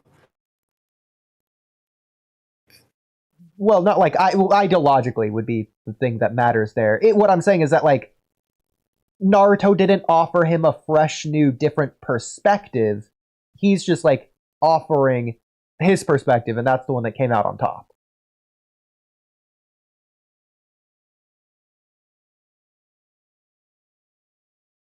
But anyways. Fully true. Back to the My Hero. Yes. UA Festival second half. It's the final event which the tournament. Again, is something you guys can mess with and change whenever you want. For me, I have the tournament being much more balanced between 1A and 1B students instead of being mainly 1A students. I saw keep Kirishima versus Tetsu, Izuku versus Shinso, and Izuku versus Shoto. I can agree with that. There will be only a few rewrite fights I'll mention. Mei will fight against Sen, with it being very similar to Mei versus Ida, except a set of support items that are meant to help Sen's quirk. Kendo and Bakugo will be the Bakugo versus Ochaku of this rewrite, and has some similar beats. Kendo has moments of actually damaging Bakugo, while Kendo slowly pieced together what Bakugo was in Izuku's life, a bully. Kendo lost to Bakugo, and Bakugo doesn't show any respect, doing the scene what Kendo tried to prove by winning. You can create Kendo's backstory for this fight if you want. Now for Izuku versus Shoto, everything will remain the same. However, Izuku is the winner of the fight instead. Shoto respects Izuku afterwards, and especially won't view 1B as any lower than 1A thanks to it. Final battle between Izuku and Bakugo, which makes Izuku nervous while Bakugo is determined to crush Izuku. The nurse healed Izuku again, but she still gives Izuku the same speech about him not being so self-destructive. The arc remains the same until the battle between Izuku and Bakugo as the finale starts. Be a mix of the original Bakugo versus Shoto, Izuku versus Bakugo in the battle trial. One moment of this fight will involve Izuku subconsciously using something similar to full Cal after thinking about the nurse's words, and Bakugo's fighting style. Whoever wins will make small changes throughout this rewrite. If Bakugo wins fair and square, then Bakugo's arrogance only grows, and his negative belief on Izuku and 1B only doubles down. If Izuku wins, then Bakugo will have a breakdown with his belief broken similarly to the original battle trial, and Izuku winning fulfills All Might's wish of Izuku wanting to tell the world, I am here. All right. Well. Thoughts, Oodie? Controversial, arguably, but I don't think you need and especially considering they fight later on anyways, I don't think you should have Deku versus Bakugo in the final rounds here. It's just like Naruto and Sasuke. There's a reason Kishimoto didn't have that be the Chunin exams finals, even though it was going to be. I can also understand that, and I actually agree with that. I don't think that's too controversial. My reason for that being is because, just like with the original way this arc goes out, it's for Shoto to realize and begin that journey of healing through the trauma of dealing with his father. And I think that, especially if we add in the positive talk that we gave from Bakugo earlier, the push that he gets from the push that he ends up getting from Deku here before he then has his fight with Bakugo. The difference is I think Shoto wins this fight because he uses his fire and ice, because he pushes himself the same way that Bakugo is being pushed and pushes him the same way that Deku does. And Shoto, after that conversation, would want to show Bakugo that same respect because he would view Deku and Bakugo as equals, even though he wouldn't tell him that at that point. He would understand that they exist as two sides of the same coin. And I think that Bakugo, with him being more exhausted, if you want to use Kendo in this fight, I also don't like the idea of painting Bakugo as more of the bully because we've already done that earlier. I would paint that more in this moment of Bakugo showing that even though he seems to look down on Deku and other people, I would still show his tactical side that he understands who Kendo is, her skill in close range combat, and I would use this as a moment to show his movements and his extreme ability to move around in different ways to avoid her large swipes and her hands going large. And it may be that she does get some glancing blows on him, but his agility would be the difference of how he's able to overwin this fight and eventually get at an angle at her where he can blow her away and out of the ring. She could defend herself with the hands, and him learning that, cool, her hands can actually absorb my blows a little bit. I don't have to hold back as much or worry about hurting her. And he could use a powerful blow to just force her back all the way out of the ring, even though we know that that has a cumulative effect. And we see that take hold of that accumulative effect when he fights against Shoto. Because while Shoto did some of that, using his fire cancels it out. For Bakugo, the strain of his abilities at a big sage, which he'd have to use against Shoto, would just wear him down and he'd be exhausted by the time he gets to that fight. That's how I would more want to paint that one. So that way it shows that what Bakugo talks about in the stands of quirks being physical, you can see that physical difference. And I think Shoto winning, but still not acknowledging his father, would also piss off Endeavor and give him pause to start thinking about what is he doing wrong at this point, that his son using his fire won, but told him early he wasn't going to use it because of him, but clearly did it because of these other kids who seemingly were important, which would then add to the point later on for the Endeavor training arc that the two people that inspired his child also get the invite and get to come. For me. Okay. Interesting, yeah. I know Space is saying that we're doing Bakugo differently from how he's doing them, and that's fine. Space had Bakugo lose to Monoma. I would probably have that be the other way around. I would have Bakugo win against Monoma. But from there, yeah, it really just depends what you want to do. I think that if you hypothetically, what you could do is you could just, for this rewrite, just have it be like almost its own series. It's not going to be 8 seasons long. It's going to be like 3 or 4 seasons long. If you do that and you just focus on other things entirely, or just, I guess, condense everything, then you could hypothetically have Deku and Bakugo as the finale here, so Deku won his fight, and maybe even have Deku win the fight if this is going to be their final fight, and then you just go into villain stuff from here on out, because this could be, especially since the world is watching this and the villains in as well, you could have this be like the big ship. Like this would be the midpoint of the entire series, to where it's essentially going to be like the Naruto versus Sasuke fight, to where Sasuke concedes, all right, Naruto, I'll listen to you now. I won't kill the Tail Beast, blah, blah, blah. And society's going to see that as well, and they're going to start realizing everywhere that they went wrong, and that's when the villains are going to start really making their move. I think that could be like a pretty interesting like midpoint if you're going to have this be 3 or 4 seasons long in total instead of 8. but just some thoughts. Oh, Very also, true. Deku looks really like Bakugo here in his face. I thought it was kind of funny. But anyways, Yeah, I would say I can also see that, but see, that's also because for Deku, when he said he thinks about victory, he pictures Bakugo, yeah, which is one of my favorite statements about their friendship, which I think, because I think that a lot of people see the early bullying, but don't understand some of the cultural dynamics for Japan. But the fact that Deku calls Bakugo Kachan the entire time, never calls him Bakugo.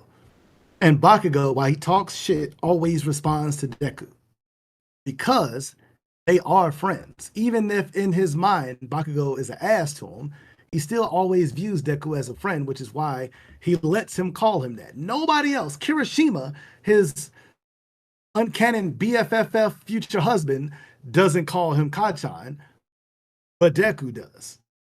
And he always responds to it in that way. Now, is Bakugo a perfect friend? Hell no.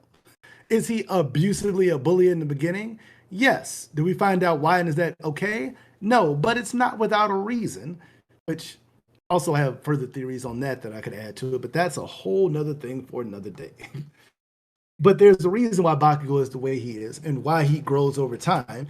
And same for Deku, who grows to the point of, as he says, I'm not just going to be your punching bag.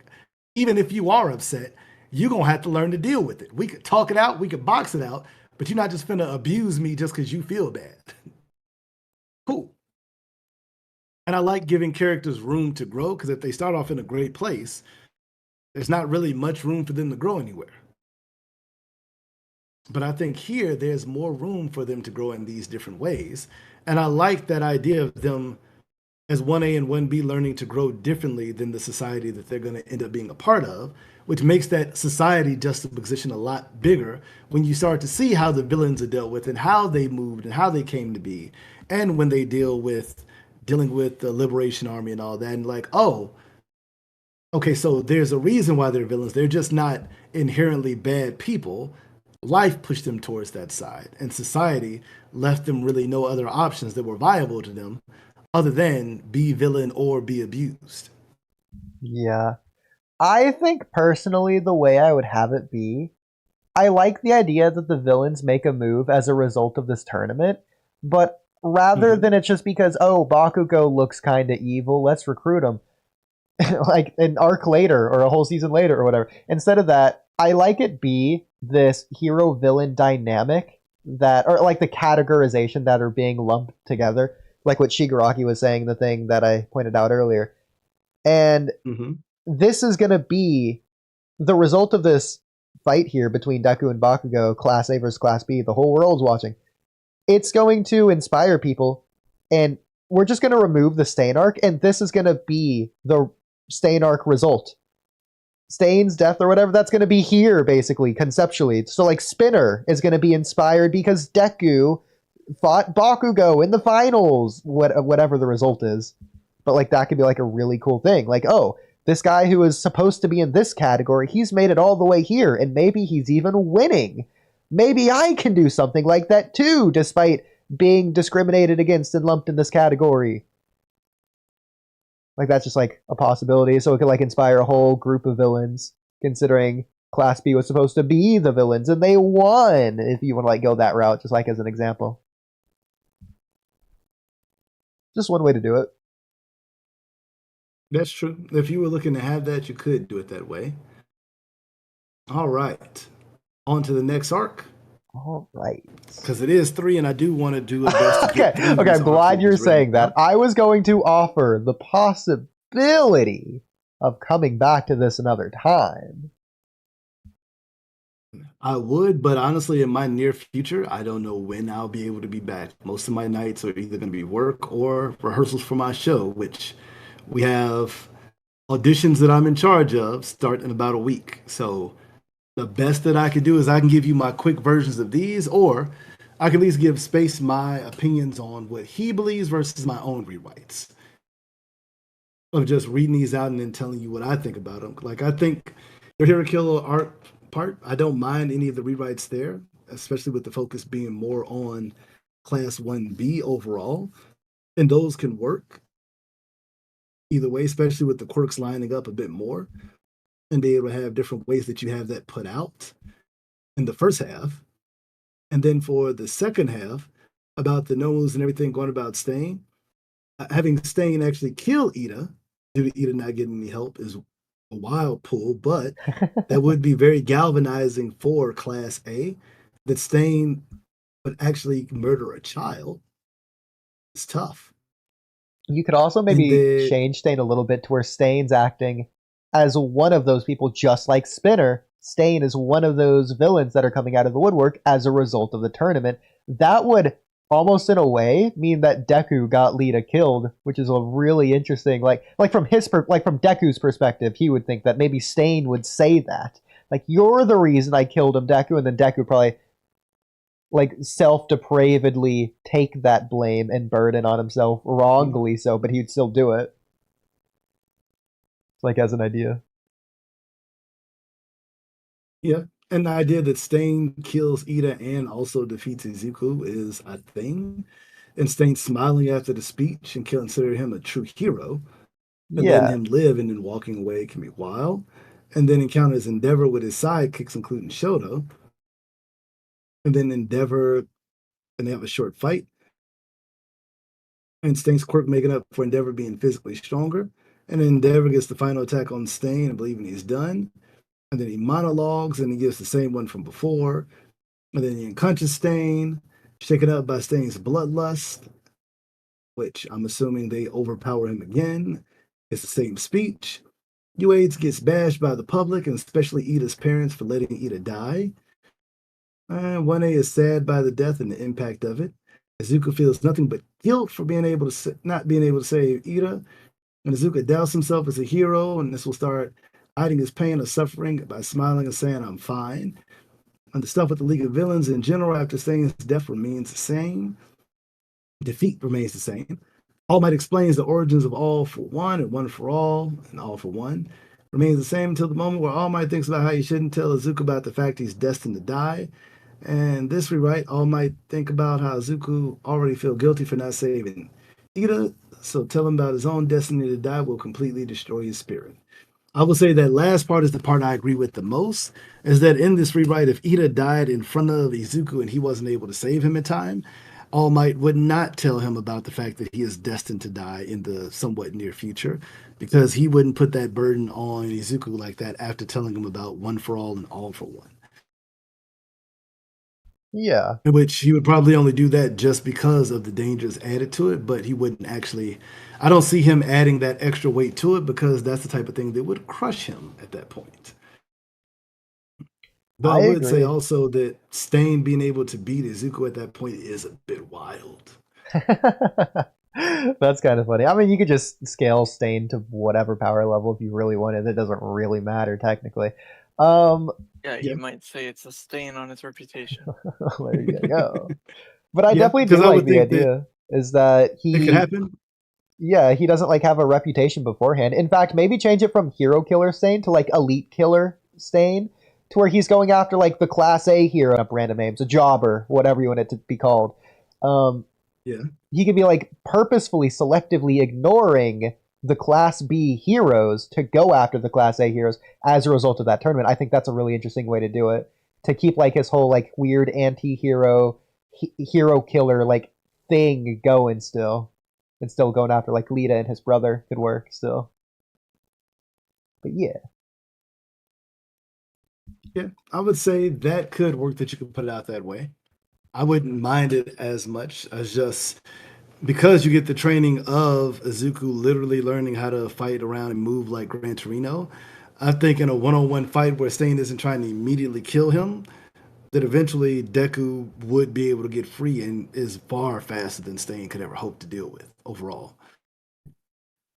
Now, I think that in Rage in this moment, he might use more power than normal because that's how Deku normally uses power.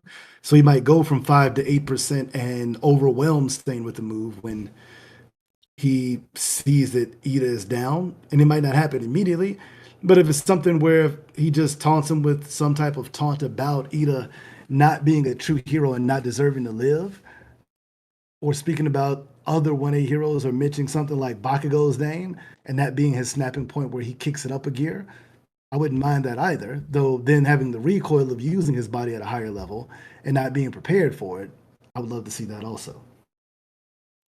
Yeah, Since maybe you even take out like the training arc, I establish that differently. maybe not here, but it'd be really cool. If not in this arc, then maybe in the next arc or whenever soon. If now that Deku and Bakugo had their like quote unquote final fight in this case, maybe if you're doing that, then Deku and Bakugo can like officially finally settle their differences and whatever, and then they can like work together against the next villain. It'd be pretty cool if it was pretty immediately after the tournament. It's like Deku and Bakugo versus Stain. Maybe that could be a way that they could like overcome Stain if he's like really powerful in this case. But that's just one possibility. Or like maybe he failed to I would save think she Lita, could- but he succeeds in saving Bakugo, who Stain was going to kill next. Yeah. Now I could see you adding that Ida took the stab for Stain because he went after him. Bakugo went after Ida to save him, and then Deku went going after Bakugo because you can have it that Bakugo put out a call for help, and the closest one to it was Izuku. Could Which do that as then you well. have Bakugo not only having the growth to ask for help, but also asking Deku, while not consciously, he wouldn't turn down the help, understanding that Deku can fight on his level and understanding that Stain is a deadly opponent. I like the idea that rather than sending out an SOS to anyone and Deku happens to be the closest, he's Well, he knows that Deku is the specifically closest, so he sends it to him. you could do it that way. I like the idea that he's just coincidentally the closest. Bakugo's just essentially admitting that Deku is worthwhile having around. He's going out of his way to contact specifically Deku because he's Deku. I mean, ideally, you can have it that puts the growth chart for Bakugo up there even faster. But I can see Exactly. that. Yeah. Because it's him acknowledging Deku, not just as a hero, but like as his friend, which is, in my opinion, similar to, and we don't have to stay on this for long, but Naruto and Sasuke, to where Sasuke acknowledged Naruto's dreams and even possibly believed that Naruto could do it, starting in the Land of Waves after seeing what Naruto was able to do in the Land of Waves. Yeah, I mean, I don't after mind the waking idea up of it. and finding out what he was able to do. Yeah, And not necessarily with the that he's Haku able to stuff. get them down. The reason he saves his life, in my opinion, is because Naruto's dream to become Hokage. At that point in time, Sasuke believes Naruto can do it. See, for me, I think it's because he views Sasuke views Naruto as a friend It's both. and also as but- like as a surrogate brother because he misses that brotherly connection that he had that was huge to him. Yeah. And even though he fights and makes fun of him, he still cares about Naruto and wants to protect him. I completely agree with all that. I have like a whole like hour-long video on this that I have a script written out for that explains everything in the most in-depth thing of all time. You know me, that of course I would do that. But I don't have to get into that right now. It's all right. We're almost to the end of everything because it's the final exam arc and then the two heroes arc. Oh, thank God. So Okay. the final exam arc is basically the same except it's 1B versus the teachers, which, I mean, I'm not too much of that, and he uses the seat numbers for the same matchups. I'm not against that in any real way. I would probably have Nito versus Snipe just because I think Snipe would counter Nito better in his impact. And also the same for Pony knocking down what she has. But either way, even with these matchups, I think overall the teachers have a ridiculous advantage. Like, it doesn't matter who Nezo goes against, they're destroyed. He's gonna give them trauma. So I can overall see that. And having All Might still versus Izuku also wouldn't be bad. Having Nito there with his double impact could actually give him enough power to probably get away from and be able to do that if you're using that. Though originally you had Nito going to class 1A while Deku was coming down here, so it had to be somebody else. But either Yeah. so, I don't mind the idea of the fights of it, and that you find out about Monoma. My bad, I'm looking at the wrong, not Nito. I'm goofy. So yeah, having Monoma versus them perfectly works in that situation. And then you can't copy a quirk like One for All because it'd be a blank. And be able to explain that it couldn't work that way, and that its backstory and how things work, and you get his backstory and Izuku's understanding they're lonely and together and all they can bond. But he'd be the only one to fail, so that way it's still the same thing that he failed the exams. So if he failed, that means Deku would have to fail, technically, because they're a team. Zuko go to the mall, have the meeting If we with fail, we'll do that together too. exactly, which is always a classic. Tomura meeting Dabi and Toga scene remains the same, including Tomura leaving the mall to think about the difference between him and Stain. And Zuko and Tomura have the same type of talk, except for Tomura introducing himself since he's unaware of him. Izuku knowing less of Stain due to his fight with Stain being much shorter and holding some anger towards Stain, doing killing Ida and other heroes. And so most of the same, Izuku ended up giving Tomura the difference between him and Stain. Tomura coming to the same conclusion. And at the end of the arc is the same, except in this version, All Might tells Izuku's been sent a message from an old friend, David Shield. From the island, he's allowed to bring one person, which All Might tells Izuku. Needs a break from everything before the camping trip, which, you know what, also fits. And of course, Space is making each movie into a full arc for this rewrite because it's fun. It makes it much more interesting.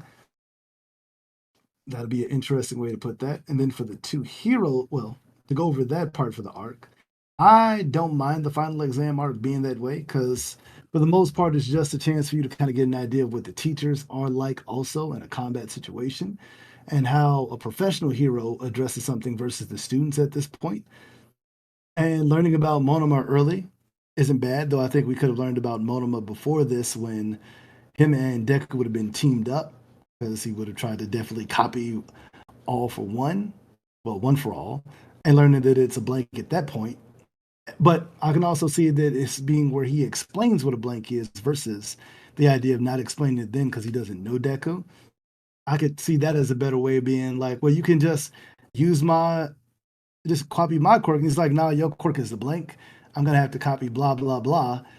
And then him learning that he also can't copy All Might's quirk. We're like, okay, so we're screwed. Never mind. There's nobody around here whose quirk I can use. I didn't steal one from earlier. Cool. Never mind. This is a bad idea. Other than that, I don't think that the rest of it is too bad. Though I could see them failing Monoma giving up and not having a quirk and not thinking he can do anything without a quirk, which could then spur him to learn how to be able to fight without a quirk in the same way that Ochako learned how to fight hand to hand, even though she has anti-gravity. Yeah. I mean, personally, I didn't really care for either of these arcs. Maybe if you want to, like, combine them in some kind of way, you could. In canon, I just sort of, like, wash my hands of them. So for the rewrite, believe it or not, I'm not too enthusiastic about it. I could just cut it entirely if you ask me. But if you had to do it, one thing you could do is like, this is coming out of the Stain arc and coming out of the UA tournament arc. You could have this be just the resolution to Class A and Class B's rivalry. They've learned to work together. They're friends now. And this is like the beginning of that to where this is the new normal. And we're going to see that through them teaming up against the teachers just to show how much they've grown together. And that's how I would continue from there on, basically. I could see that. The way that I would probably add to that is that I would have it that Class 1A has asked to team up with Class 1B. That way everybody teams up with somebody in their class versus the teachers. And the teachers, seeing that it's a chance to let them actually end this rivalry thing, hopefully once and for all, fully agrees to it to fight somebody from Class 1A and 1B working together. So that still gives you the Deku and Bakugo moment. Exactly. Except this time you can get it now. And you can also have Monoma with Shoto so they can resolve their thing of Shoto finally being like, you are really strong. And Mona being like, yeah, because I'm better. Wait, what? Did you just say you acknowledge me? Yeah, you're really strong. Here, you should use my quirk. I like that. I don't like this. You're supposed to be angry and talk bad about me. I don't like you talking good about me. So you can see that Monoma is a person who likes that animosity and doesn't like a positive spin to him. And I think that would add more to this arc, especially versus the teachers. Also would think it could be a thing where you could bring in actual pro heroes that since they want to team up, they actually call in the top 10 heroes. So you end up Endeavor versus Shoto and Monoma, which I think would be a fire thing to have and a way to pull that back into the future of having fire. That was funny. Of having Endeavor having to deal with not only Shoto's quirk, which he's used to, but then seeing a copy of it And then having where even Monoma going all out to want to help Shoto copies Endeavor's Hellfire quirk, but amps it so much because he already has Shoto's quirk copied that adding the two together creates a blue flame effect, which could then be foreshadowing about Dabi. And That then could it's be so much that cool. he even like has a burn back effect on Monoma that even though he's not touching the heat is too hot for him to handle that way. But it's enough to push Endeavor back and for them to get the win. Adding on to that, something that could be really cool is maybe the way you get to like the flash fire, twin burst, or whatever they call it, the weird like Arctic glacier thing that he uses against Dobby in season 7 with like the cool X on his chest. Maybe some way you can get there or to something else is if Monoma's copying Todoroki's quirk, Todoroki can use 100% fire and Monoma uses 100% ice to cool Todoroki off so that he can go all out with his fire and maybe even like surpass Yeah. Endeavor that way. I would say it can be foreshadowing about Phosphor of him realizing that Yep. combining his two It's quirks cracked. as Shoto can be ridiculously cracked if he does it. And seeing that he has Monoma, who would now be his friend, together they can work on the idea because he can explain to him on how to combine quirks while Shoto's learning to combine his quirks in the future Yeah. seasons. That works going into the final seasons too. I really like that. But I completely agree that it would be one person from class A, one person from class B teaming up, and that would be like the team dynamics against the teachers. And again, that's just to show how their teamwork stacks up against the teachers at this point in time, especially if the villains are going to be the next big threat. Let's see how they stack up, since we know generally how the teachers stack up against the villains at this point. Yeah. And especially you can still have a similar vibe of Deku and Bakugo versus All Might, who's their hero, and of them getting into an argument about how to deal with it, where Deku's like, we gotta run. Bakugo's like, we can't outrun him, stupid. And he's like, stop calling me stupid. Where you Yeah. finally get the point where they start to view each other as those equals that they do later on. But you start to get that now where it's like, all right, look. Because Bakugo bees the bigger man is like, all right, look, I'm sorry. So Deku can have the face like, wait, what? Don't make me say it again. I said it once, okay? Yeah, we have to work together.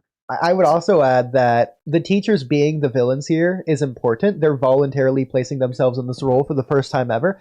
This is them. They've already realized the problems that they themselves have perpetuated with superhero society, and they're correcting that. They're no longer going to have Class B be the villains lumped into that category. They themselves are going to be that group now, and then Class A and Class B are going to work together as the heroes against the villains, that being the teachers now.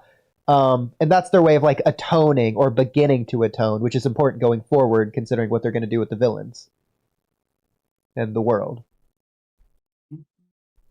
Very much so. I would say that would just be a different way to, because I always like foreshadowing things in the future, because that's people who pay attention. It's a payoff for paying attention to something that seems unimportant. The teachers fighting the students, yeah, it can be interesting, but we've seen them have high-level, high-stakes fights at these points. So this one just seems like a moment to show off different power sets. But if you have that it has added weight to it, such as the heroes, pro heroes on top of that, volunteering to be the villains, 1A wanting to work with 1B instead of it being 1B just being the punching bags anymore, showing that growth that we asked about. So that way, by the end of this season, you're showing that 1A is respecting and wanting to work with 1B and how that changes the dynamic for them that other groups haven't had so far. And that payoff coming a bit later with them working together even more would add to it, especially for the later arcs and the later seasons, like 6, 7, and 8. It makes sense that they have that agreement of them being so down for each other because we've laid the groundwork in the first 2 seasons of how much they've overcome to get to this point. Oh, there you go. I think that's pretty good. Yeah. If anything, I feel like we talked on our version of Space's Rewrite more than Space's Rewrite, but hey, I like what we came up with. True, though I did always like to address Space's Rewrite first, just like I will for the movie. And then I'll also address some of Space's questions because I see them down at the bottom. Sure. I don't leave anything out for Space. So for the 2 heroes arc, I definitely like the basic plot of the movie stays the same with small changes. The All Might origin OVA is part of the arc. So you can choose the flashbacks, more backstory of All Might in America and the specific scenes with All Might telling David about One for All. So he already knows about it, yeah. And the day All Might left America to come back to Japan, then there'll be foreshadowing to star in Stripe. Be a random hero who explains that Star and Stripe wanted to come to Island, was forced to deal with the mission so she couldn't come. Melissa's origin will be shown in this arc too. Oodie Pennant. And of course, 1B will replace 1A in this. The only difference I would have for that is that I would have a mix of 1B and 1A, just so, because 1A people are normally highlighted, especially because you have things that 1A would normally be here for. So the only difference I would have is that 1B would be invited more as 1A. So like Momo would invite some 1B people along with 1A. I still have Ochoko there because she might be developing a thing for Deku, seeing how he seems to be somebody that Bakugo has a thing for, and her trying to figure out how she feels about the two of them, I think would be hilarious. If she finds that she likes both of them. Momo being there, Shoto, Bakugo for me losing, but because he lost, having Shoto invite Bakugo as his friend, and Bakugo coming because it's a cool thing and not wanting to not go. Be like, look, it's the only time I'll probably get to do something like this, but I don't want to be your +1. I'm not your sidekick. And then be like, no, you're coming as my friend, and Bakugo just not knowing how to deal with that positive reinforcement. I also like the idea of 1B people being there that normally wouldn't be there. Some of the ones that showed up well in the tournament, getting invites from different people. Or you could even have it that some of the pro heroes invite them, like maybe Bakugo gets the invite because Best Jeanist is a top 5 hero, or Tsukiyomi gets to come because of the fact that he's with Hawks as his like +1. And then people also kind of getting that realizing like, wait, Deku, how'd you get here? And it being the thing that he always just never answers the whole time that he's there. Like, because if other pro heroes got to bring a +1 and you here, how did you get here? Because you didn't win a tournament or do anything like that. And we didn't get to come here because of Stain. So why would you all of a sudden, and then them coming to realize, and that's where you can still have Shoto being like, are you All Might's love child? No. Don't make that a thing. Don't. And Baku being like, he can't be All Might's love child. And then pausing like, wait, I've never met your dad. Are you All Might's love child? Oh, that's a hilarious way for them to realize it, but have a misunderstanding first. That'd be like such a classic comedy scene. Exactly. I think that could also be a fun way to bring that whole line back into it. And I think the whole idea of the battle could work out the same way, of it being more of a thing of 1A and 1B still working together to try to make things work. And while you can still have things like Ida there, you might not get Kaminari and Monoma, but you can still get the Phantom Thief himself getting to come. Because let's say that he gets in because of, he might be one of Momo's +1s, or actually he might be one of Shoto's +1s, because Shoto can have a +1 there. Then he can come because of him, because Shoto's representing as Endeavor. He gets to bring a +1, which he brings his new friend, who doesn't like the idea that he's getting all this friendliness from Shoto, because he's trying to have this rivalry thing and it's not popping off. And now it'll be funny that every time he tries to do it, they just yell at him like, stop it. And he's like, I had all these big plans of talking shit. And now I can't talk shit to nobody. Like, I can't be mean to my friends and have it even be in Baku being like, you can't be mean to your friends. And everybody looking at him like, I know you're not saying that. Like, don't make it weird. I said what I said. Loki, I do like the idea. I would love for them to address that the only person who's allowed to call Bakugo Kachan is Deku. Yep. That he barks and snaps and fires at anybody else who does it. I think that would be cool. And then Socho just being like, oh, so you really are friends. Yeah. I definitely like the idea of condensing the whole story. And so since Space is talking about this arc, technically ignoring the fact that like the whole movie or whatever, if you're just going to have this be like the season 2 finale, even after the mall scene, then you could just have Shigaraki, because of the mall and what he's learned, he could go to All for One and start whatever process there. Going into the finale, you have Star and Stripes here mentioned.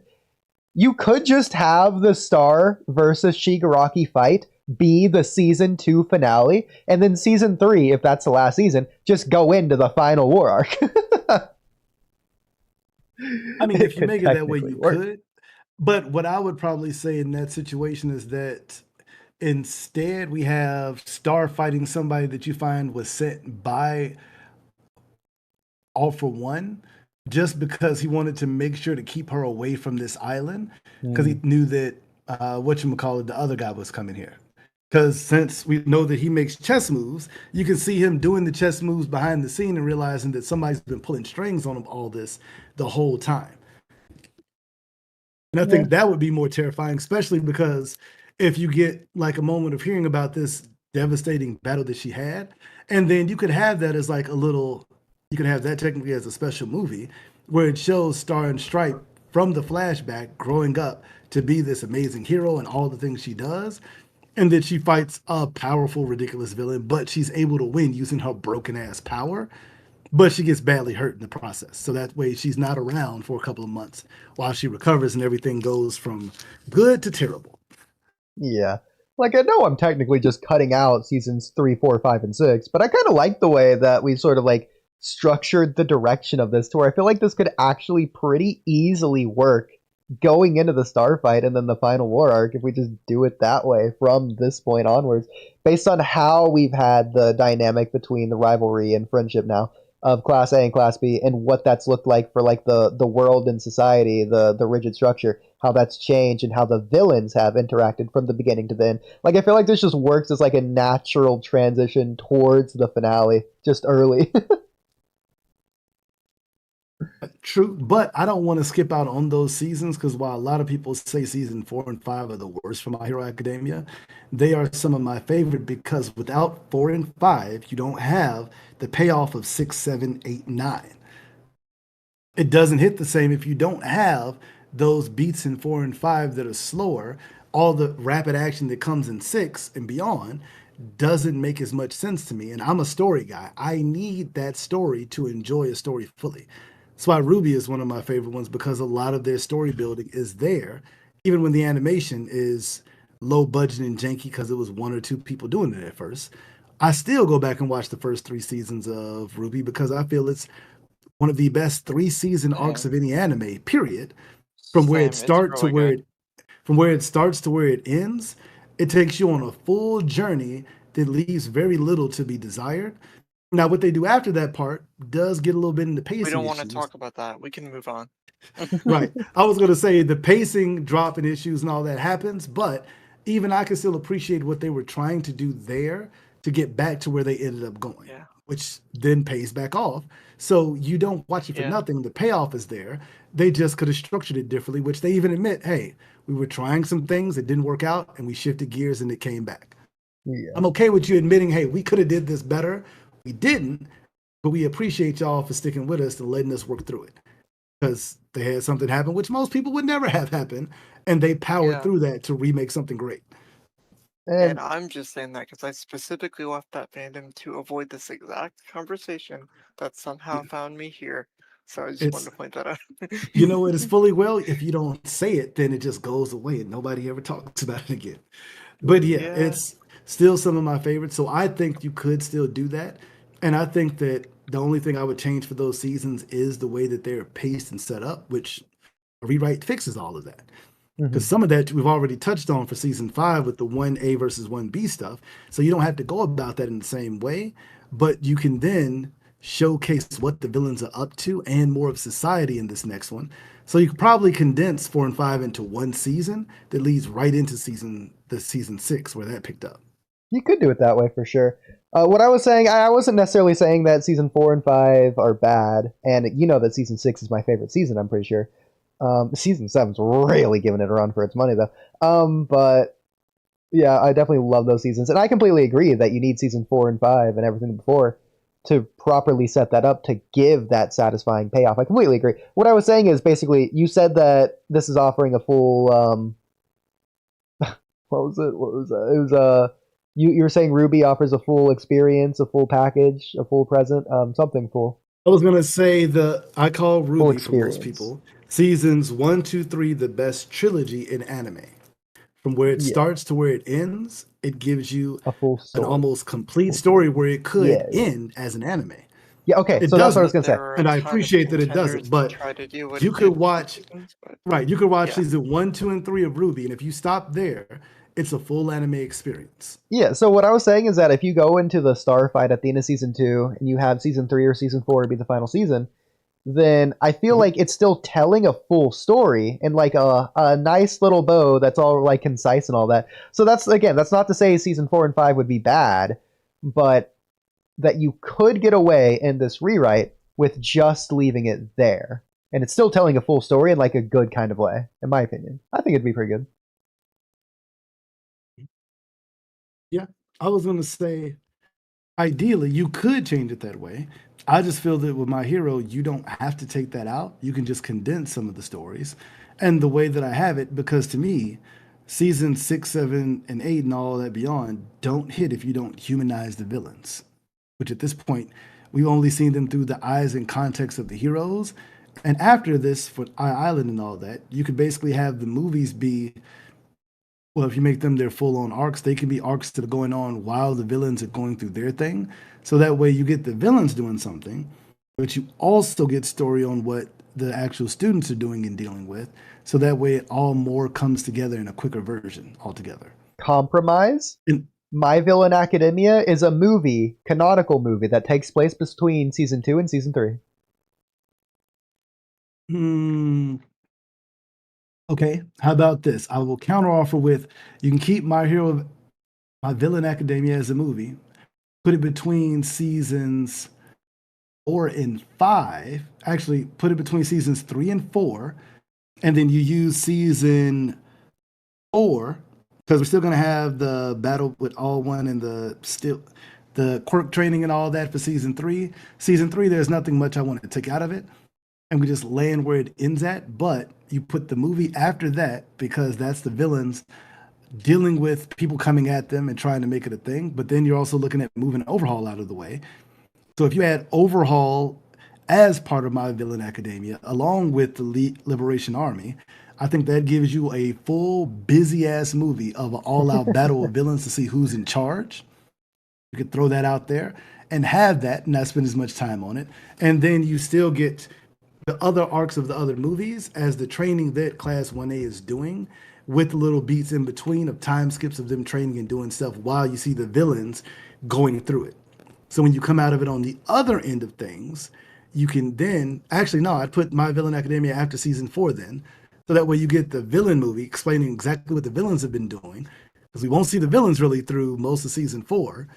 Then you get what the villain's doing, and then with season 5, you can jump right into the war arc.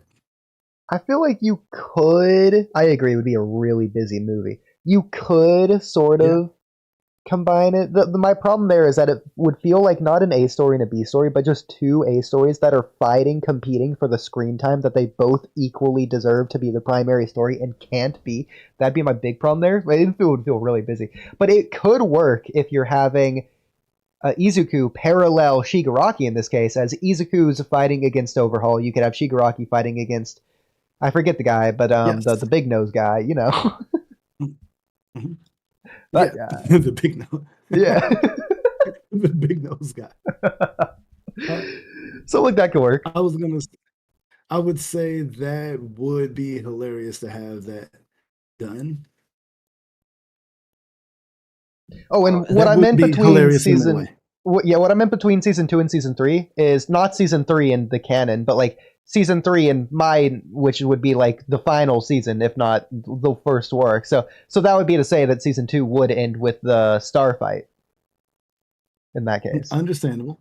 Yeah, I would say, for me, I wouldn't. Well, see, the star fight wouldn't be the one that happens in canon, because the star fight that I would have them have in the Two Heroes arc would simply be just a way to show that she's going against some powerful villain that was sent off or manipulated, however it was set up by All for One. So that way he's keeping her away from Island, which ties back into the main plot. Yeah. So that way All Might could be isolated. So that way it helps David Shields be evil to All Might, which makes All for One even happier, because even if it doesn't kill All Might, it hurts his emotions, and that's all he really wants to do at the end of the day, is hurt his emotions, while it also gives him time to set up the other things that are going on, which then turns into season 3 and other plans that you can see, because you can even hint at the plan of the perfect Shigaraki and things like that, that basically All for One is saying that he needs more time to get it together, and it should buy just a little bit more time. Who remember again in mine is that I was having it be the UA Sports Festival. If we're gonna have the finale be Deku versus Bakugo, and especially if Deku's gonna win, that's gonna be basically the Stain thing, to where the person that was categorized here and where all the villains are, they're the ones that are winning. So it's the villain's time to rise up. That's basically the result of the Stain arc. If you remove the Stain arc, Shigaraki isn't inspired because of the Stain arc. He's inspired because Deku won in the sports festival. That can be why he goes confront Deku in the mall. From there, whatever that scene looks like, the conclusion of the mall scene, Shigaraki's character, he's going to go to All For One and ask for power or whatever. And the result of that is Shigaraki powering up to go up against Star in an attempt to get to Deku for like the final fight. And so the humanization of the villains isn't going to happen in the anime. It would just happen in the My Villain Academia movie, which would still be canon, but take place in between season 2 and season 3. But again, my season 3 would be the final season, is how I was like thinking about that to go. I can see that. To me, I feel like that cuts out too much to My Hero Academia, which I think a good part of it is those humanized beats. But I can understand if you were doing it that way, it could work for you. For me, to answer Space's question of why I would have Bakugo be the one that still gets kidnapped, is because in my version of it, well, even with him not winning and losing the Shoto, technically, because I would have whoever wins the arc be the one that's normally being targeted. But I can also see Bakugo stepping in to get the hit for Shoto, because they were already paired up. So they get paired up in the forest. They're going after Shoto, which means Bakugo is there. They grab Bakugo and Shoto. 1B and 1A is still out there. They do everything. Instead of it being Tsukuyomi, they barely save one of them, and it turns out to be Shoto, which they take Bakugo, which in this part, we've already had that 1B and 1A have, if they've already gotten a bit closer, that would technically have been great. But in your version of it, I would have that as a reason because Deku, as always, even with Bakugo being mean to him, just like originally, that's his friend. And for Deku, he's never not been his friend. And Deku is a protector who wants to save people. He would move heaven and earth to save people, and saving Bakugo and not saving Bakugo isn't an option for him. Especially so with Bakugo. That, you tie exactly. So you tie 1A into it by having their class leader, their class rep, their leader taken, but then you tie 1B into it because Deku's best friend is taken. I completely agree. He's agree. going to go get his friend back. I feel like what you could do is you could show that if you do the Stain arc. You could show that in the Stain arc through Deku going to go save Bakugo against Stain, even though Bakugo's essentially asking for Deku's help if he's going to be the one calling him because he's Deku.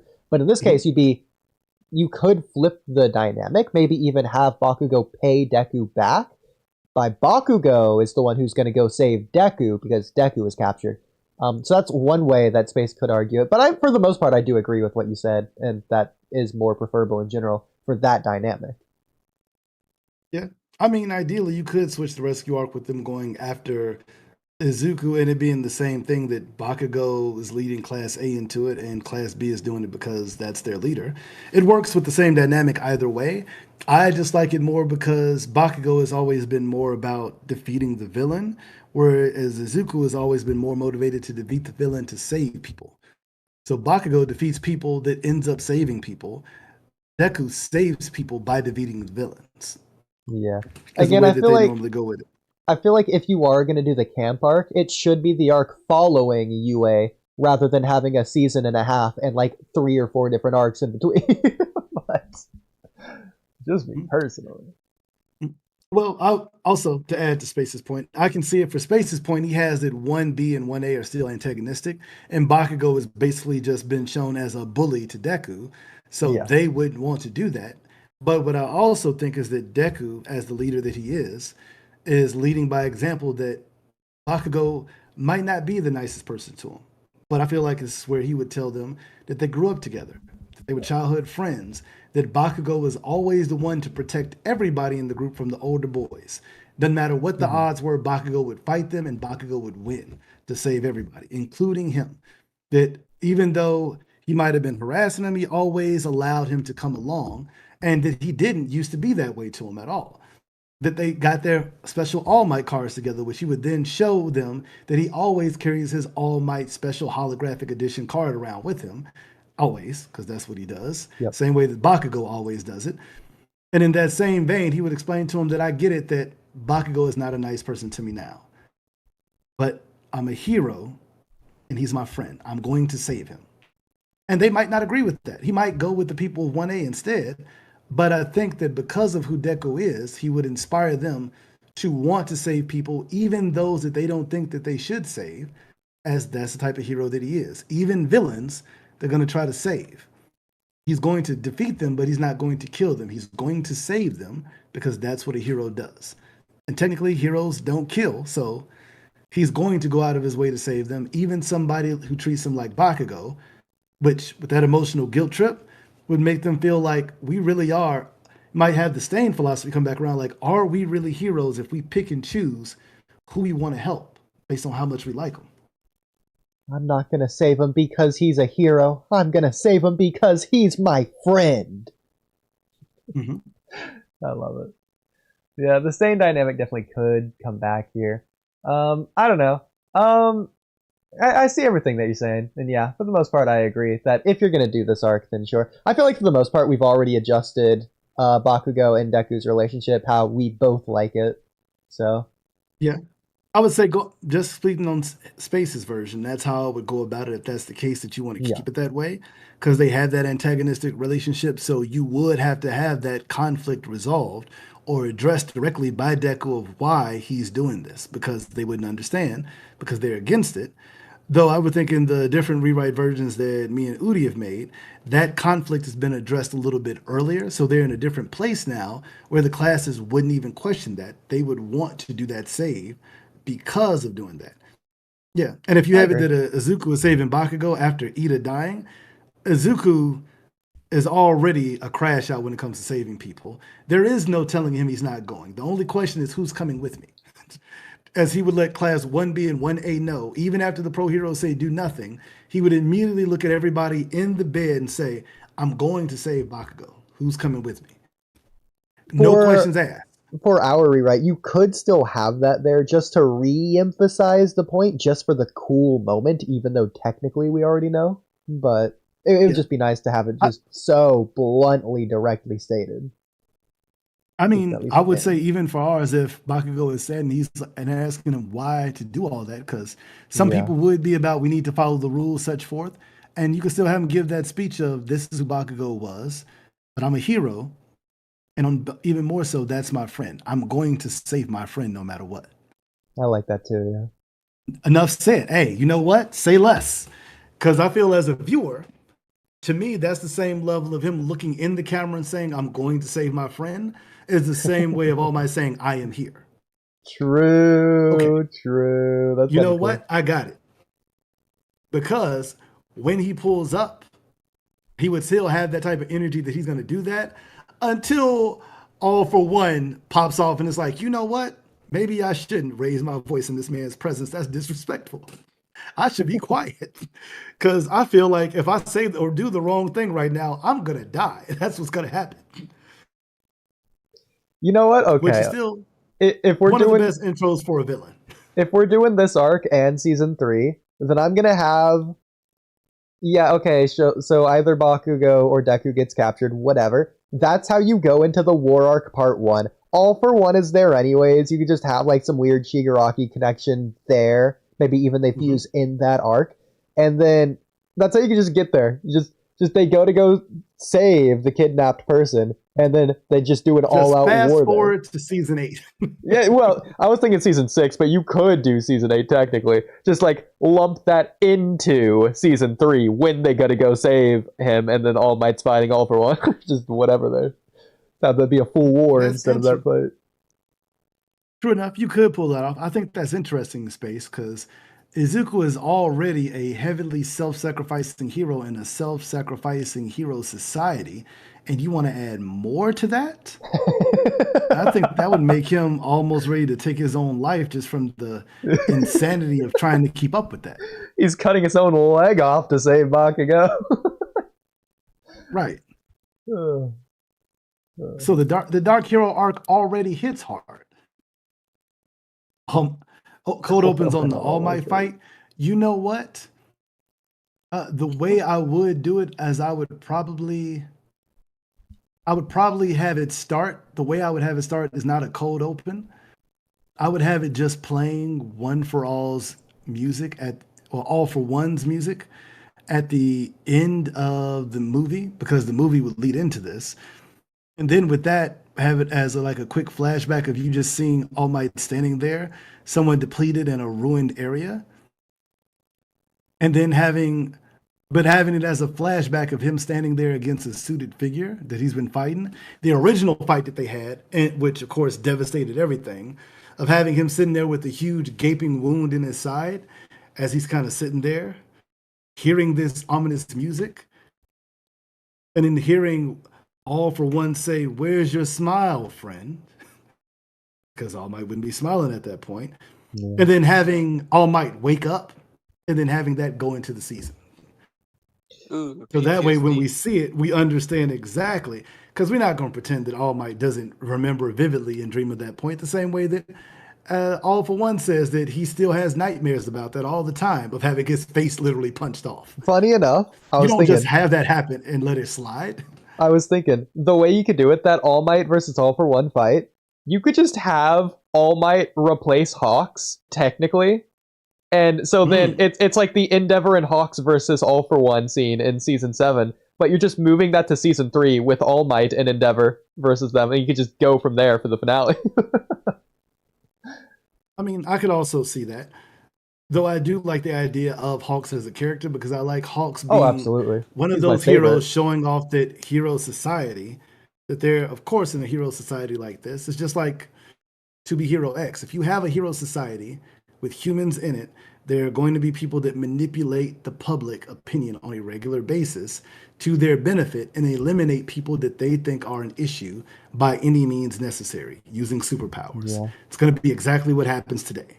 He and Nagant are some of my favorite characters. But I think Hawks is my number one. I mean, you know what? You could show the All for One versus All Might fight with Nana being shown as a sacrifice before that. Though I do like where they put Nana's being shown as a sacrifice later on, of where that still hits.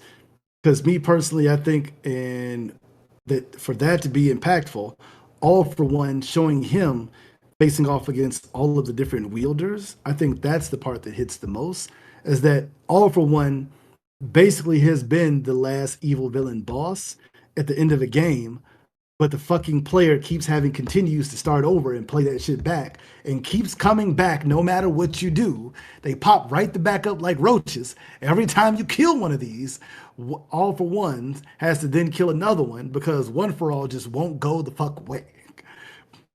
And at that point, you realize how obsessed he is that he wants his brother, which is a whole funny thing to have when you start talking about the vestiges, because you got to realize that if the vestiges exist in One for All, then they also exist in All for One. But I definitely think that they show Izuku's loneliness in the Dark Hero arc heavily, especially when he gets brought back to UA. I think that emphasizes it even more than anything, is him realizing that while he's in as terrible as a part that he already has, it coming out in that way that he's going to go by himself and be alone, so nobody has to deal with them coming after him. He doesn't have to worry about any of his friends being hurt, because at this point, 1A and 1B would be his friends. He doesn't have to worry about any of them being harmed at all. He'll be out here on his own, supported by a couple of pro heroes, and he'll just make it work. And he literally is going nonstop, almost 24/7, constantly fighting and beating the brakes off of villains. To the point where he's a Batman figure, basically. Villains are terrified when he shows up. He's become a symbol of terror instead of hope, because he scares people, but he also scares the villains. And when people realize who he is, they're inspired, but he's also terrifying at first. And I thought that season 6 showed that extremely well, in a heartbreaking way, that he literally is about to have a mental breakdown at the point that he's at. And it takes all of his friends banding together to even slow him down and to stop him, which I then think that the part with Bakugo's speech at the end it's even harder. But I think that the person who have to then catch up to him at the end would be Monoma, who uses not only Bakugo's quirk as his friend, but also uses the firepower of Shoto's quirk to be able to use all that blue flame again to catch up to him in that space, even though it hurts him to catch him and stop him, and just to be able to be like, I'm your friend, don't leave me behind.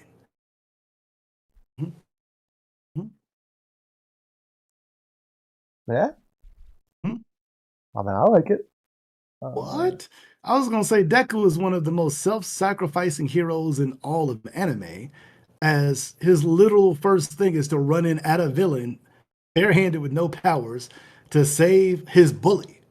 Even though it's a childhood friend and all that, but in the more immediate sense, the person that's been bullying him and making his life bad, he runs into a villain who he can't do anything against, gets the drop on him by smacking him with a book bag, which is still one of the coldest moves he did, of that 360 spin toss that landed right in the face, clutch, and then tries to scramble to save his friend, but realizing that after all this villain that broke free that I couldn't stop, even with all my abilities, can find me anywhere. And if I go to the place where all my friends are, where I'm safe, I'm not safe from him. He's going to come there because they broke into a maximum security prison. If the max prison of Tartarus can't keep people safe, the school of UA is dust when they show up. And it's only a matter of time before they show up, which is why the only way I stay safe is by staying on the move. Which is why All For One has to send bounty hunters after him, jailbreakers, to try to slow him down and wear him out, because he can't catch him on the move, which is the downside. Even if Shiggy was fully healthy, they can't keep up and track him down as he's moving throughout the city all the time.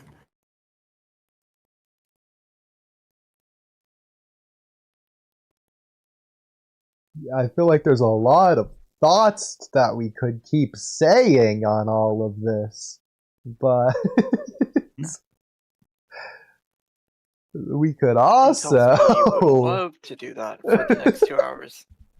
That is true. We have reached that point where it is time to say goodbye, my dear friends. Yes. Because this feels like as good a place as any, if you ask me. Like we gotta end it at some point, so. True enough. And I think we did justice to the My Hero Academia and the Naruto speaks that we had earlier. So I feel good with the info that we put out there. I agree. And I'm sure we'll put out more info next you did of his rewrite. Of course. And plus, now you got more fuel for different arcs to fill those out, and we can come back and address those sometime in the future. Though I think we will limit it to what that was arc 1 and 2. We'll limit it to 2 arcs at a time, so that way when we get to the final arc, we have it all out. Not 2 arcs, 2 seasons at a time, to correct myself. Can we limit it to 1 arc at a time next time? Yeah, we limit it to only 1 arc. That would be rough. That wouldn't really give us anything. Well, Ace, it's us. We spent an hour per arc, it feels like. It's not really giving us anything or giving us everything. Those are the only 2 options. True, but see, if we know we got 2 seasons to do, we get a hard time limit of like, all right, we got 3 minutes tops for each of these, and we move on. Total. I do not feel like that's what's going to happen as a result of that, but It's I not. admire your optimism. Me and Cobb, we have tried it. It doesn't work. I believe in the positivity. I'm manifesting that is all we're going to take. Okay. Well, I guess there's only one way to find out, and that's by doing that next time. Well. Sounds good. Appreciate it as always. Thanks for having me on. Y'all have a good one. Of course, Yeah, and anyone watching, if anyone's still watching at this point, I couldn't imagine. But if you are, then I'll give you a Starbucks gift card if you're still watching. A Starbucks gift card. I like the bribery. I'll let that be between Axel and the audience. But for those that want to find I don't know Ace, if it counts as bribery. Mm-hmm. If it's after. Well, I guess that's fair. But okay. Well, regardless of after, right now, if you want to find Ace, you can find him on Twitch at twitch.tv/Ace Overton. Woo! That is true. You can catch me there streaming my D&D campaign, which every Sunday at 9 p.m. And throughout the week, I'll try to stream a little bit more. I tend to stream during the day now when I can. So Oh, I'll catch you there, normally in League of Legends and me cursing and things out, but I've been playing Dispatch. Final 2 episodes come out tomorrow. I will be playing that in the morning. and there you go. And you could find Axel somewhere if he had somewhere for you to go. I Dum, dum, dum. do, but I would suggest you just find me on Discord.